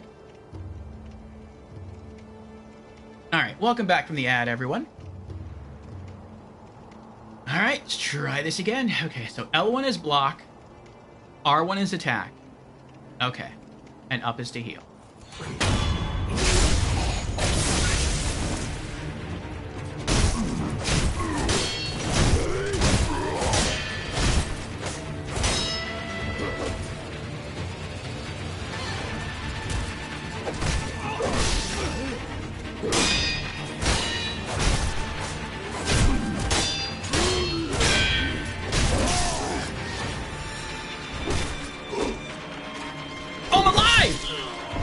I was dead. That's why I wasn't pressing anything.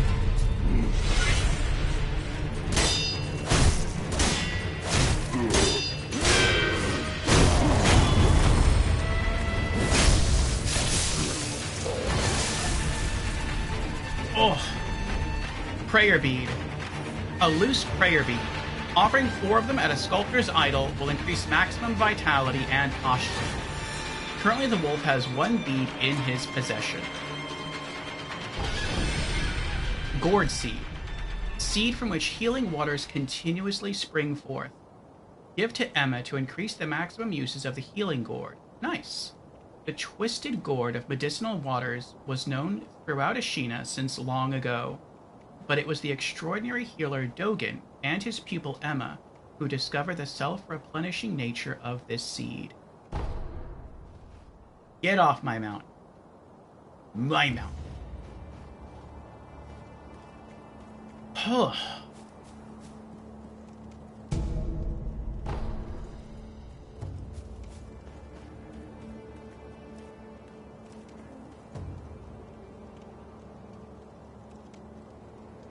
Charles Raid, welcome in, Charles. Welcome in, Raiders. How are you all doing today? Toxic says this game has posture instead of stamina, which are the yellow bars in fights. Both you and the boss have them. There you go.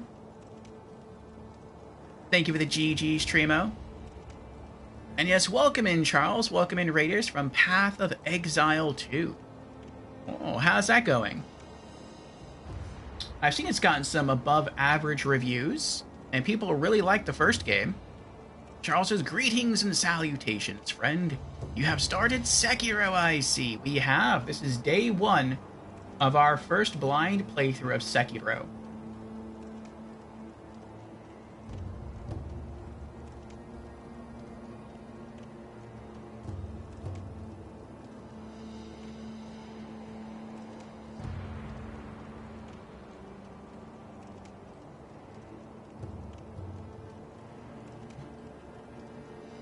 So how did Path of Exile 2 go? And welcome in, Raiders. For those who don't know who I am Orpheo.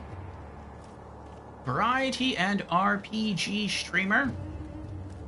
We finished with Elden Ring Saturday of last week. And we're trying to beat all of the From Software Souls games here on this channel. And so far we've done that with Demon Souls on the PlayStation 3, in addition to Dark Souls 1, 2, and 3. Bloodborne, and Elden Ring. Oh, there's a little path behind there. I wonder if those are items. And, yeah, now we're seeing if we can do the same with Sekiro.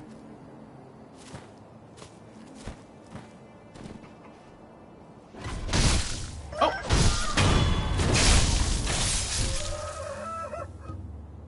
He's crowed his last. Oh. And I'm trying to get used to the combat here. Oops. Charles says, yes, Path of Exile 2 is challenging, slow-paced, densely packed with complexity, and has some Soulsborne elements now. Interesting.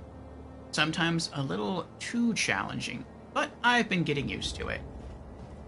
Good. Yeah, I'm glad you're enjoying yourself. Now, did you ever beat this game, Charles? I thought you said you got to the final boss, and then you kind of stepped away from it.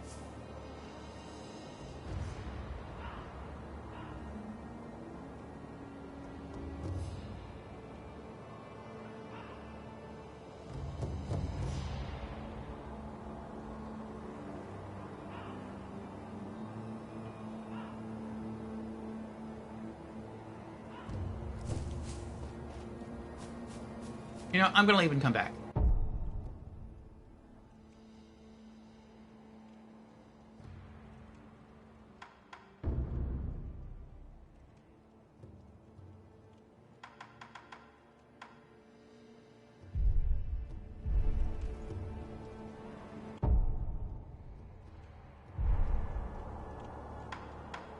What does down do?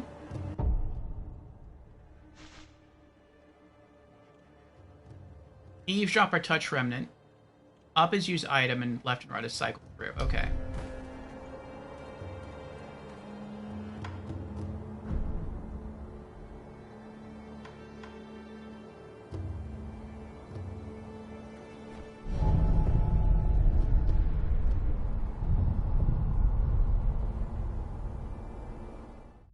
Oh, that's cool. First time I've used that item.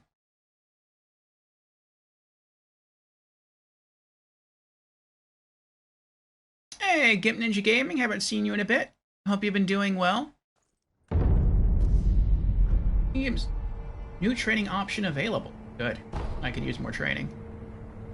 Gimp says, hello, Lord Orpheo. I don't want to spoil it for you, but I have so much info for this game, I'm giddy with excitement. Ooh. I appreciate no spoilers. I want this to be as blind a playthrough as possible.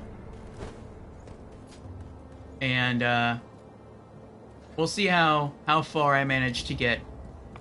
But so far, I'm liking it. I'm liking the stealth aspects of it. It reminds me a good amount of Tenchu. I found one. A shinobi tool? Yes. I said before that your prosthetic arm was a fang. But by fitting shinobi tools to your arm, you'll be able to change the form of that fang. Thick shields, break them into splinters. Swift foes, bring them down from afar. Fitting more devices means more ways to slay your enemies. If there's someone that needs killing, there's a proper way to kill them. That's all there is to it. Seems you know this prosthetic very well. I should calm myself. The more I speak of bloodshed, the more demonic my sculptures will become. Give it ear. I'll fit that tool for you. Present Shinobi prosthetic.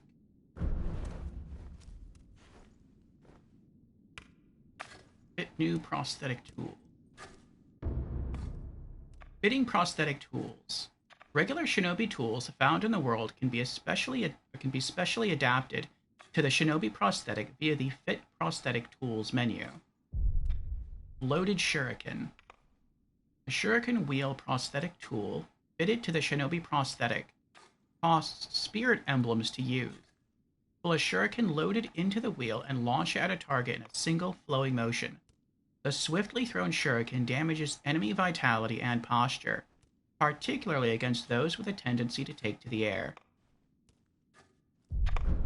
Nah. No matter what I do, any Buddha I carve is an incarnation of wrath. Thus is the fate of those who owe a deep karmic debt. You'll understand when you try carving one for yourself one day.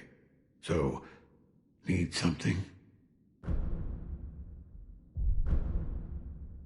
If you want more forms for that fang of yours, you'll need to search for more Shinobi tools. There's no turning back from this path now. The least I can do is load your arm. Oh, I think I get it. I think he's me. I guess there's time travel in this game. He's wearing an orange cloak like I am, but his looks older and dirtier, and he's also missing his left arm. And he has long gray hair like us. Interesting.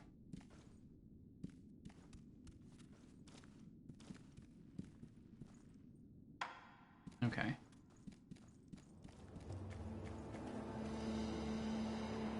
I'm gonna see if I can beat the game without using any tools. Any Shinobi tools.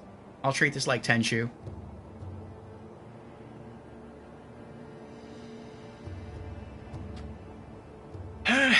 Charles says, I got the last boss of Sekiro down to within an inch of his life after about 9 hours of tries, and realized I was not enjoying the attempts anymore. So I have technically never beaten it. I see. I thought that was the case. Kim says this was supposed to be a Tenchu game. But FromSoft lost the Tenchu license, didn't they?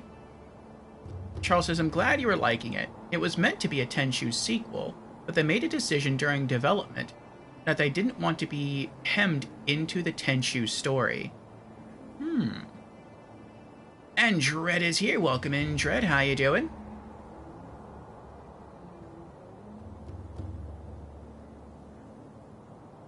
Kim says, you can tell there are remnants of Tenchu music and mechanics. Definitely mechanics. I haven't heard any music yet that sounds similar to something from Tenchu 1 and 2. Those are the only ones I've beaten. But yeah, the grappling hook mechanic is very similar. And the fact that you can jump from on top of a roof and stealth kill somebody, that's pretty similar as well. Notice anything different? Yes. Like what? I died. The Divine Heir's voice reached out to me, and suddenly I was alive again. So you died, and now you're alive again. So that means it has to do with resurrection. Resurrection? Lord Kuro. It's said to be a power of the Divine Heir's dragon heritage. Those who have been given the power of resurrection. They are revived upon death, repeatedly. Impossible. Yes. It is rather strange, and yet, it is happening here and now. Let me know if you notice any more changes. I don't think the power of resurrection comes without a cost. there's a cost. I'm glad you've come, Master Wolf. Give Gourd Seed. Consume Gourd Seed to increase maximum uses of Healing Gourd. Yes. Is this a gourd seed? Yes. Bring it here. Plant the seed into the gourd. Perfect. Now the volume of medicinal waters in your gourd will increase. Maximum Healing Gourd use is increased. Such a strange medicine. Is it strange? I don't take any offense to that. If it's effective, then that's cause for celebration, whether it's strange or not. That's what my mentor Dogen taught me. I see. Please bring me any other gourd seeds you find. I should be able to further increase the volume of the medicinal water. I still don't understand the particulars, but it appears as though your body is no longer confined by the rules of our world. Come and see me if you notice anything alarming. I will. Goodbye. I wonder if during the course of the game you get, like, better armor or, like, a stronger weapon.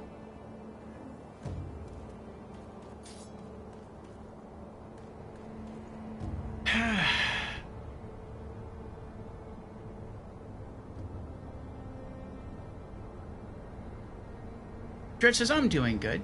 Just playing Like a Dragon, Ishin. Cool. How are you? I'm doing good. Got some decent sleeps. Just finished my last cup of coffee for the night. And enjoying our first blind playthrough of Sekiro. I think it's going to take a while for me to get down the... I'm not sure what you would call it. The parry mechanic or the perfect dodge mechanic. I already forget what they called in this game. But it seems like the perfect guard mechanic from Lies of P. Aside from that, I'm enjoying the rest of it. I like the stealth kills. I like stealthing through tall grass. I like the grappling hook. I like running across the roofs like in Tenchu. All the rest of it's fun. I just have to get better at, I guess, the parrying aspect of it. Charles says the Japanese dub was the intended experience, I think. Fusion says, wait, Orpheus playing in English? That's right. And I watch dubbed anime, too. I admit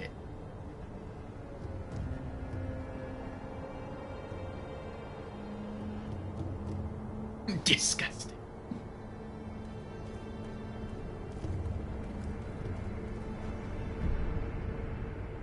Physical enhancement.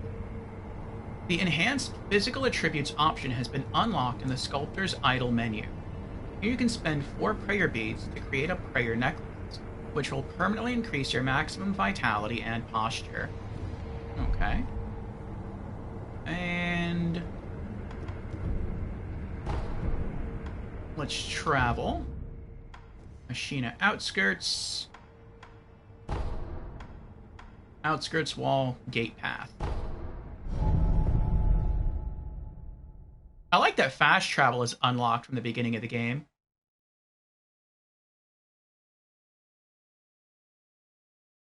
Kim says, I played in Japanese. I have died so much I know the story in Japanese.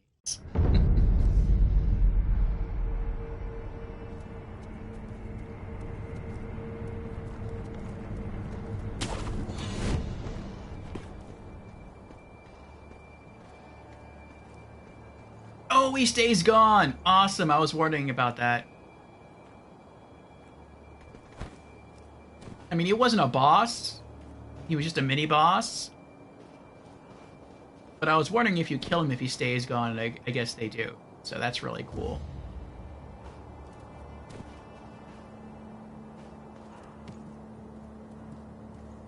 Yeah, I hit the jump button.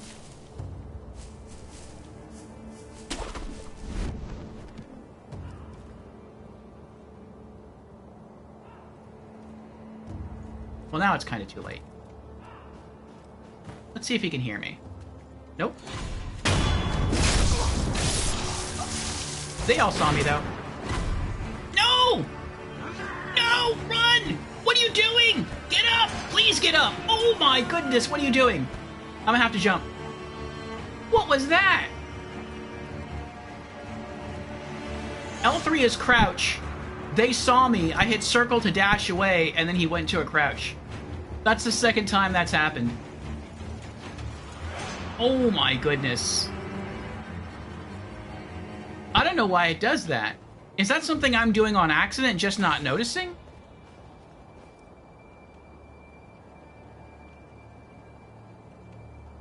Tukatsuna says, dub anime for me is in Portuguese. Said to be one of the best dubs in the world, but I also watch in Japanese. I just ponder, if I like the anime, I'll rewatch in dub to see the differences. Kim says, it took me 11 months to beat this game. How long did it take you to beat the other Souls games? What was that? Look at a giant.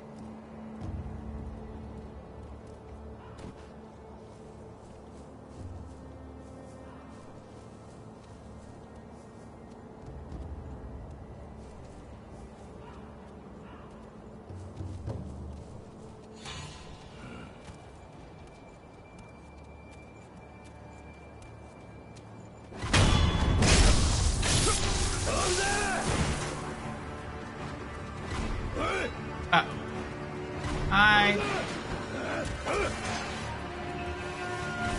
Hi. Uh-oh.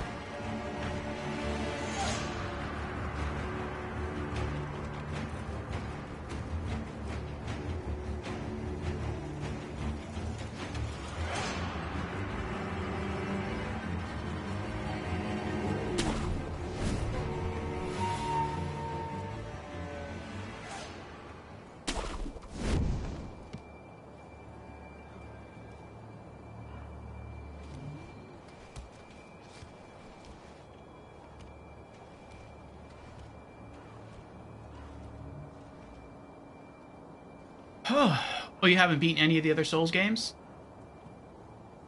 Oh, that is a giant. Oh, boy. He looks like he's going to be tough.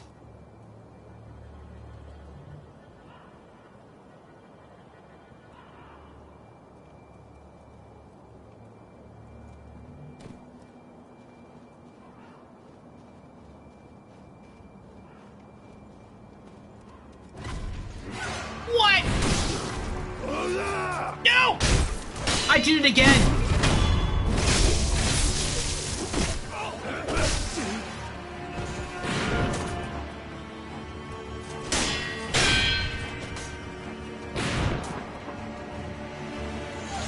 Maybe it's me getting nervous, I don't know.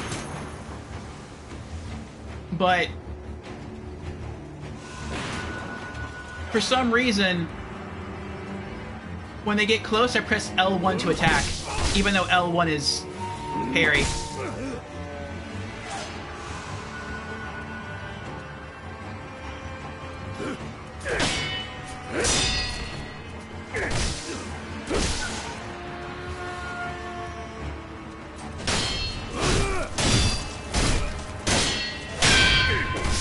I'm dead.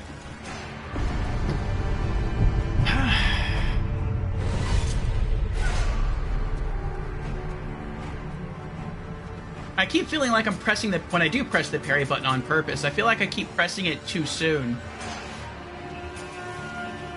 But I guess that's why there's a delay. When you go to guard, you're supposed to press it like as soon as they start to attack you. Because it takes so long for the parry to actually activate that they end up hitting you at the right moment.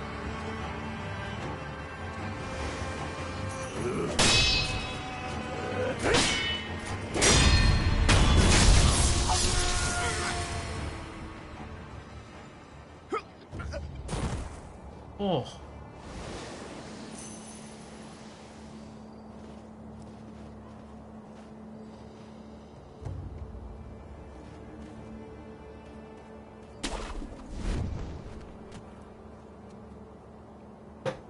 Oh boy.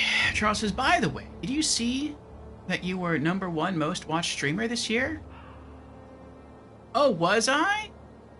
I saw you put a link in your Discord, Charles, but when I clicked on it, I got a 404 error. Trimmer says the Giants big but dumb. Oh, that's good. Jim says, I had to change the controls to be able to play. Maybe I should do that. I don't know. I mean, with the L1, R1 thing, I'll probably just try to get used to that.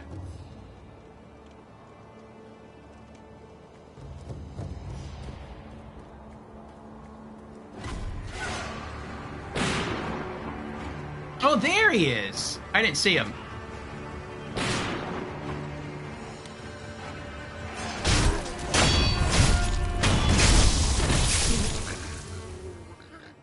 That was brutal. It looked like I stabbed him in the mouth.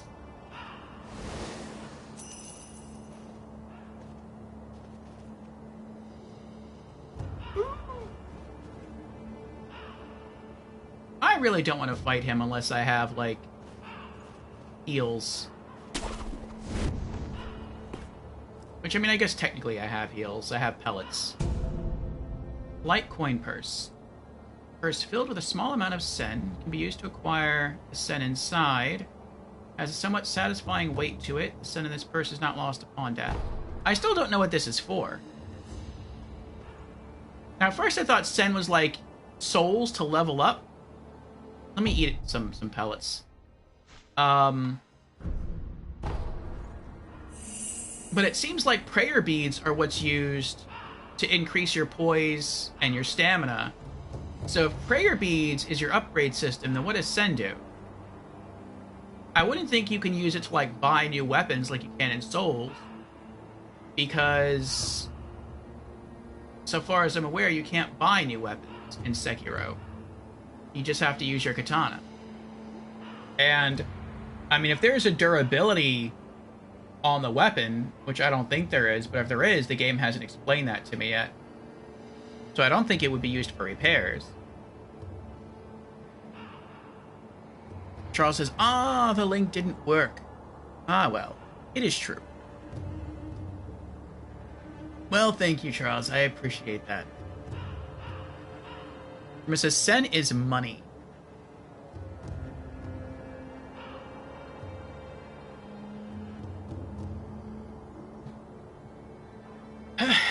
Well, I was pretty sure it's money. I just don't know what it's used for.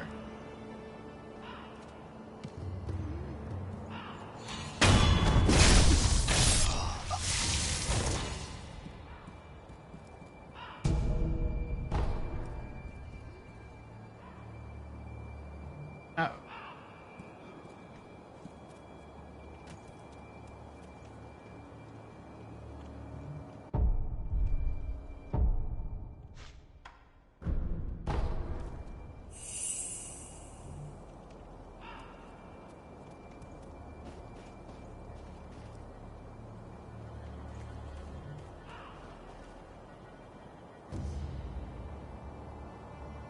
I wonder what he's doing over there.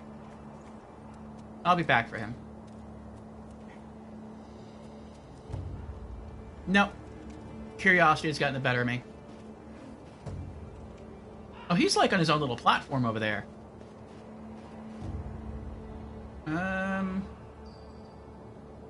Okay. Are you a friendly NPC? Oh, I can talk to you. Hello? Oh, is that you, Inosuke? My son, have you seen the young master? I'm not your son. I am not your son. There you go again, Inosuke. You always tease that I'm getting senile, but a mother knows her own son. Well, anyway, take this bell. It's a charm I made with the young master in mind. Please, offer it to Buddha for his sake. Young Lord's bell charm. A bell charm received from an old woman who asked that it be offered to Buddha. Bell charms protect their holders through Buddha's divine protection. If one finds themselves the owner of another's bell charm, offering it to Buddha on their behalf is common courtesy. The sculptor of the dilapidated temple could advise on how it should be offered. Huh.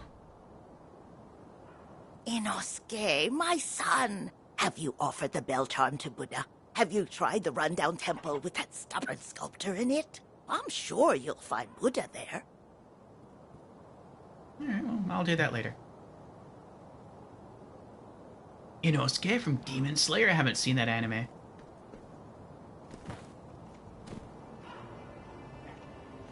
Oh, is this your son? Who is it? Is somebody there? Yes. That voice. No. Could it be? Sir, my name is Inosuke Nogami. Oh, it is. A vassal of the Hirata family. Or at least I was. I ask a favor. Might you look in on the old lady in that house? She's my mother, but her mind is failing. She cannot tell one from another. I met your mother. She gave me a bell. She did she? You have my thanks. That bell's troubled her for a long, long time.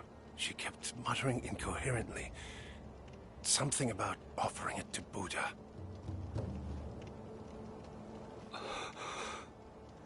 Sir, the man from before, right? I wanted to thank you for humoring my mother. That bell's troubled her for a long, long time. She kept muttering incoherently. Something about offering it to Buddha.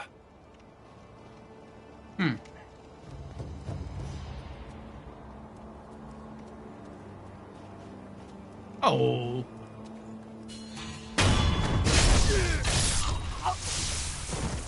Hold circle plus left analog stick to sprint.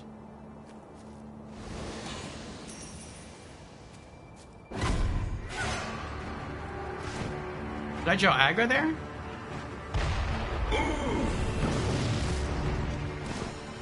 That was scary.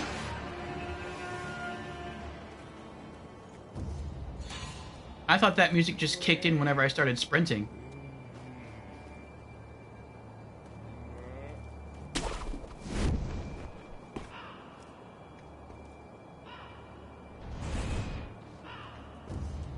What's that?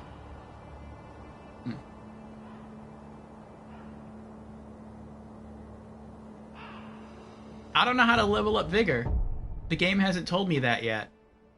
All it says is if you find enough prayer beads, you can do something. And then... oh, I guess money you use to get skill points? I don't know what you can do with skill points. I don't know how to do anything with skill points.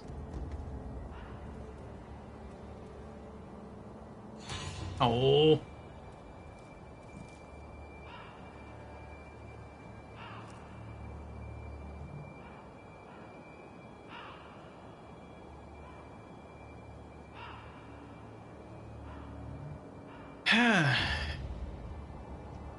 oh, you mean Inosuke? He had skill issues? It appears that way. I mean, I have skill issues too, though.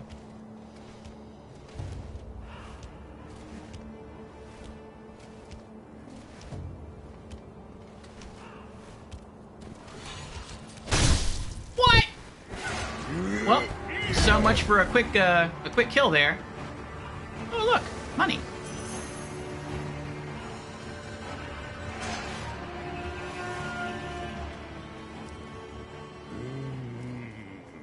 Come on. There we go. Oh.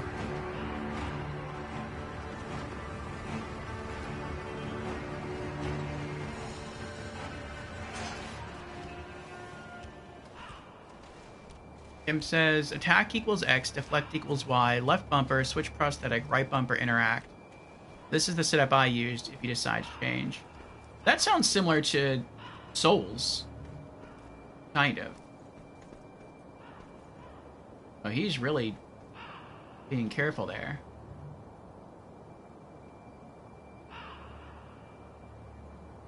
It looked like if I can run up behind him, I can get a stealth kill. I guess he just turned around at the exact moment that I would have had the opportunity.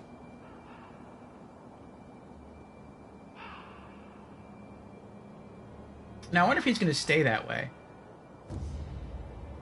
Nope. Okay. We'll try it again when he wanders this way. You play on Xbox. Yeah, for me that would be square to attack, triangle to deflect, and then L1 for switch prosthetic and R1 for interact.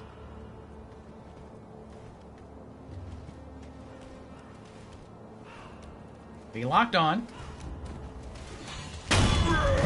There we go.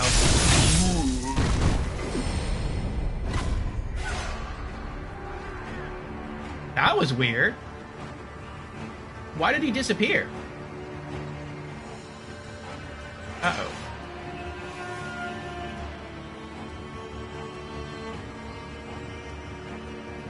Hello. Charge! Ow.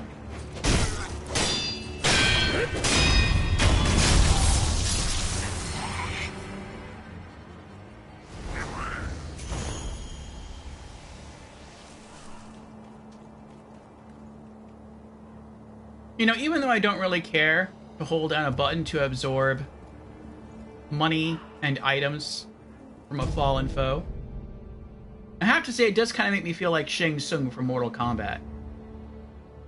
Mibu Balloon of Wealth. A Mibu balloon filled with fountainhead water imbued with a blessing of wealth. Mibu? Sounds like weeaboo. If one pops the golden Mibu balloon and prays, those its water splashes upon will acquire more coin for a period of time. Mibu means aquatic life, or life born of the water. The Ashina consider the fountainhead water itself to be worthy of worship.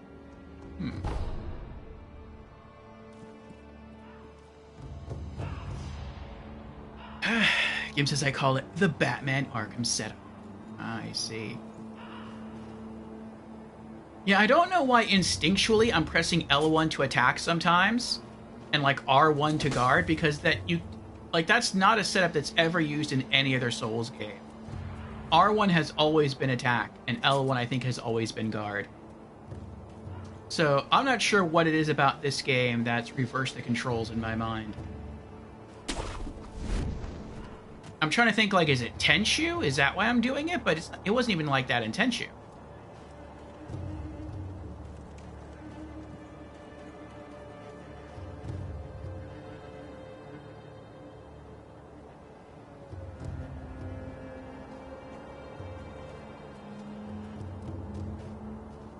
Okay, I think I may have cleared out the area. I killed all the enemies on the other side of this wall already. So I could keep going that way. I kind of want to.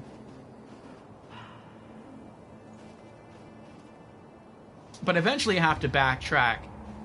And I think go that way, but maybe it's a circle. Maybe it's just one big circle. And if you go this way, you have to go through the cannoneer. Maybe. What's this area up here, though? Above this guy. Can I get up here? I can. It's pretty here, but there's nothing to do over here. Okay. Oh, there's items down there. Alright, so we have the cannoneer there. It looks like you're supposed to just sprint through, but then you're going to have 3 guards on you. And I'm probably going to die. So I guess let's go back. And then go in a different direction.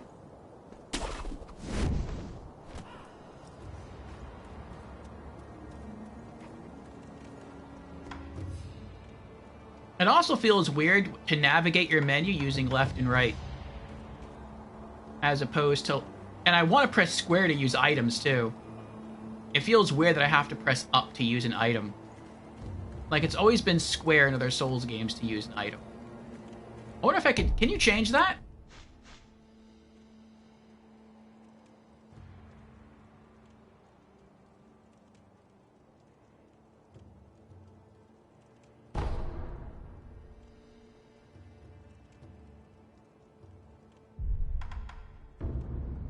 You can. Okay. In that case...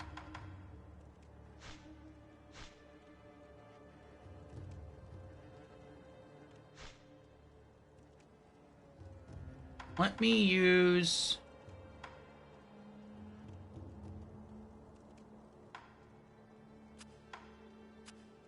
and then...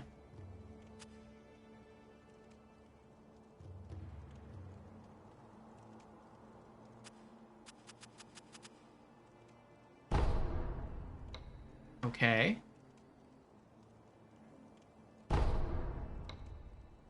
There we go. Okay. So now I press up to loot. And I press square to use item. Okay, that feels more natural.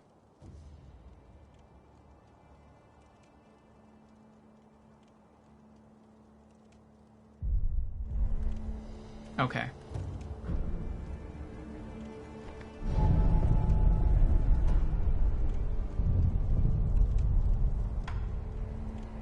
I still want to press down to cycle through items, though. What does down do? I'll take a look at that when I load back in.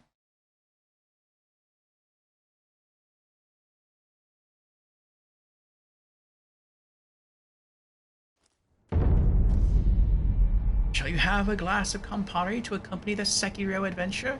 That is up to you, Trimo. You could. Here, let me go back to controls. What does down do? Down is to eavesdrop.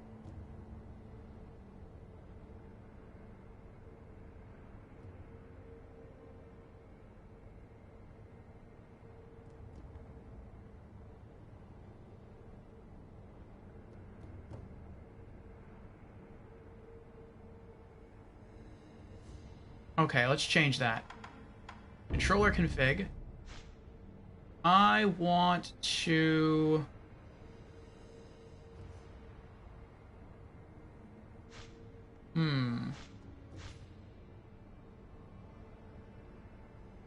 Right now, down is eavesdrop. Let's unallocate that.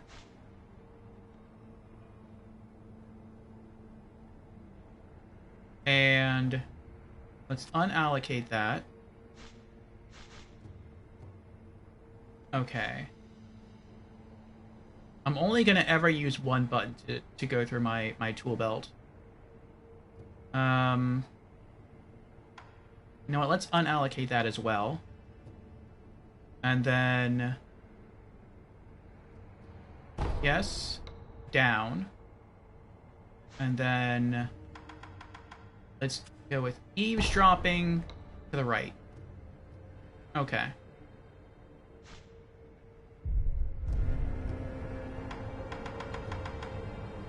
Oh, that's so much better. Okay, that feels so much more comfortable to me.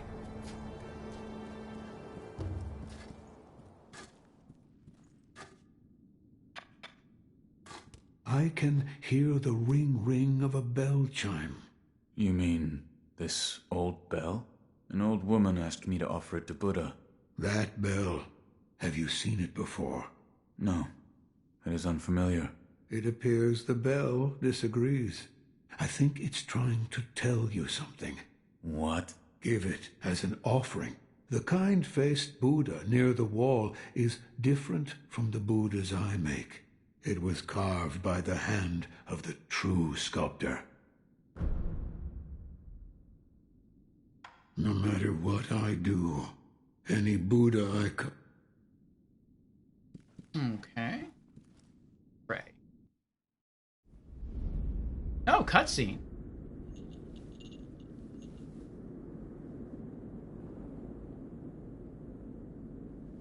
Close your eyes. Hear the bell speak to you.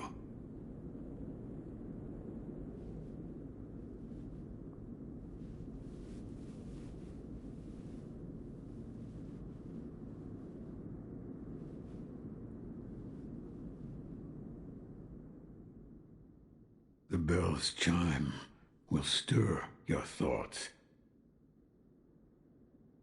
and awaken old memories from their slumber.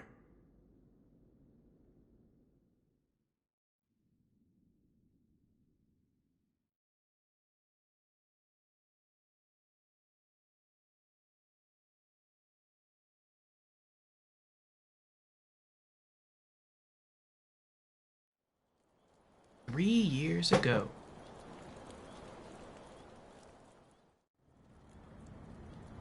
Oh, what is this?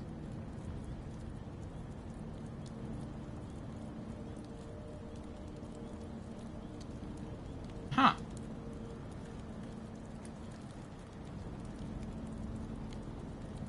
If you change controls, go to Hunbei to practice until you are comfortable. Oh, that's a good suggestion.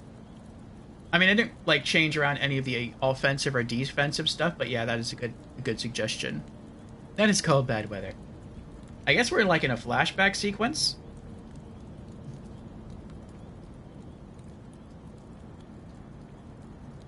Let me see what Campari. I knew it was a liqueur. I don't remember what kind of flavoring it has. Campari is an Italian alcoholic liqueur considered an aperitif of the Amaro variety, obtained from the infusion of herbs and fruit in alcohol and water.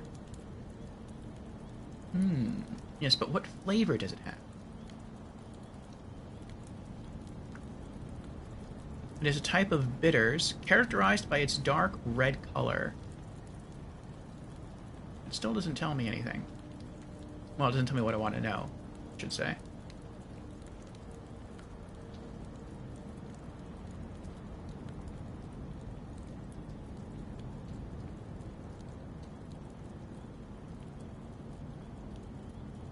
Wow.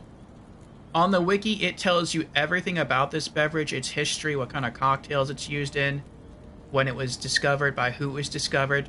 The only thing they don't tell you is the thing I want to know, which is what does it taste like?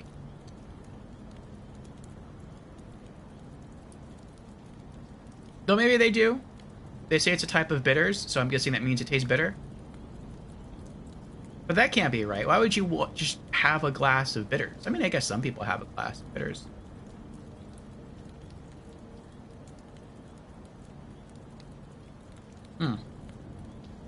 Oh, here we go. Flavor. Bitter, spicy, and sweet. That sounds good.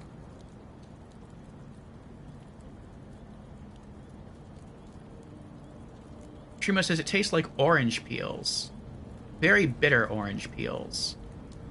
Oh. So it tastes like, what's that orange thing called? It tastes like triple sec? Well, triple sec is just tastes like sweet orange. Or I'm not sure it tastes like sweet orange, just like really orangey. But it doesn't taste bitter. And Jamera redeems hydrate. Very well. Cheers.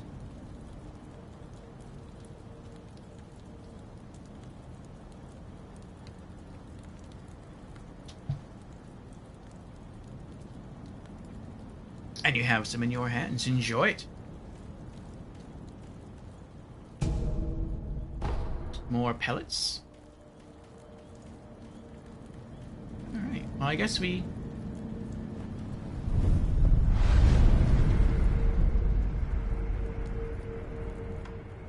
Dragon Spring Hirata Estate. We can always come back to the... Interesting. I kind of want to leave and go back to where we came from, and then come back here later. Hirata Estate.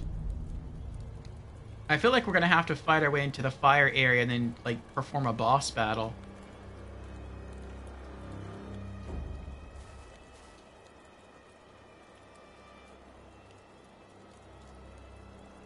Oh wait, is this where you started the game at?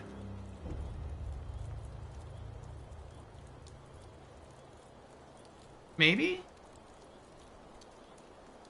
This area looks familiar. But we didn't have the grappling hook back then. No, this is different.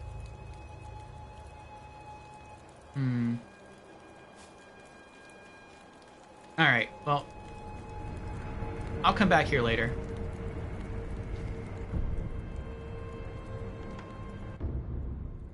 Let's go back to...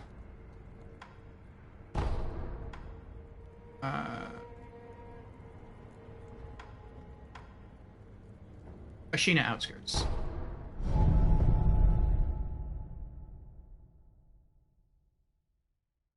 Truma says it's basically A summery type of liquor, also used in the making of spritz. People use Aperol, which is similar to Campari, but where spritz is heavily drinked, Venice, people prefer Campari spritz because it has a higher alcohol percentage. I drink it cold, or you can add some ice cubes.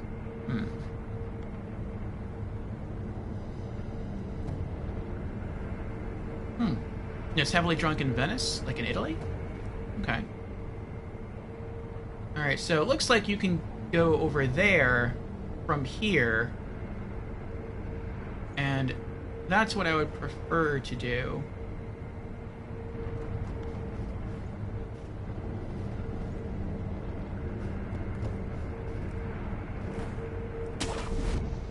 Oh, you can grapple while jumping. That's nice.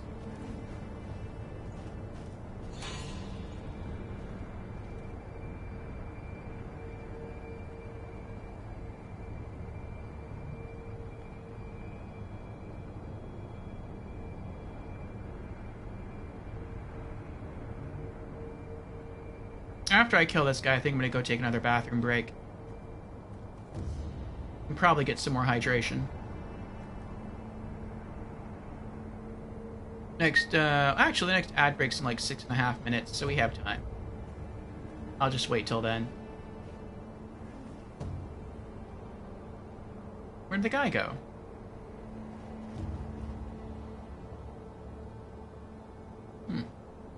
I don't know where the guy went.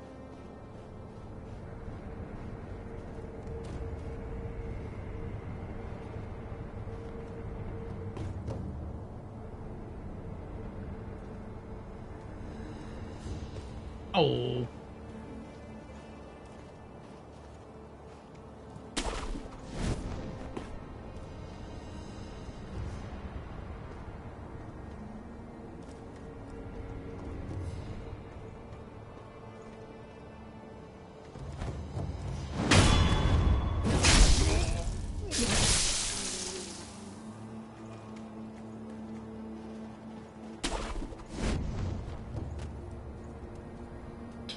I really like the level traversal. It feels much smoother than in Tenchu. It's not as powerful as in Tenchu, but it feels smoother.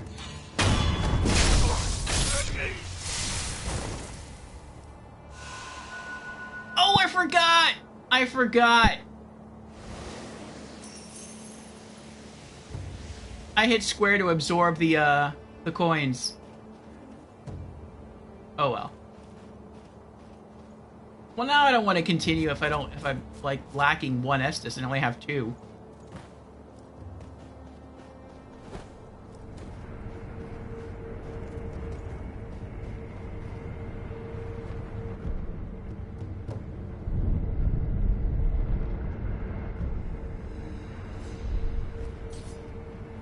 Wait, can I level up yet? Is that a... I need 30 more. Okay.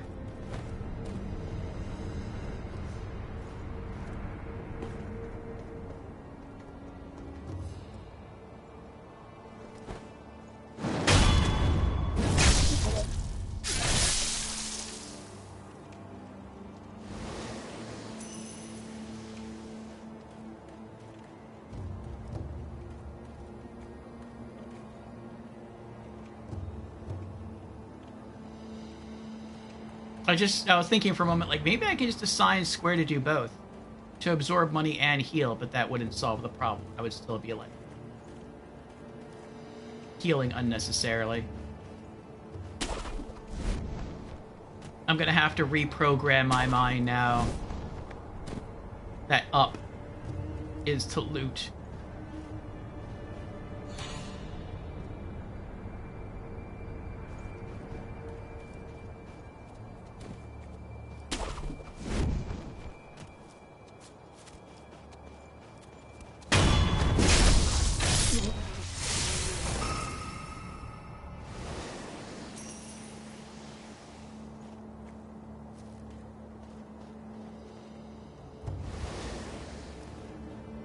Can I level up now?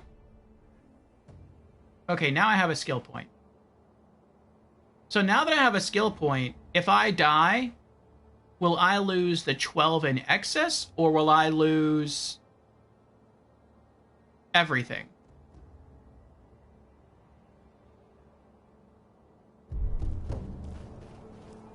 Alright, well, since I have enough coin, I think I'm going to go back and see if I can level up.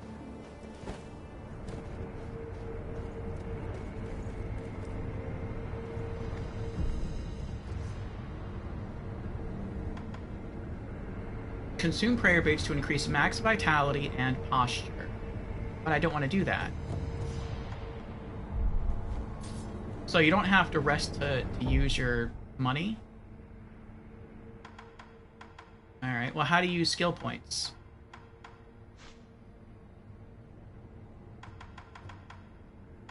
Alright. Well, I'm not sure, but we have an ad starting in 2 minutes. I'm just going to run the ad now. Should last about 3 minutes, then we should have about another hour of uninterrupted stream time, and we're going to be streaming for the next 3 hours. So, plenty of time for more Sekiro, but yes, I have to use the restroom. BRB. Thank you again for your patience, everyone. And Trima has redeemed Hydrate. Cheers, Trima.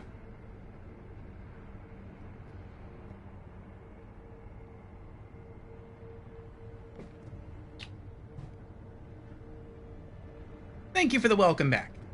Gimp says you lose half of your blue bar progress and half your money. You do not lose your accumulated skill points. Oh, okay. So once you have enough money to get a skill point, it stays locked in. Okay. So if you die, I'm guessing that's what you mean if you die. You lose half of your blue bar progress, which right now is barely anything, and half your overall money. Well, I'm guessing your blue bar is your money. But you do not lose accumulated skill points. Okay. And I don't know what you can use skill points for. I guess you use skill points for skills. I thought skills was going to be like vitality and attack power. But it appears prayer beads are what's used to boost a vitality and poise.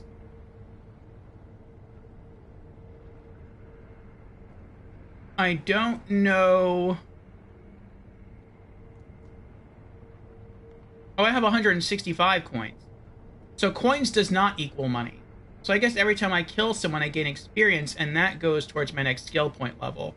Money is just used for... Okay, so I don't know what money's used for yet.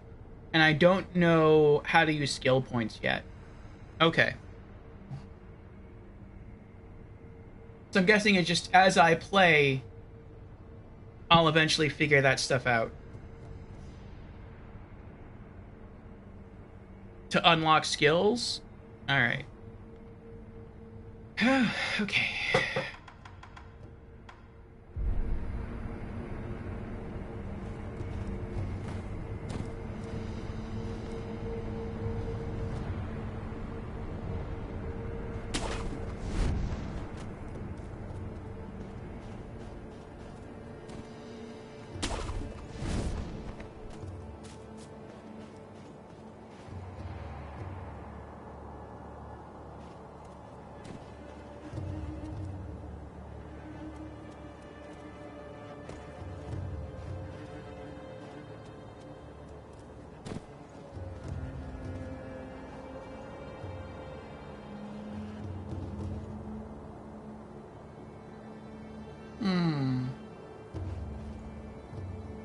Maybe I was wrong. Looks like I was wrong. I thought that if you drop down from here, maybe you could drop down onto that tree branch and then walk out and then grapple hook onto that tree branch over there and then somehow grapple up and go that way. But it doesn't look like you can do that. Looks like you do have to go this way. Alright. Well, if that's the case, then I may as well just go back to the last area that I was at.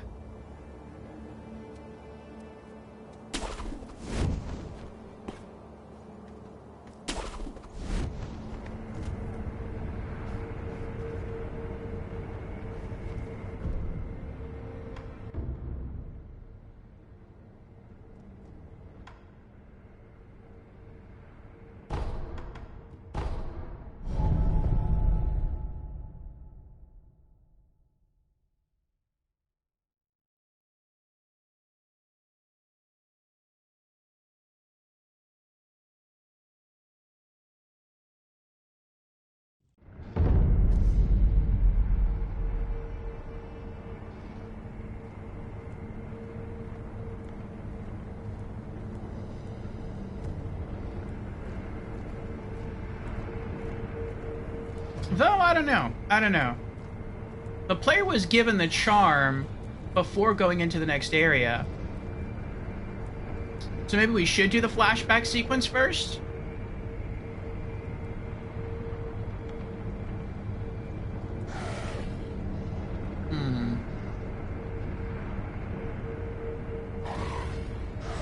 I would like to push through.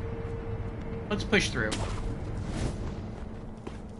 Once I find the next statue, I'm not sure what they're called in this game, then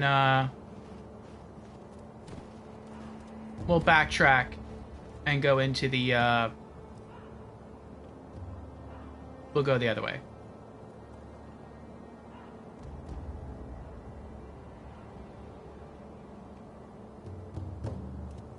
Why not try the flashback? Yeah, I will. I'll just do it later. Like, I regret having killed all these enemies and then not taking advantage of going through when I had the chance.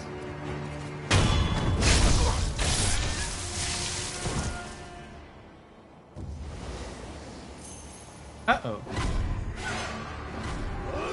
Hi. Hi. Oh, I did it again!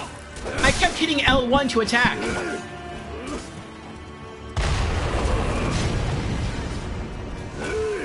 Oh, they can get hurt by cannon fire. That's interesting.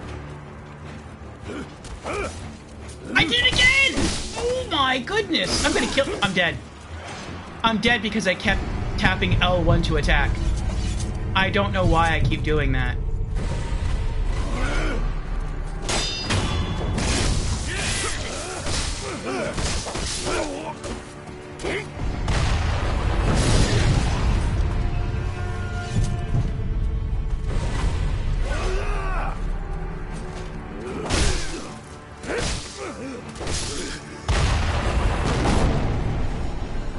Oh, that is rage-inducing. And it's not the game's fault, it's my own fault. I don't know why I keep hitting L1. Like, I'm literally spamming L1 to attack. And I keep getting confused as to why my character is not attacking. And it, like, takes, like, 10 seconds or so to, like, understand, like, oh, I'm not attacking because L1 is not the attack button. Oh. Unseen Aid. Half of skill experience and Sen are lost upon death, but there is a way to avoid this on rare occasions. Through the unseen aid of gods and Buddha, one may be spared this loss. The chances of receiving unseen aid can be seen in the pause menu. Press Options to open pause menu.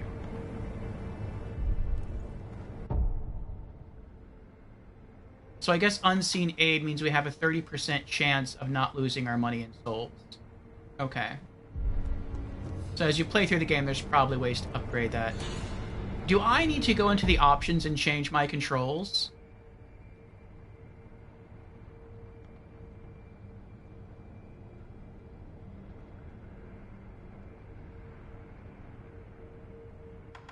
Let me at least go into options and see what R2 does. R2 is use prosthetic tool. Okay.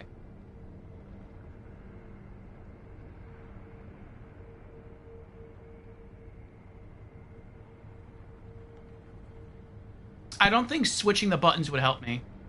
Because I feel like if I'm waiting for an enemy to attack, I'll still try to press L1 to deflect, but for some reason, like, I want to press L1 to attack, and I don't know why.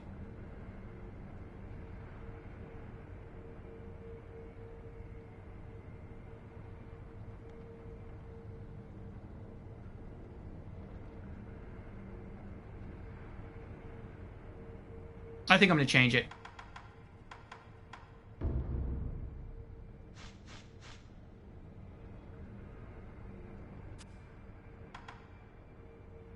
Because when I deflect or guard, it's something I have to think about.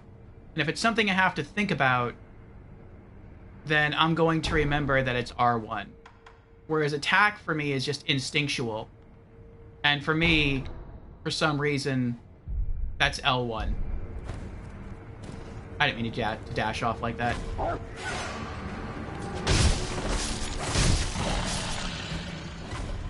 Worked out, though. Kind of.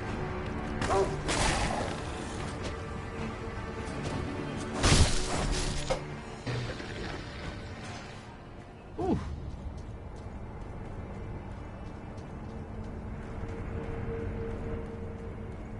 Yeah, I don't know why. It just feels more natural for me to press L1 to attack. Which is so weird, because that is not attack in any of the other Souls games. And I don't think it's attack in Tenchu either.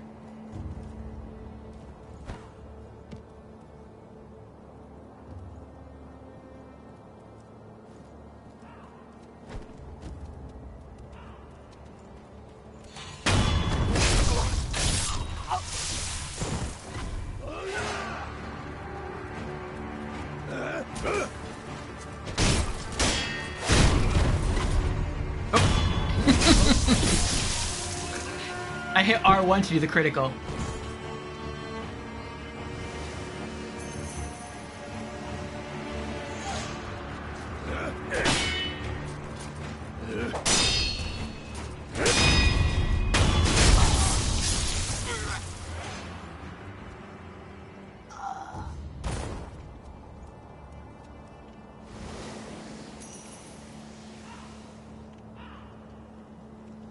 Oh. Him says yes, then switch. Are you left-handed? No, I'm right-handed. I mean, some things I do with my left hand that some people don't. Like when I shoot pool, like billiards, I shoot with the left hand instead of the right. But when I write with my right hand. Him says, make sure you check out the merchant up ahead right after the mini-boss. I think he sells 2 key items. Oh, I haven't seen any merchants yet. Interesting, interesting. Okay. Nope, somebody sees me. Oh, I guess they're behind me. Oh, the guy in the building, that's right. I don't see the giant anywhere. Maybe the giant's like a Ow! That hurt, you meaty.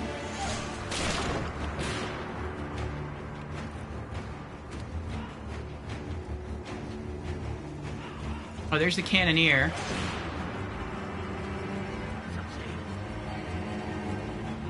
Yeah, I guess the giant's like a mini-boss. Once you kill him, that's it. He doesn't respawn. That's nice. It was weird, though, that when I killed the giant, like, he literally disappeared. I wonder why his body didn't, like, stay here like everyone else's body. Actually, I think their bodies are disappearing, too. It's just at a slower rate. They're still coming. Oh, there's a lot of them. That's why.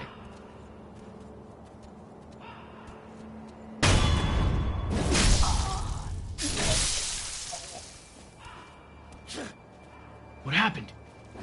Oh, that happened.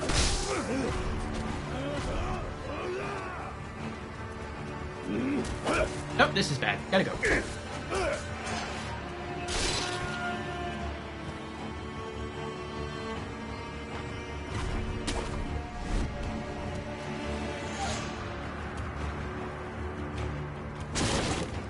Nope, nope, too high.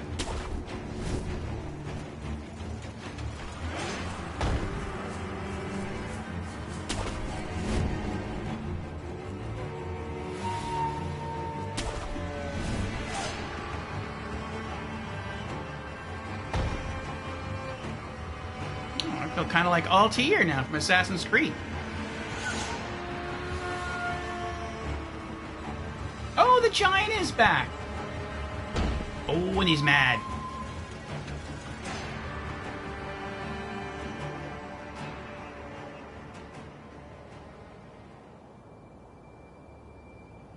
You are selectively ambidextrous? Maybe.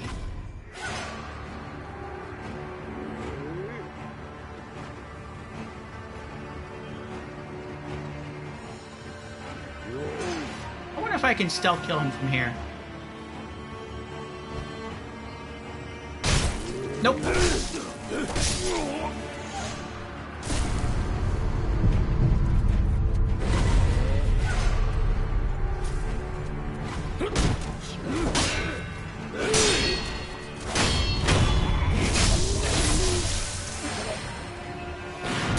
Uh-oh.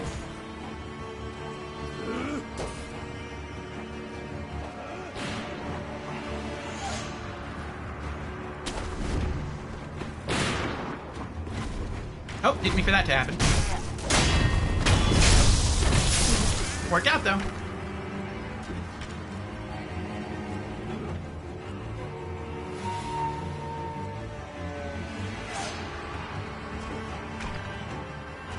Don't you throw a rock at me.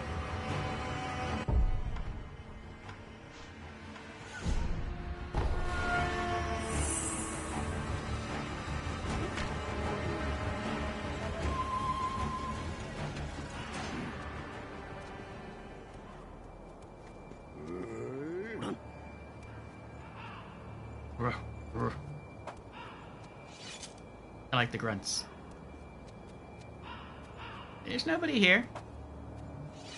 Yeah, there you go. You're fine. Nothing bad's gonna happen to you.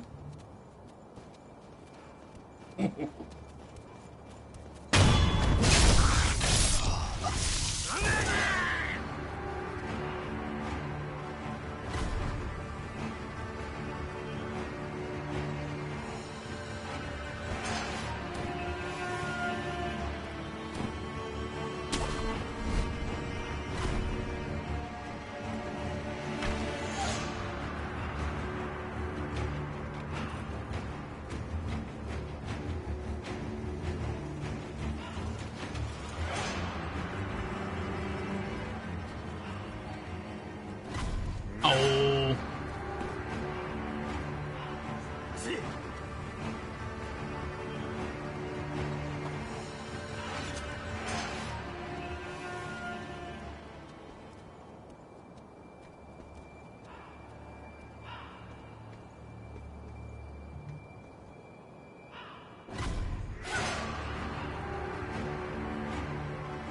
What? I guess he saw me beyond the roof.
Nice.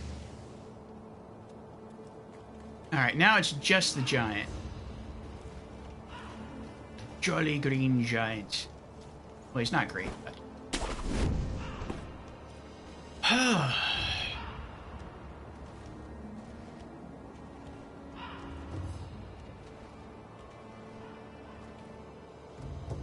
Imp says I must away to my chambers. Hope I was helpful. You were, Gimp, you were.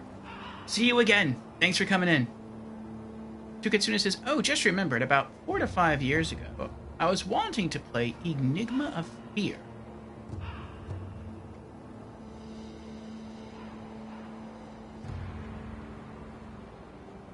On November the 28th, the game was released. And now you've played it a lot? What do you mean you've played so many other things?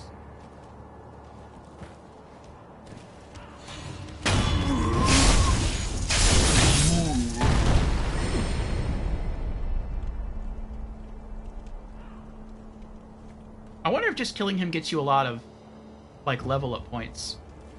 You don't get any money.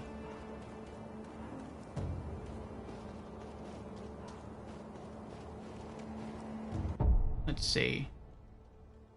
My bar's pretty high, but I mean, I haven't been paying attention to how high it's been going when I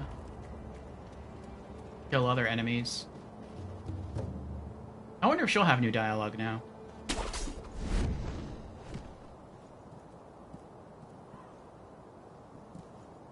Inosuke, my son, have you offered the bell charm to Buddha? Yes. Oh, my son, you really are a sweet boy. Oh. Inosuke, my son, have you offered the bell? Yes. Oh.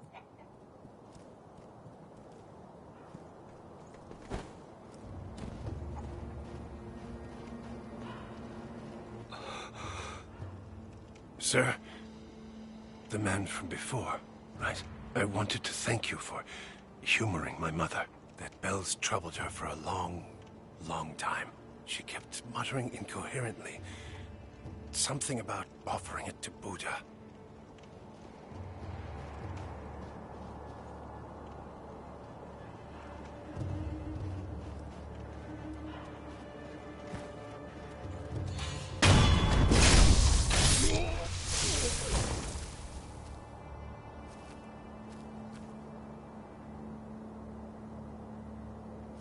Alright, so I'm not sure what I'm going to do here. If it wasn't for him, I would try to have the guards see me one at a time and then kill them off one at a time. I can't just sprint past them and open the door because opening the door is not an option.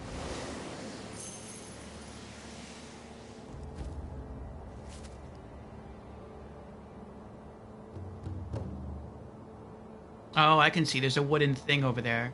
So you have to run up the stairs and then grapple up there right under him. And then I guess grapple up right next to him and then fight him. Okay.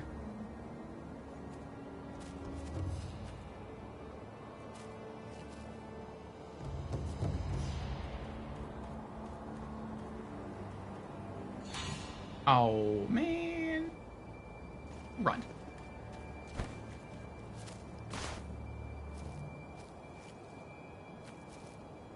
Good, good. This is working out. That's what I wanted.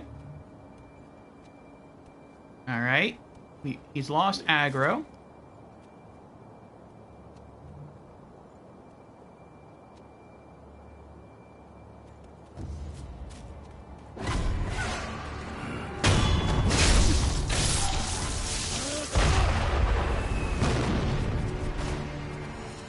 I wonder if I can go into the menu and disable auto lock on.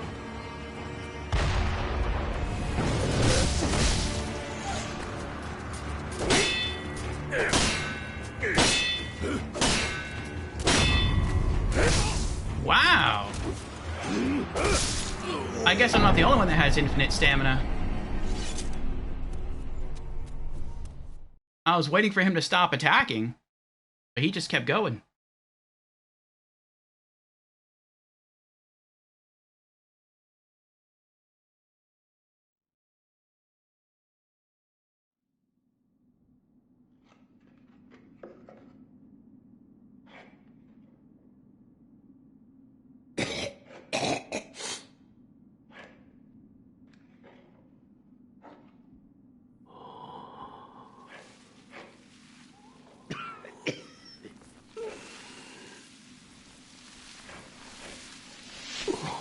So, you're awake.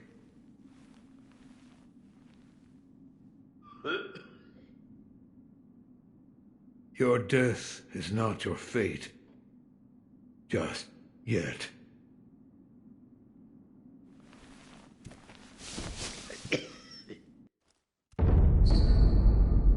Rot Essence Sculptor. Somewhere a pained cough rings out continuously. The man who coughs zealously sculpts statues of Buddha to avoid being consumed by the building flames. Owning this item reduces one's chances of receiving unseen aid. What?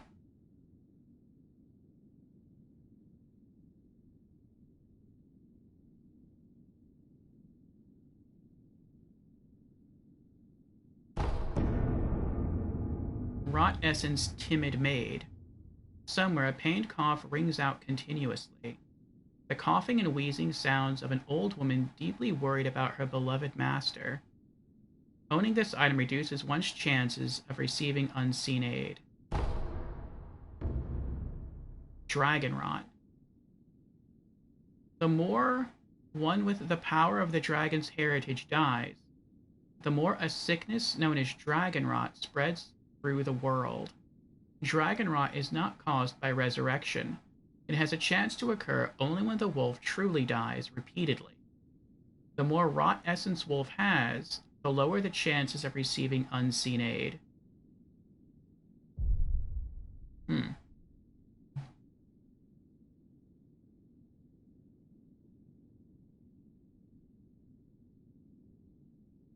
The blanket was 100% bamboo, unrefined, raw, just cut bamboo.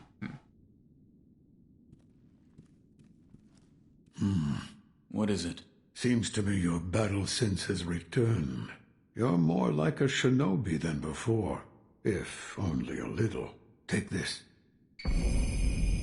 Shinobi Esoteric Text, a book of secrets that details a variety of techniques employed by shinobi. Grants the ability to learn shinobi-style skills. Within this text are the innermost secrets of the shinobi arts, such as attacks performed in the air and hiding one's body to avoid detection. Such moves could never be practiced by samurai. What is it? Shinobi techniques. Recorded within are fighting techniques that cannot be performed by samurai. Whether you make use of them or not is up to you. Shinobi aren't the only ones with their own fighting techniques. Skills. Owning an esoteric text of a combat style will allow its skills to be acquired in the Sculptor's Idol's skill menu.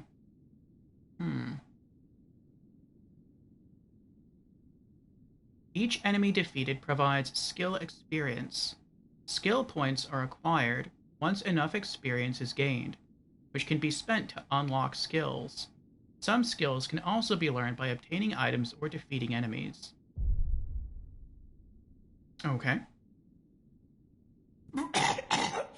What's wrong? Dragon rot. The stagnation overflows and spreads. A disease that leads eventually to death. What are you talking about? You don't need to worry about me. I'm not normal, you see.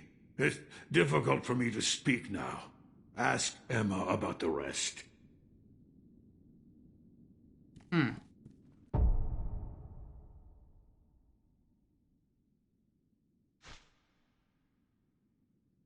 So, can I get a skill now?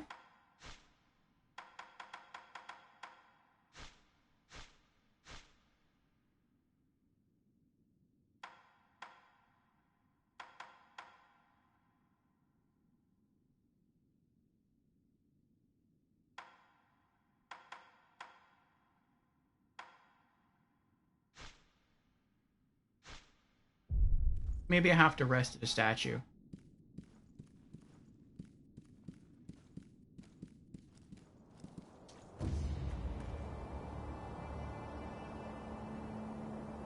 Okay, they're unlocked at the rest totems. Basically, resurrecting has a price. After a while, NPCs get sick.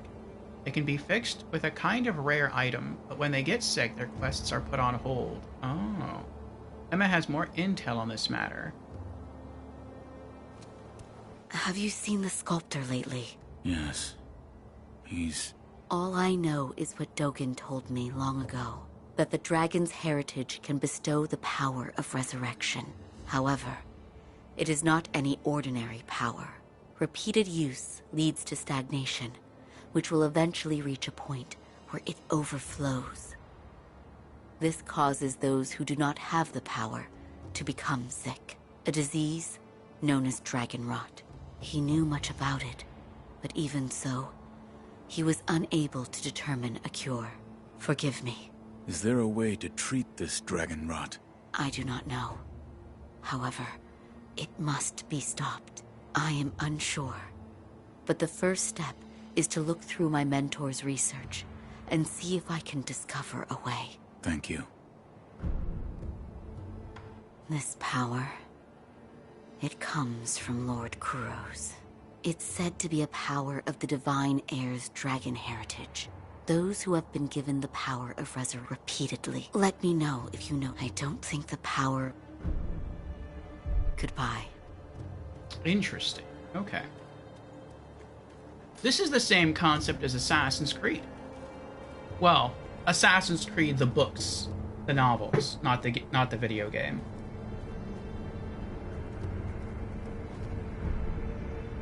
Acquiring skills. The Acquire Skills menu has been unlocked in the Sculptor's Idle menu. New skills can be learned by spending skill points in this menu. So in the Assassin's Creed novels, the hero is gifted with a special kind of ability, like an item, basically. It's basically the Apple of Eden from the first game. But there was like multiple Apples of Eden, and the one that the assassins carried was the black one, and it would strengthen their magic, or if someone was broken, in the sense that they couldn't use magic, it would allow them to use it. But each one also had a specific skill, and the one the assassins possessed would basically make it so that they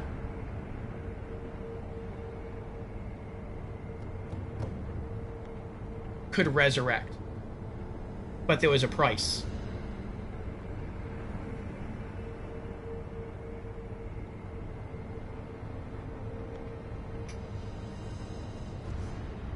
And it was an interesting price, too. But I don't want to spoil it if anyone ever wants to go read the novels. Acquire skills. What do we got? Acquiring skills. New skills can be acquired by spending skill points in the skill menu. New combat styles can be learned through obtaining esoteric texts for each style. There are 3 types of skills: combat arts, shinobi martial arts, and latent skills. Combat arts must be equipped to use, but shinobi martial arts and latent skills are always in effect upon being acquired. Okay. Alright. Aw, I would at least like to see what they're called. And what they do. Oh well. Alright, what are the options? Whirlwind Slash, I think that is. Acquires combat skill, Whirlwind Slash. A spinning attack that can hit several enemies at once. A sharp cut combined with the force of the spin can strike multiple foes and deal damage even when guarded. When surrounded by enemies, this shinobi technique can cut open a path to victory. Mikiri Counter. Acquires Shinobi Martial Art Mikiri Counter. Enables one to counter enemy thrust attacks by stomping down on an enemy's weapon, dealing a large amount of damage to posture. It is nearly impossible to perceive the speed of a thrust, but not for sharp eyes of a shinobi. Huh. So it's just a better counter. What is triangle? The moment an enemy, I guess, attack lands, perform the Mikiri counter. Stomp on the enemy's sword to render a thrust ineffective and deal a large amount of posture damage. I don't like that. I was hoping it would just be to use your standard parry button, and it would just be like a latent skill. But now you have to press circle when it happens. So circle now has 2 functions. If you press it the wrong time, you're just going to hop backwards, I guess. If you press it the right time, then you'll dodge backwards and step on the blade and you'll dig into the ground and they'll lose posture.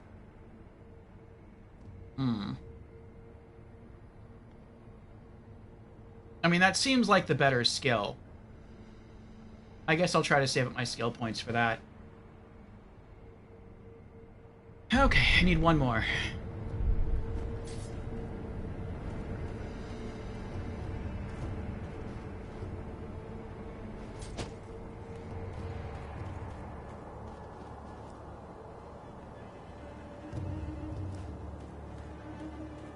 Let me go back and... Oh, that's right, there was new combat training that I didn't engage in.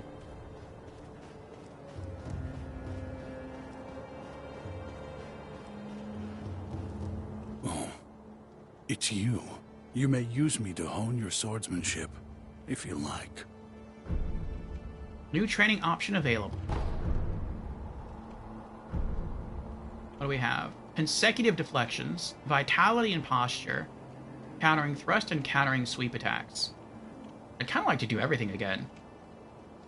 In that case, I stand as your opponent.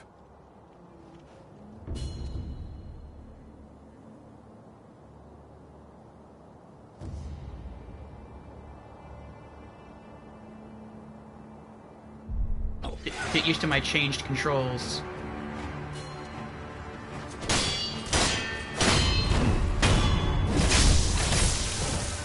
Face me again.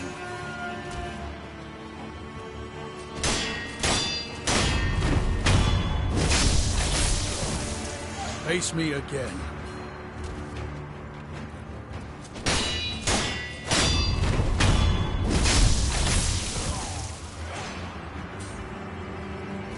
Yes, splendidly done.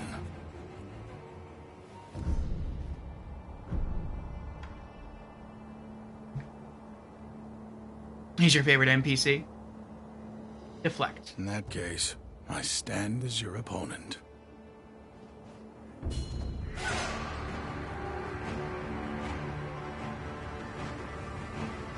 Deflect enemy attacks, perform 3 death blows. R1 the moment an enemy attacks. Deflect, and then L1 after breaking posture for a death blow. Okay.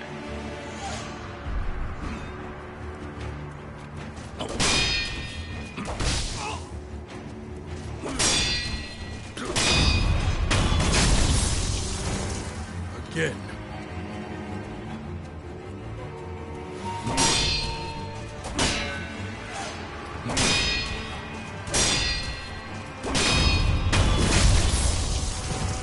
Face me again.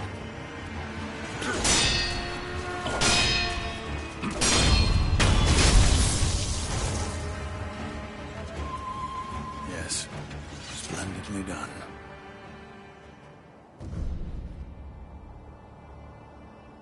That's why I'm used to it. That's why for me L1 feels so natural for attacking. I just realized it. In Elden Ring, R1 is attack, but if you're power stancing, L1 is attack. And in Elden Ring, I was using L1 almost exclusively while power stancing daggers. That's why this feels so natural to use L1 to attack. It just occurred to me. Okay. Step dodge. I don't want to do step dodge again. Consecutive deflections. In Let's try that that. case, I stand as your opponent. Okay, so this is new. Deflecting once doesn't always mean an enemy will stop attacking. Consecutive attacks can be countered with consecutive deflections, which can greatly damage enemy posture. Deflect all enemy attacks and perform 3 death blows. R1 as attacks land for consecutive deflections. Okay. Insight moment, indeed.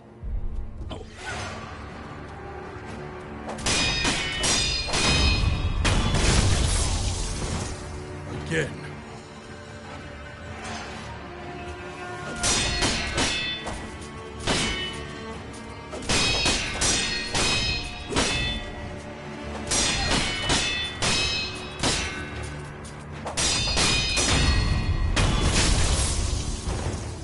Again.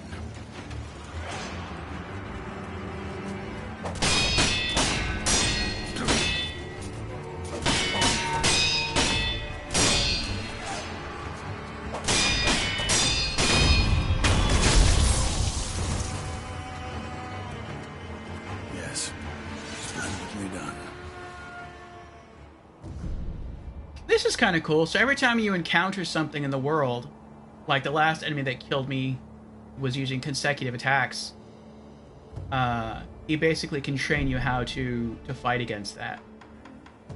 Vitality and posture. In that case, I stand as your opponent. The lower one's vitality, the slower their posture recovers. Okay.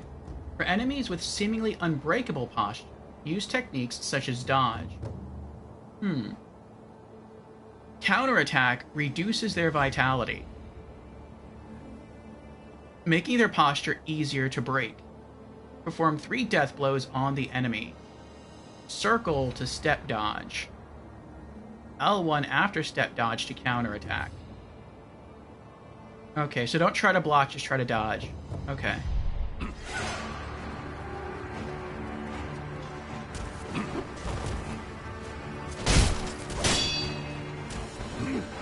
I don't know how this is different, though, from, like, standard...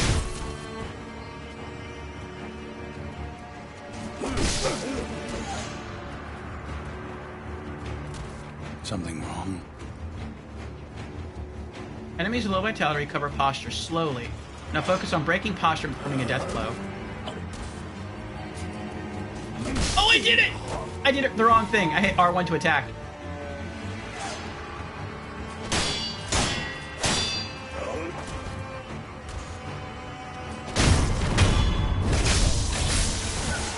Face me again.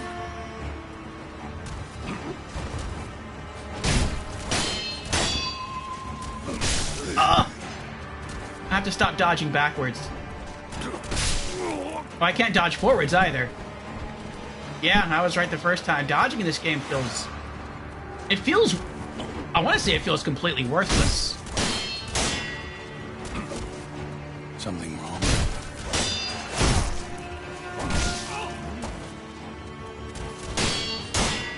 Because there's so few iframes. If there are iframes.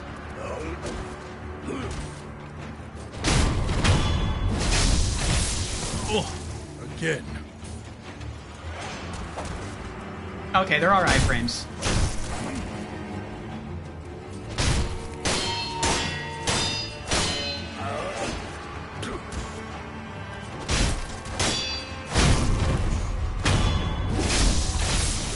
Oh. Yes. Splendidly done. You have to, like, dodge when they raise their weapons, so you, like, dodge under their attack. Oh, boy. Nudge forward to his side, yeah.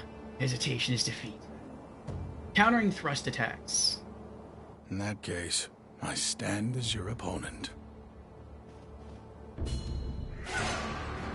Thrust attacks cannot be guarded, but they can be countered by deflecting or step dodging to the side of it. Counter enemy attacks to perform 3 death blows. R1 is enemy thrust attack lands to deflect, or press circle to step dodge. We'll try deflect with R1.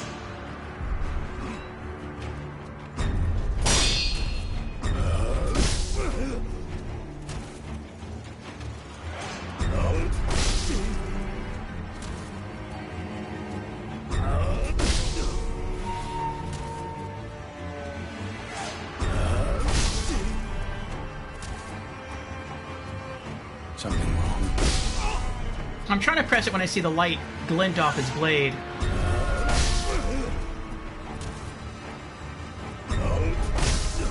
I feel like I did it right the first time, and I haven't been able to do it successfully after the first time. There we go. Again. So it's not just waiting for the glint. It is waiting, like, right until the blade's about to stab me.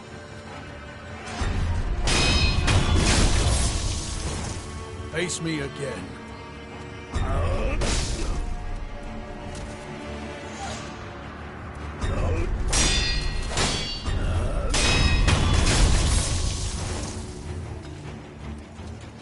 Excellent. I expected no less of you.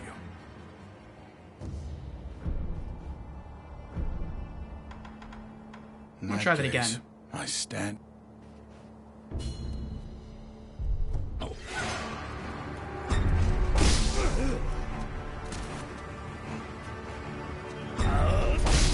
No.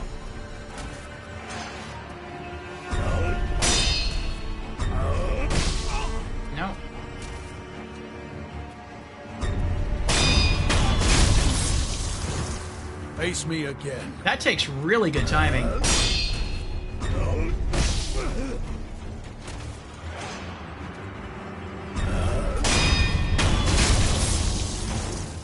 Again.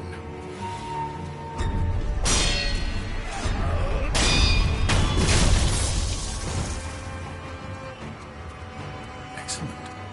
I expected no less of you. Oh boy.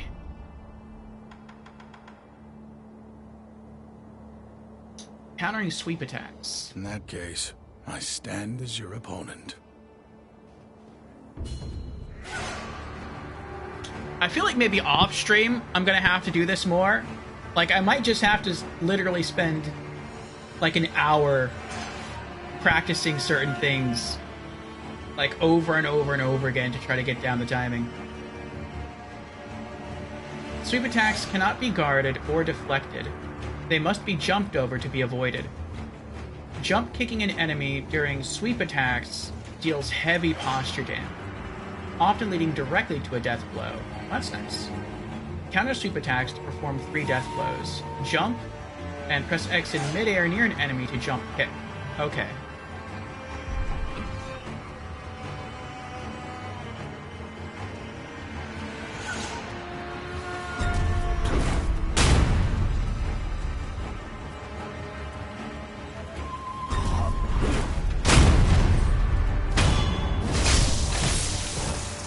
Face me again. This feels like it's going to be impossible.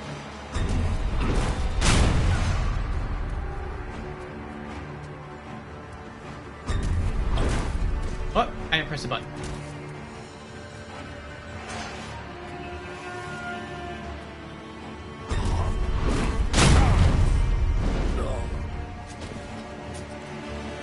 It didn't work that time, I don't know why.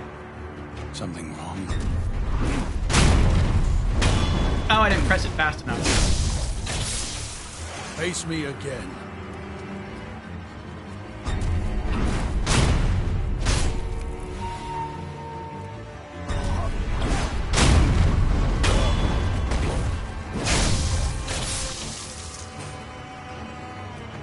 A satisfying match.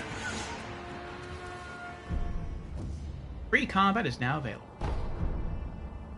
This temple attracts those with nowhere else to go. I certainly fit that description. And I suppose that's why interesting things make their way into the offering box from time to time. Come back whenever you like. If you have techniques to try out, I'm at your disposal.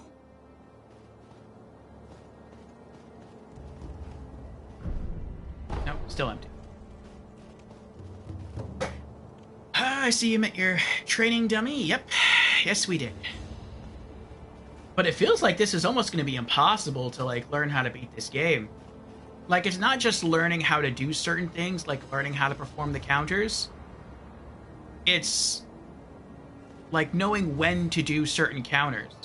So it's not just knowing how to guard against a thrust attack or a general swipe attack or a sweep attack. It's also being able to tell instantly when an enemy is going to do which specific kind of attack, and then knowing what your counter is supposed to be, and then enacting that counter within that small window of time. Learning Sekiro doesn't feel like learning parrying. It feels like you're learning to play a fighting game. Like, this feels like you're training for Tekken or Street Fighter.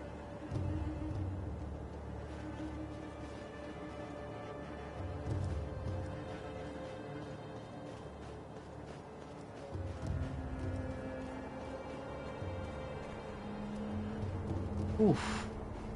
Guy says, oh boy, you have no idea. You have no clue what you're in for. Yeah, I can see, like, more advanced enemies, even, like, non-boss enemies, like, chaining multiple things together, like thrust attacks, sweep attacks, normal attacks, and you just have to, like, be able to see it and sort of go with the flow.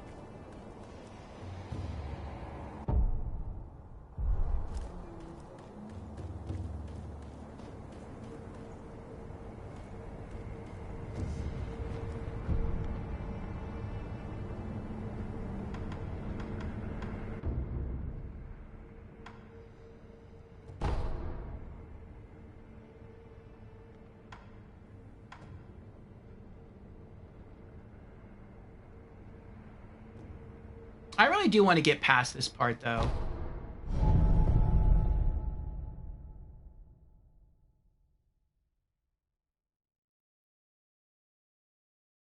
I feel like once I get beyond the Cannoneer, then I want to go back to the Hirata estate. Sure you'll figure it out. But we did say this was a beast of a different caliber. Yes, it really is. This is completely different. Well, it's not completely different, but it is very different from Souls. It's like, it feels like half Tenchu, which is the part of I really enjoy, and then half fighting game, like a regular fighting game, like a Street Fighter or like a Tekken. And it like melds those two elements together. And I've never really been that good at fighting games.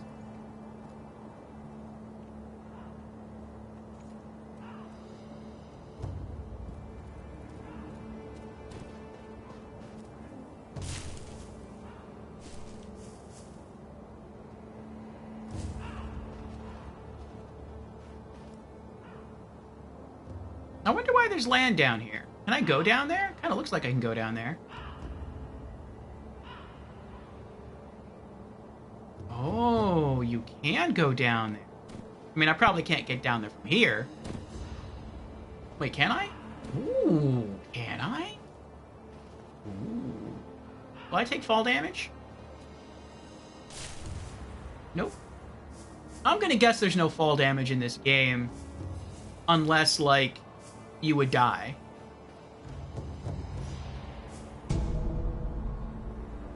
Gaishin's Sugar. The High Senpo priest gave this candy to a band of short but adept assassins. Suppresses sound and presence for a time, making the user harder to detect. Bite the candy and take the Gaishin stance to impart its inhuman benediction.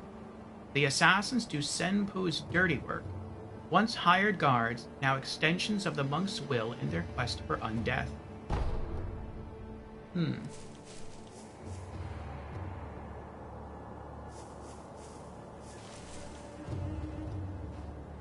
So this, I think this is the shortcut I was thinking of before.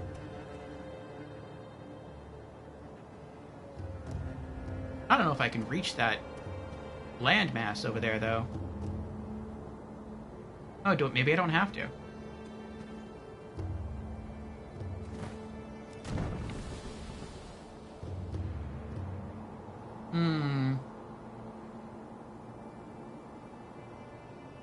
I don't think I'd make it if I just try to jump from there to there.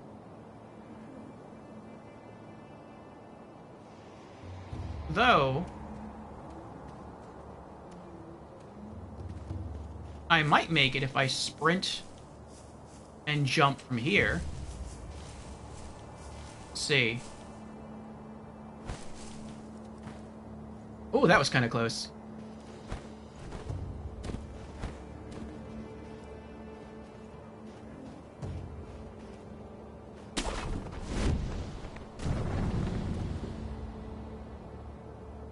Wonder what that triangle is. Oh, there's the Cannoneer. Oh yeah, this is much easier.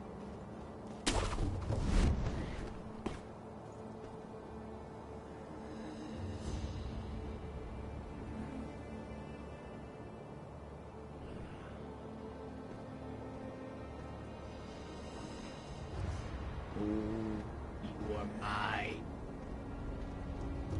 Vengeance. Sweet vengeance.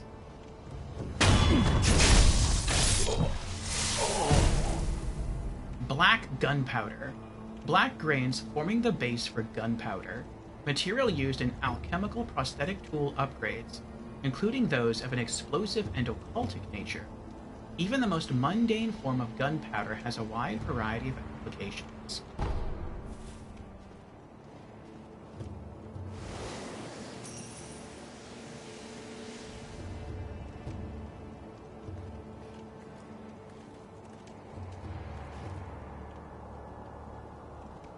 Oh.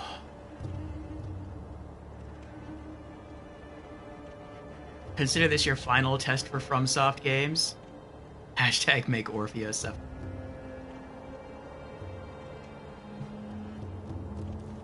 I would be wrong about what?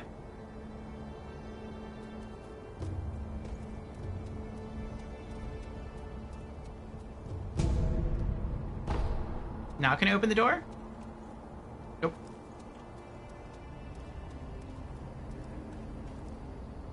Hey, Nugget. Welcome in.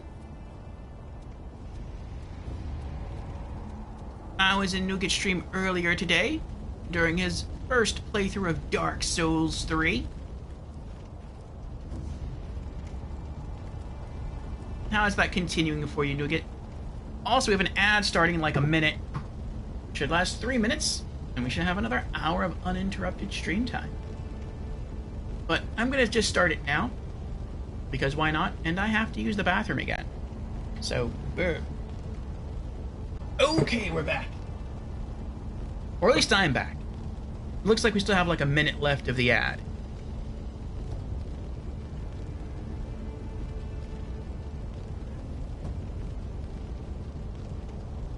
Oh!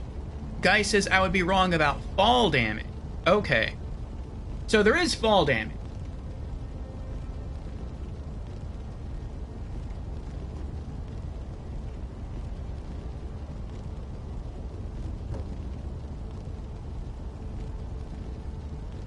Alright.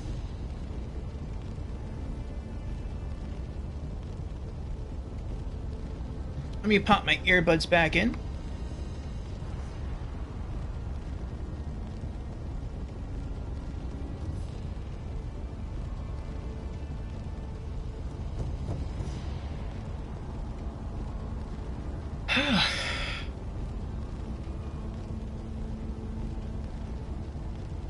And we are back. Welcome back, everyone, from the ads. Nugget says, oh, that was great, thanks. Got a lot of progress done in Dark Souls 3 today. Nice. What was the last boss you beat?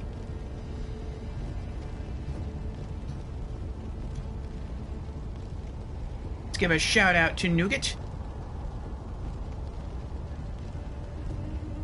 If any of you want to see a first playthrough of Dark Souls 3, that is what he's up to. So feel free to give him a follow, check out his stream. Okay.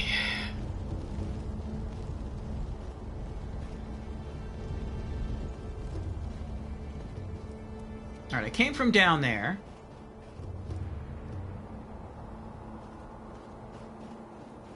I wonder why that has a triangle on it. Oh. So if it has a triangle, that means you can't use it to... You can't climb on top of it. That means you just use it to, like, slingshot yourself. I see.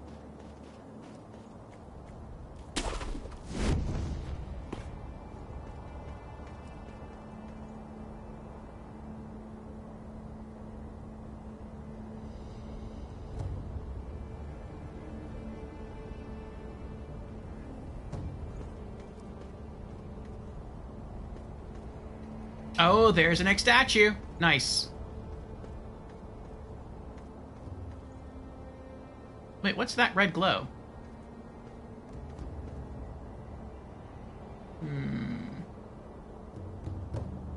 I'm going to assume that red glow...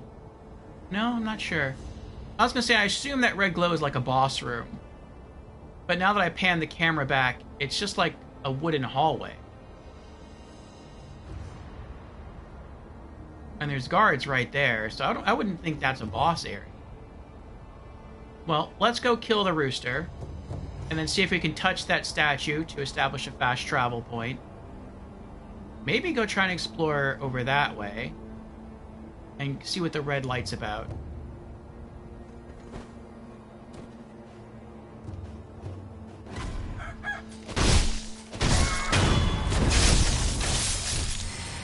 Oh, that's what it does. I mean, I guess it pecks you to fight you, but I guess its real function is to crow to alert all the enemies in the area to your presence. I got it. I got it. Huh. I'm guessing I have to get up there and then run and double jump up there. Okay.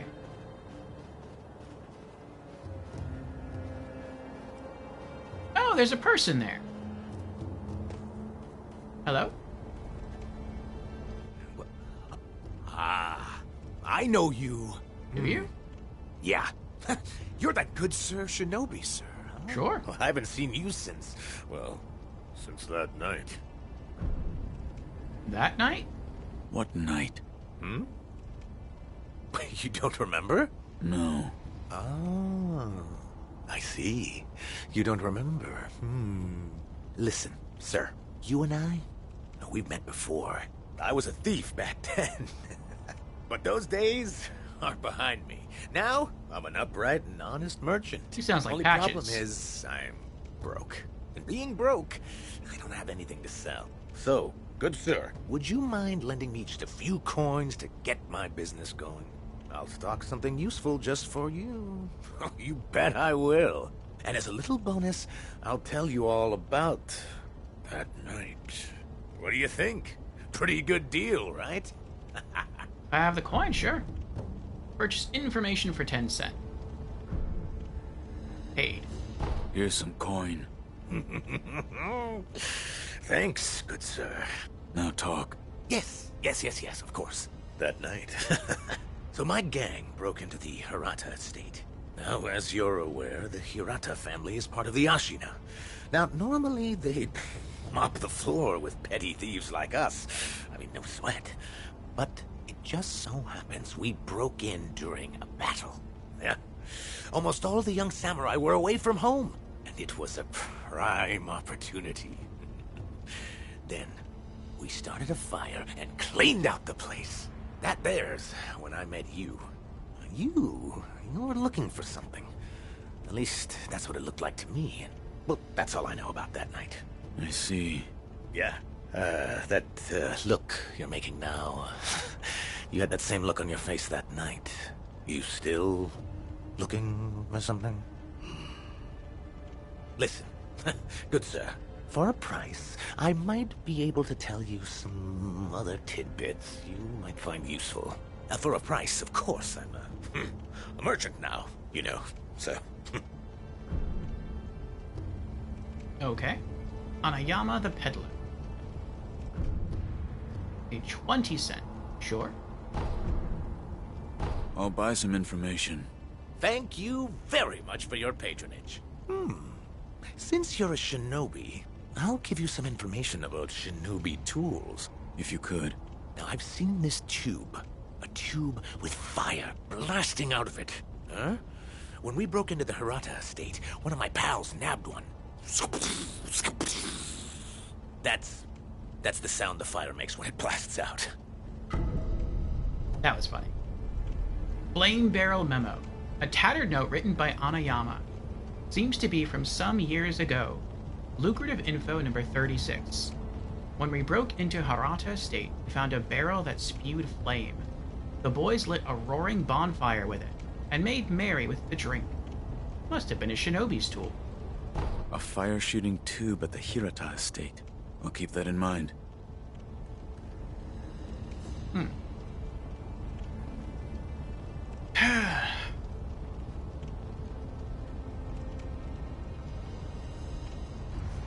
Guy says, oh, speaking of which, I joined the Rat King Covenant in Dark Souls 2, and I'm at the gutter. Congrats, Geist. The Rat King Covenant is my favorite covenant in Dark Souls 2. Not because of what it is, but because of what it does. Like, I might switch to another covenant for the majority of the game, but usually for certain areas, or before I go into new game, like the next new game plus cycle, I'll switch back to Rat Covenant. Nougat says the big skeleton lured after drinking from the chalice. Ah, yes, Geist is right. That is Volnir. So he was the last boss you beat. Okay. Yeah. That's pretty good, pretty good. You're making good progress. This guy is useful, OG inside trader. I'll procure some goods with the coin you gave me. Look forward to it, good sir. I'll procure some goods with the coin you gave. Okay. What's the red thing? Oh. Oh. So purple are player left remnants. Red are like game remnants. This man was from Hirata. I must pay my respects. Lord Kuro. Lady Emma, are there other Hirata survivors? There are very few of us left. I see. Apologies. There's no end to those who seek the dragon's heritage. This was their fate. Because of those that pursued me. I didn't mean to involve them. This man was from Hirata. I must pay my respects. Lord Kuro. Lady Emma, are there other Hirata survivors? There are very few of us left. I see. Apologies. There's no end to those who seek the dragon's heritage. This was their fate. Because of those that pursued me. I didn't mean to involve them. Interesting.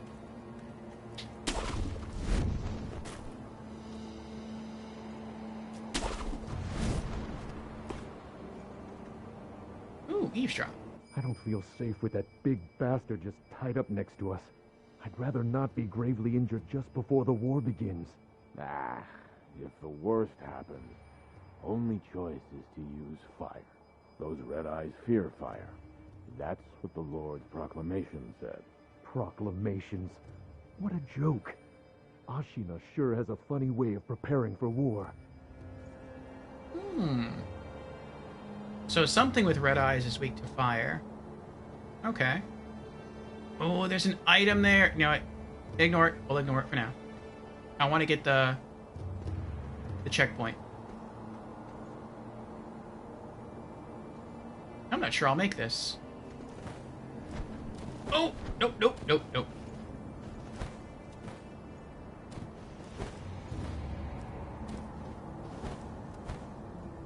Oh, it's up to wall hang now. Okay. Oh, and up to climb. That works.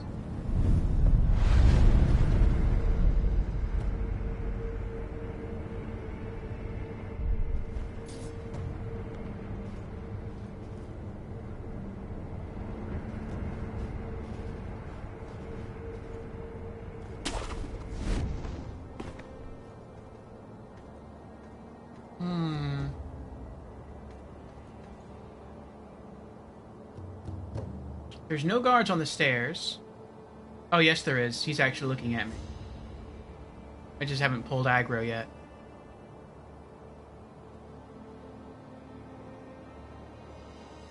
For some reason, when I jumped off here to get up there, I thought I could just, like, hit X again in the air to double jump. Like I was riding on Torrent. And it's like, nope, that doesn't work here. Okay. If I go here, and then... Oh! Oh, never mind.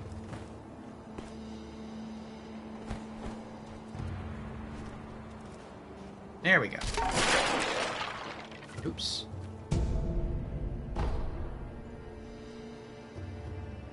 I'm glad knocking stuff over doesn't appear to, like, draw any attention to me.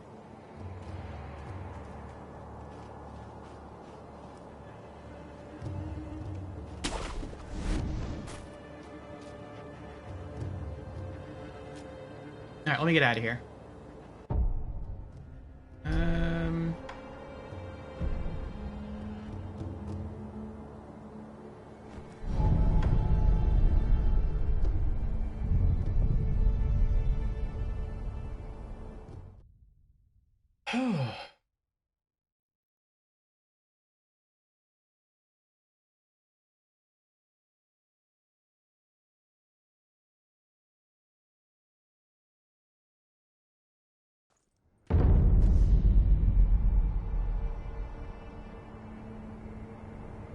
I wonder after seeing that flashback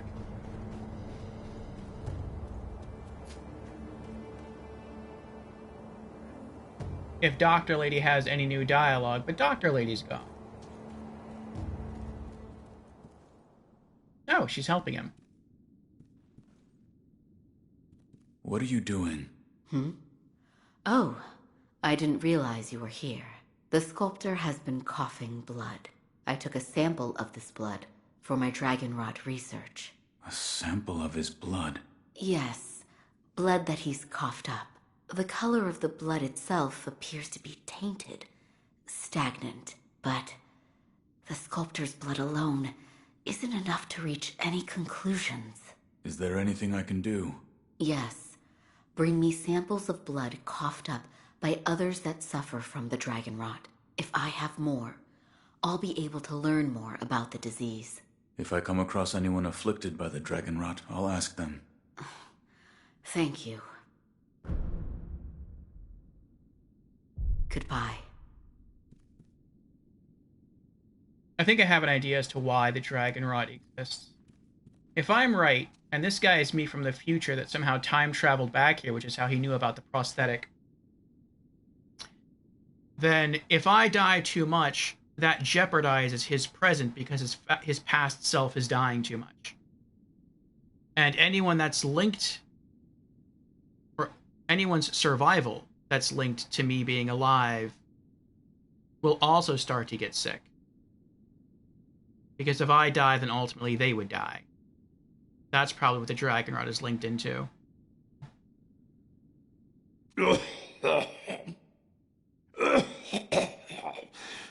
You're here too. It's so busy here today.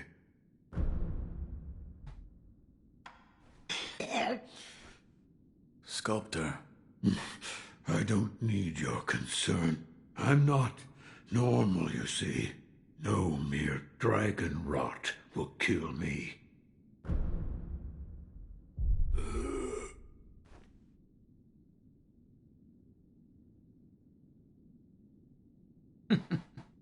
Both guys didn't trim at the same time. Say, interesting theory. Oh, interesting theory indeed.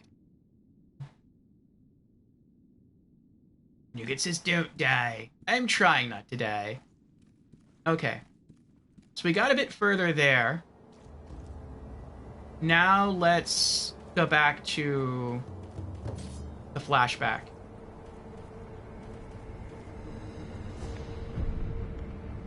Travel. Hirata Estate. Dragon Spring, Hirata Estate. I guess now we're going back to that night. Breaking wooden shields. Wooden shields and hats can't be broken by regular sword attacks. A loaded axe prosthetic tool might do the trick, however. A weapon that heavy can cleave through a wooden shield like paper. So we get to turn our arm into an axe? That sounds interesting. I think the sculptor said that we can also get a shield, which sounds kind of funny. We can, like, sword and board in Sekiro.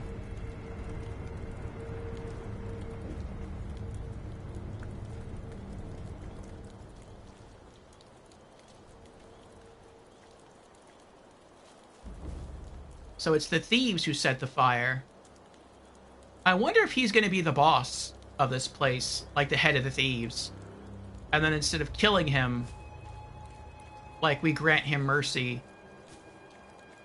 And then he renounces his thief ways and goes on to become a merchant.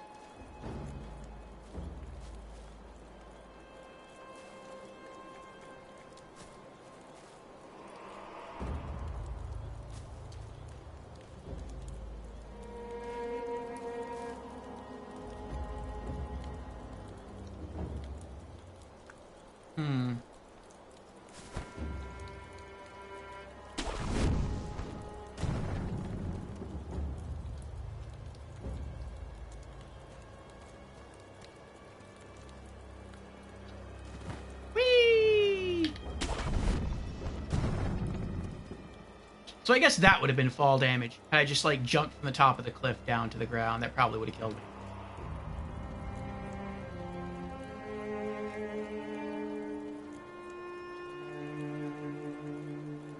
I guess I can drop from here, though. Oh, interesting. It's not letting me run off the side, so I guess you're such a skilled shinobi that you can't errantly fall to your death. I can probably jump up in the air and then fall and get hurt, but I can't just, like, run off the side. That's different from Souls. Okay.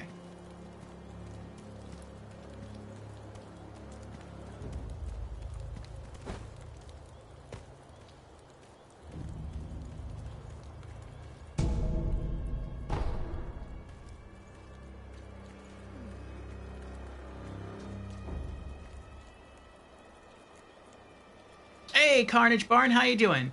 You finally done with Elden Ring? Sort of. I'm done on stream with Elden Ring. We beat it 3 times, we got the Platinum Trophy, and on our final playthrough, we beat every boss in the main game and in the DLC. And we also collected every piece of armor in the game, even every piece of altered armor, every weapon, except for daggers and whips, of which we acquired 2 of every weapon. Every spell scroll, and I think everything, actually, except for consumables. But that's because I wasn't able to hold every consumable in the game, at least not in storage. So yeah, it was time to move on to another role-playing game, and I created a poll in the Discord asking which RPG should be next, and Sekiro won the poll. So here we are. And today is day 1 of our playthrough. Harness says you played it for almost a year. I don't think it was that long. It felt like that. I know I put over 1,000 hours in. I got my Twitch... What is it called? Your Twitch, the thing you get at the end of the year, the Twitch recap, and it said that my most streamed games for the year were Dark Souls 2, so I guess maybe at the very beginning we were just finishing, I think maybe at the very beginning of this year, excuse me, we were just finishing off Dark Souls 2, Dark Souls 3, Bloodborne, and Elden Ring. We beat all of those this year. So we actually got through a lot of the Souls games this year. Dreamo says, no stone left unturned.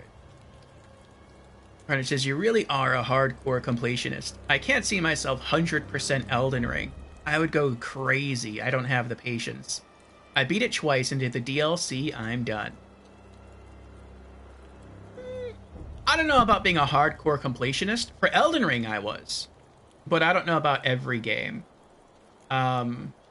If I enjoy playing the game a lot, then I'll use trophies as a convenient excuse to go back and play it again. And I generally really like the lore and the story of all the Souls games. And so collecting all the weapons and armor and other items sort of works towards that, because there's a lot of lore locked in item description. So that's kind of why I do it. Will I do that with Sekiro? I don't know. I'm not even sure if I'll beat Sekiro. But so far, I have to say I'm having fun. I like it. I like the fact that when he gets wet, you can see his clothes kind of get wet. That's a nice touch. The combat is kind of difficult. When I can just get backstabs, or when I can jump and get, like, free kills, I really like that. What's that? But, when I have to, like, fight an enemy straight up, that's kind of difficult for me. And I can die very, very, very quickly. Even to, like, the first enemies in the game. You're the son of Owl. Ask what year it is. What year is it? What year? An odd question. Tell me. It's the year of the Dragon Spring Pilgrimage. The Dragon Spring Pilgrimage? That was 3 years ago. What is this? The sculptor mentioned an old memory. I don't remember any of this, but it appears this is the past.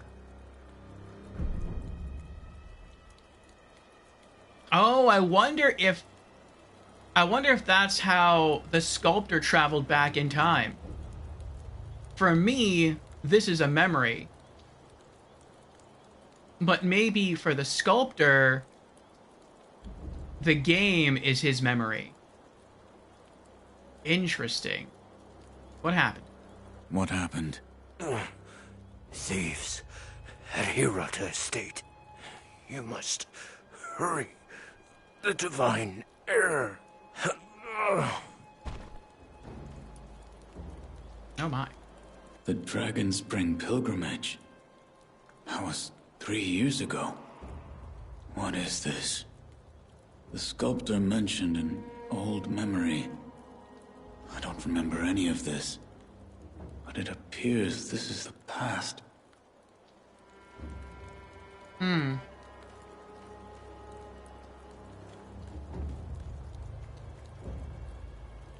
And I guess by playing through a memory of the past, you can gain information you may have forgotten and maybe even influence the present. Which is very Dark Souls 2-ish.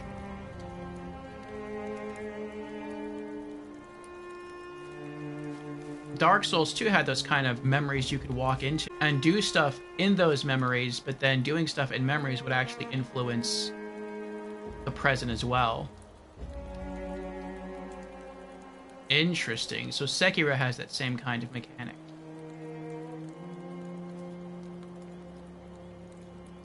I want to wait for them to turn around and walk away, and then I'll go down there and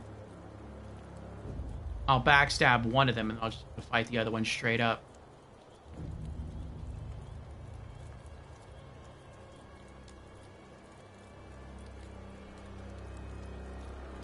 Unless they just stay there. Okay.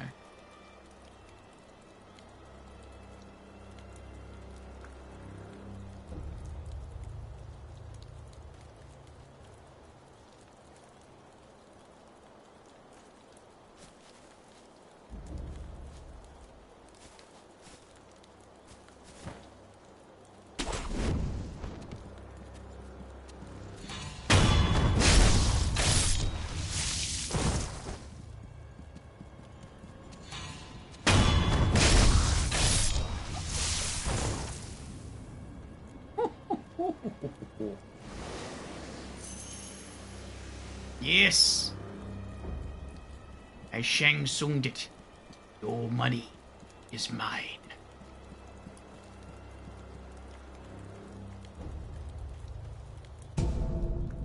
Oh, that's new. Dowsing powder. Medicine for treating burns. Heals the burn status abnormality, and for a time decreases burn buildup. Increases burn resistance, and reduces damage from incoming burn attacks. When fire is used on the battlefield, dowsing powder is crucial for survival. Interesting.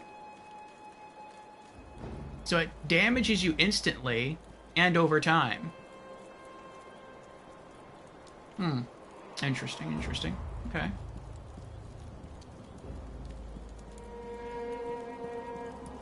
Looks like we have a guard and 2 dogs.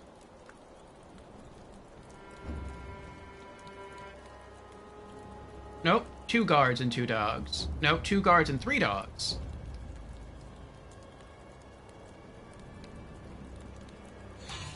Good.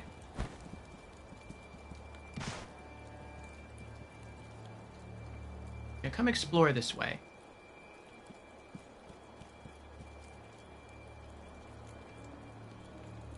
Wonder how far over the bridge he'll come.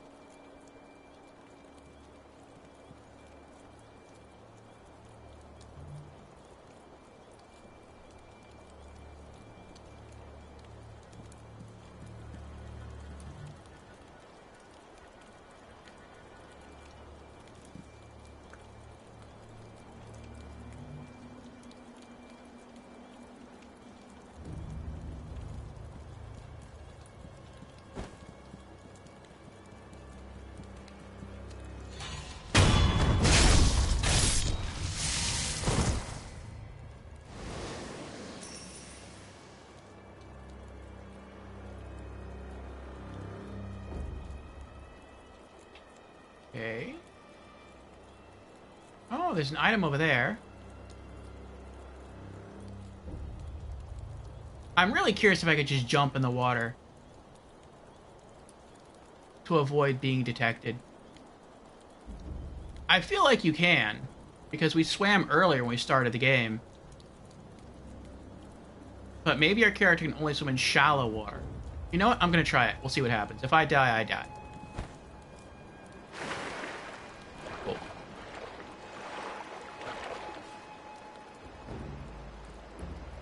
What is that?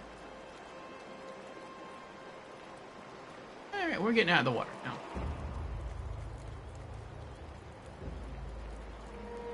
I guess that's a reason not to just jump in the water.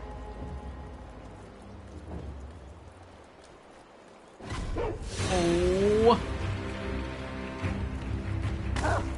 Ow! Come here. Come here. Come here.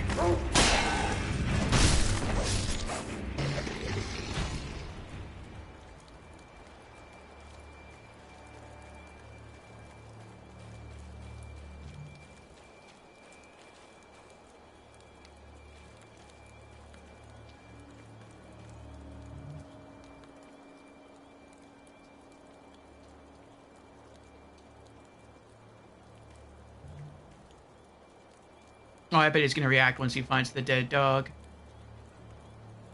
If he finds the dead dog.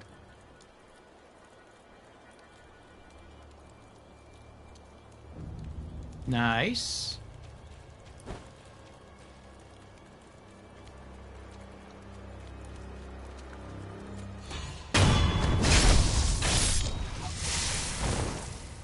Yes! Oh, no stealth kill. Your coin is mine. Excellent.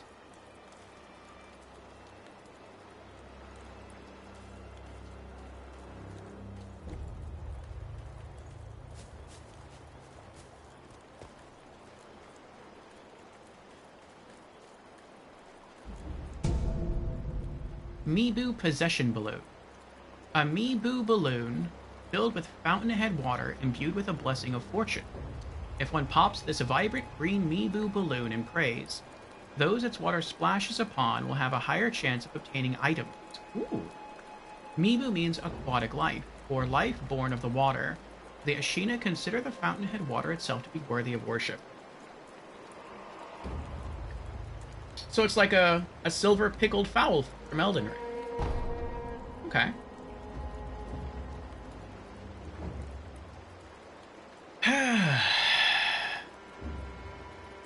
Trimus is still in character. Hard to leave the band. Well, I mean, we're supposed to be like half ninja, half samurai, so I guess you could say I'm tapping more into the ninja half right now.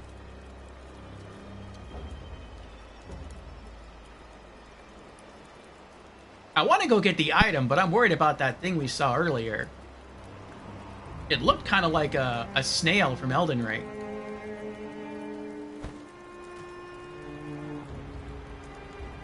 It's all the way down there, though. Or at least that's where I last saw it. Oh, it's right there.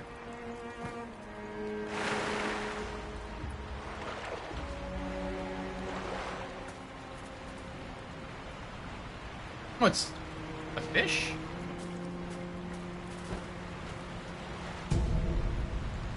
Like coin purse? Can it jump out of the water?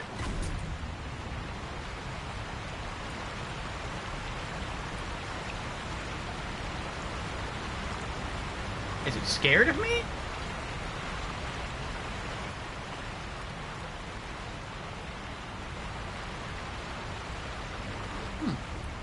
I wonder if killing those things is how you get your upgrade materials. Maybe. Just maybe.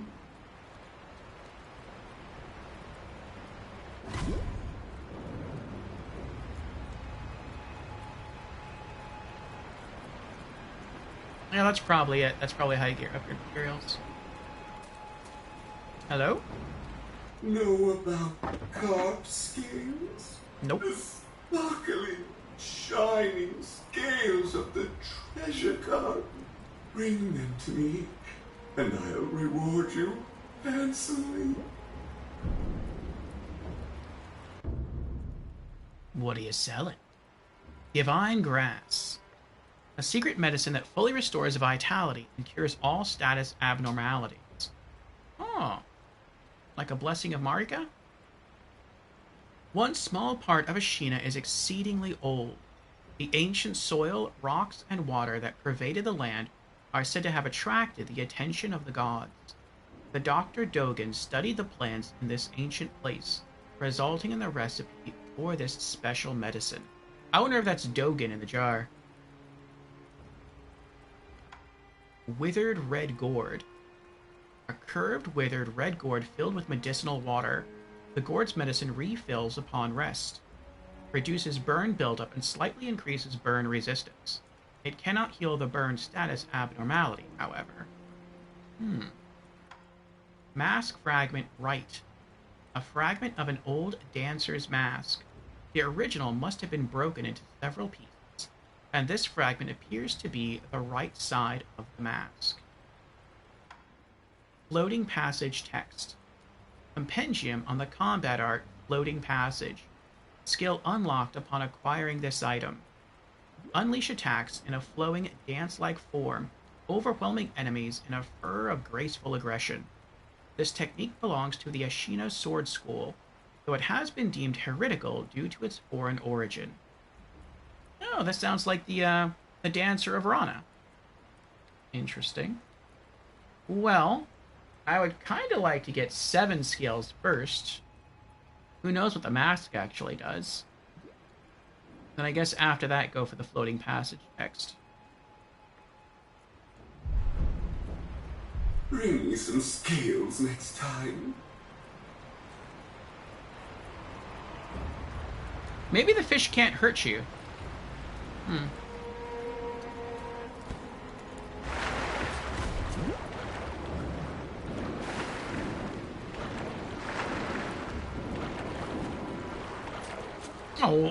Oh, and I hit the wrong button too.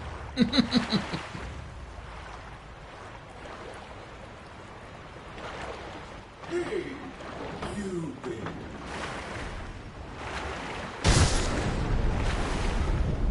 Yes, Treasure Carp Scale. A sparkling scale from a treasure carp. To the average person, it is just a beautiful scale.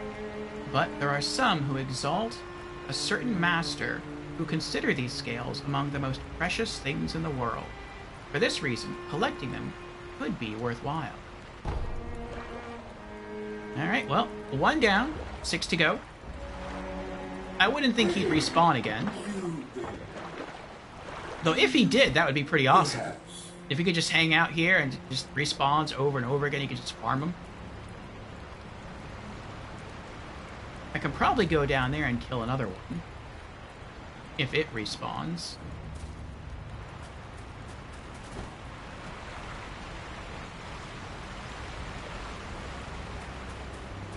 Hey, you there.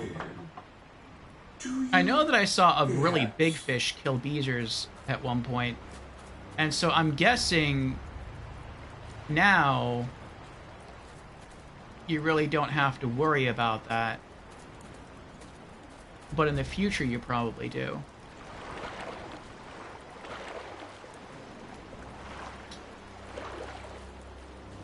Oh, there's another one.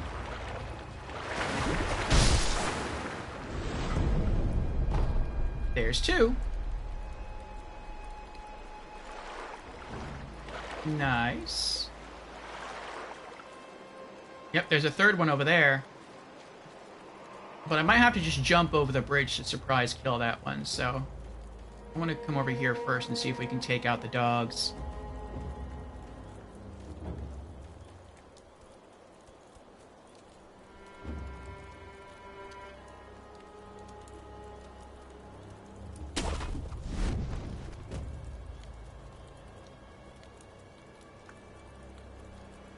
I'll see if I can drop down and kill him quickly and then work on the dogs separately.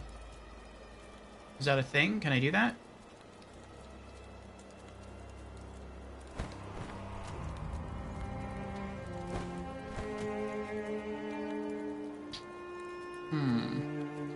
I don't think I can do that.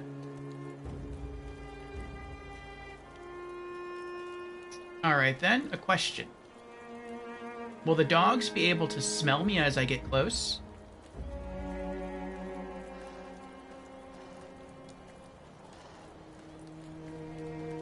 Doesn't seem that way. Uh-oh.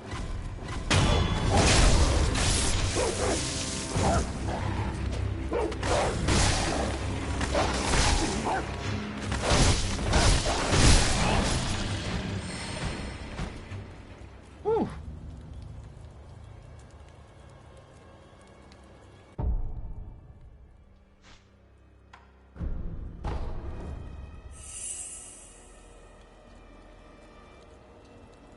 Oh, now it'll let me up there.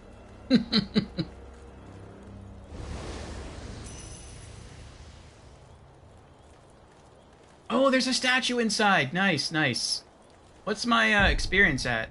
It's really close to, I'm really close to their skill point. Okay, good. Oh, and there's an item over there, too. Nice. Alright, where's that other fish at? There it is.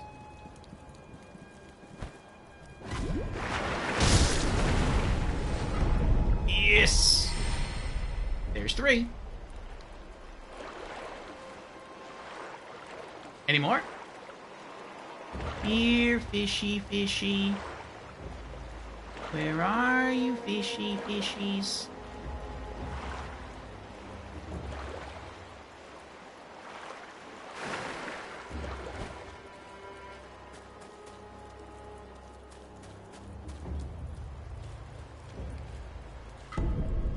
Oh, sweet!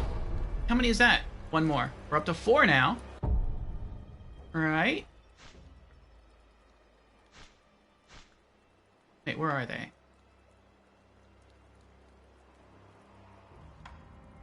I don't know where they are.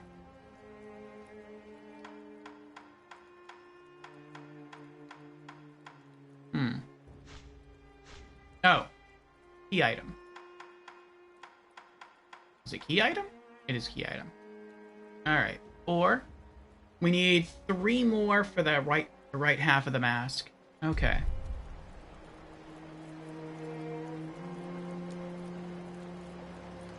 Tremo says something smells fishy. Yes, yes indeed. I hope I can find more fishy stuff. I want to go that way to catch more carp. On the off chance they're over there. But now I'm scared of that big fish that killed Beezers. Like, that could be over there. And I'm really close. Oh, never mind. I can't. The game's not letting me swim over there. Okay. I was going to say, like, I'm really close to getting another skill point. And so, I don't want to, like, go over there and then die when I'm this close. Once I have enough for 2 skill points, I can get that counter move.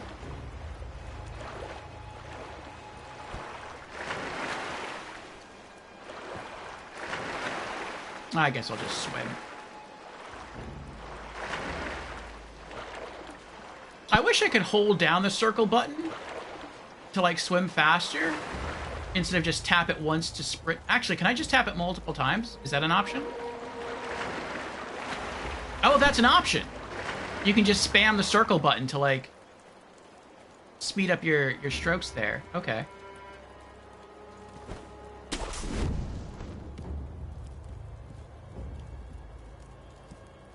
Is he halfway through the bridge? That's weird. Huh.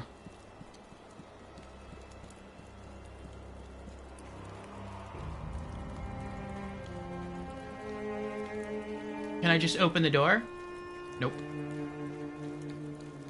They should allow you to just open the door. Actually, I guess not. I guess not. Because if you open the door, then all the enemies on the other side are going to see you. And that'll make traversing the level harder. Alright. I'll wait for him to turn around, and then I'll go light up that statue.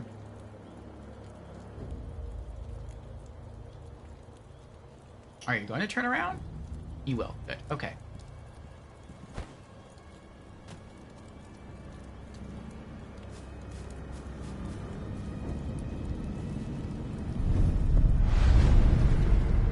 Sculptor's idol found. Nice.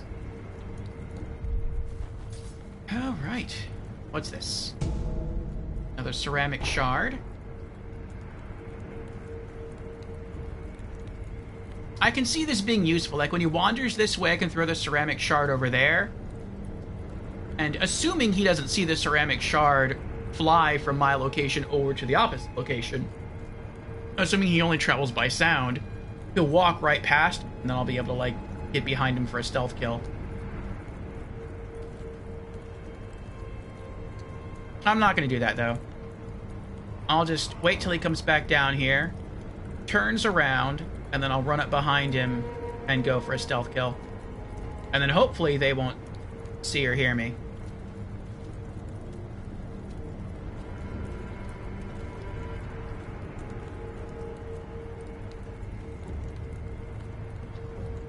I'm guessing when they talk about burn damage, I'm guessing these guys can, like, injure me with the torch. Yeah, there you go.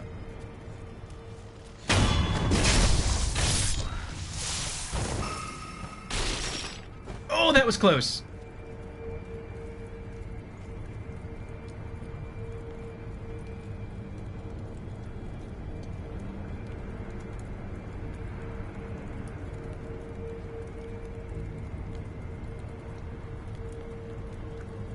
Okay, good. I can see him talking, so I can probably go eavesdrop.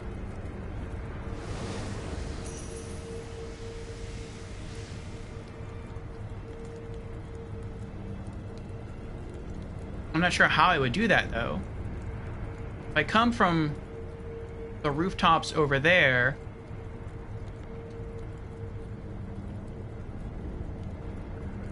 I guess maybe I can get on top of this roof and then go that way, get kind of close, and then I can eavesdrop.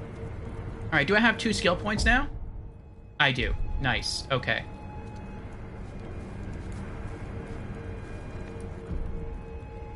Acquire skills. Nice.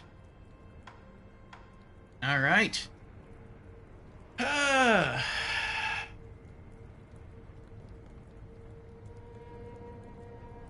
Trima says, I don't know why, but I feel FromSoft could have been more evil in this game.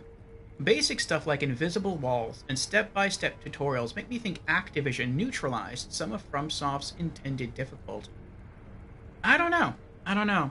This is so different from every other Souls game I've played. Maybe they were all FromSoft decisions.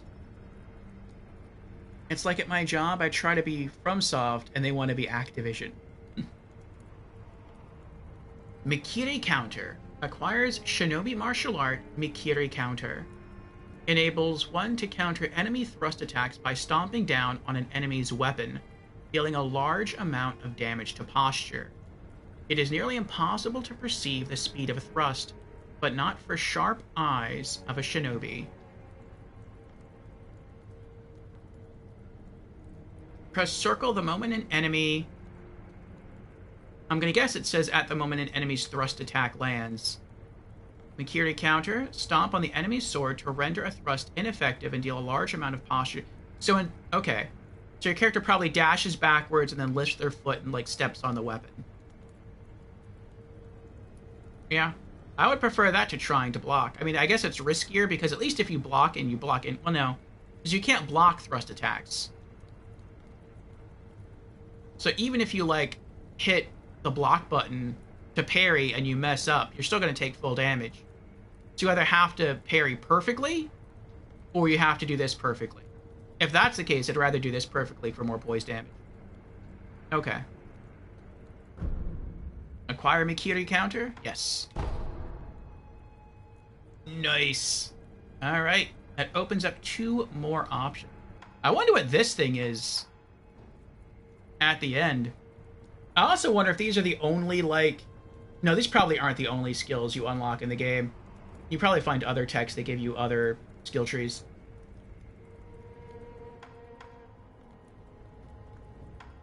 Oh, that's interesting. So even though I didn't purchase this skill, I can still read what these skills do. That's cool.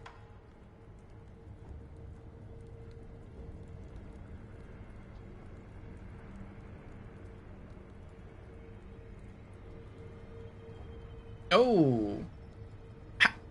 Hey, Zim, welcome, welcome. How's bitrate right now?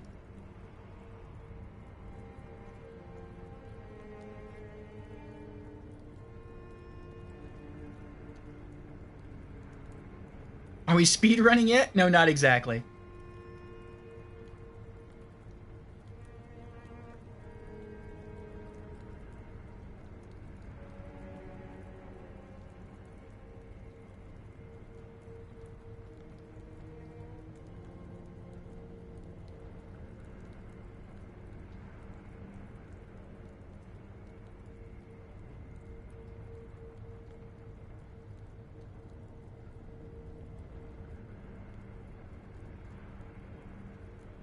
I'm getting a really weird reading on bitrate.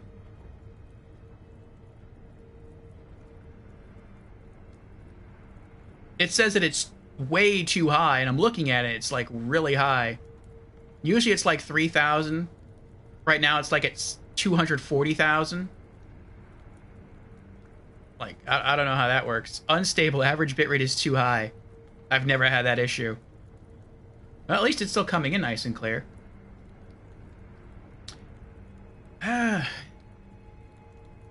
Seems fine? Okay. Well, let me know if it goes wonky. Anyone? Let me scroll back up in chat here. Trimo says, now, Mikiri will save your life. Ah. Carnage says, I do like Souls games, but they do have a very dark and depressing tone most of the time. And sometimes I rather play something more fun and colorful. Depends on my mood. I'm the same way, Carnage. The older I've gotten, the more I prefer games that are bright and colorful and happy. I don't know, maybe it's just the toll of life. But I think that's one of the reasons I really like Dark Souls 2. Because when you go to Majula, it's always either sunrise or sunset. I can't tell. The music is really calm and soothing. There's a lot of beautiful color. You see the silvery sea come in. You can hear the crooning of the waves. Like, it's all really nice and kind of calm and chill. And there's a lot of color in general in Dark Souls 2, and I really, really like that about the game. That's also true, I would say, of Elden Ring.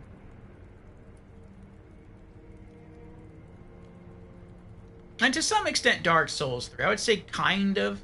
When you first see Irithyll in Dark Souls 3, you get that vibe.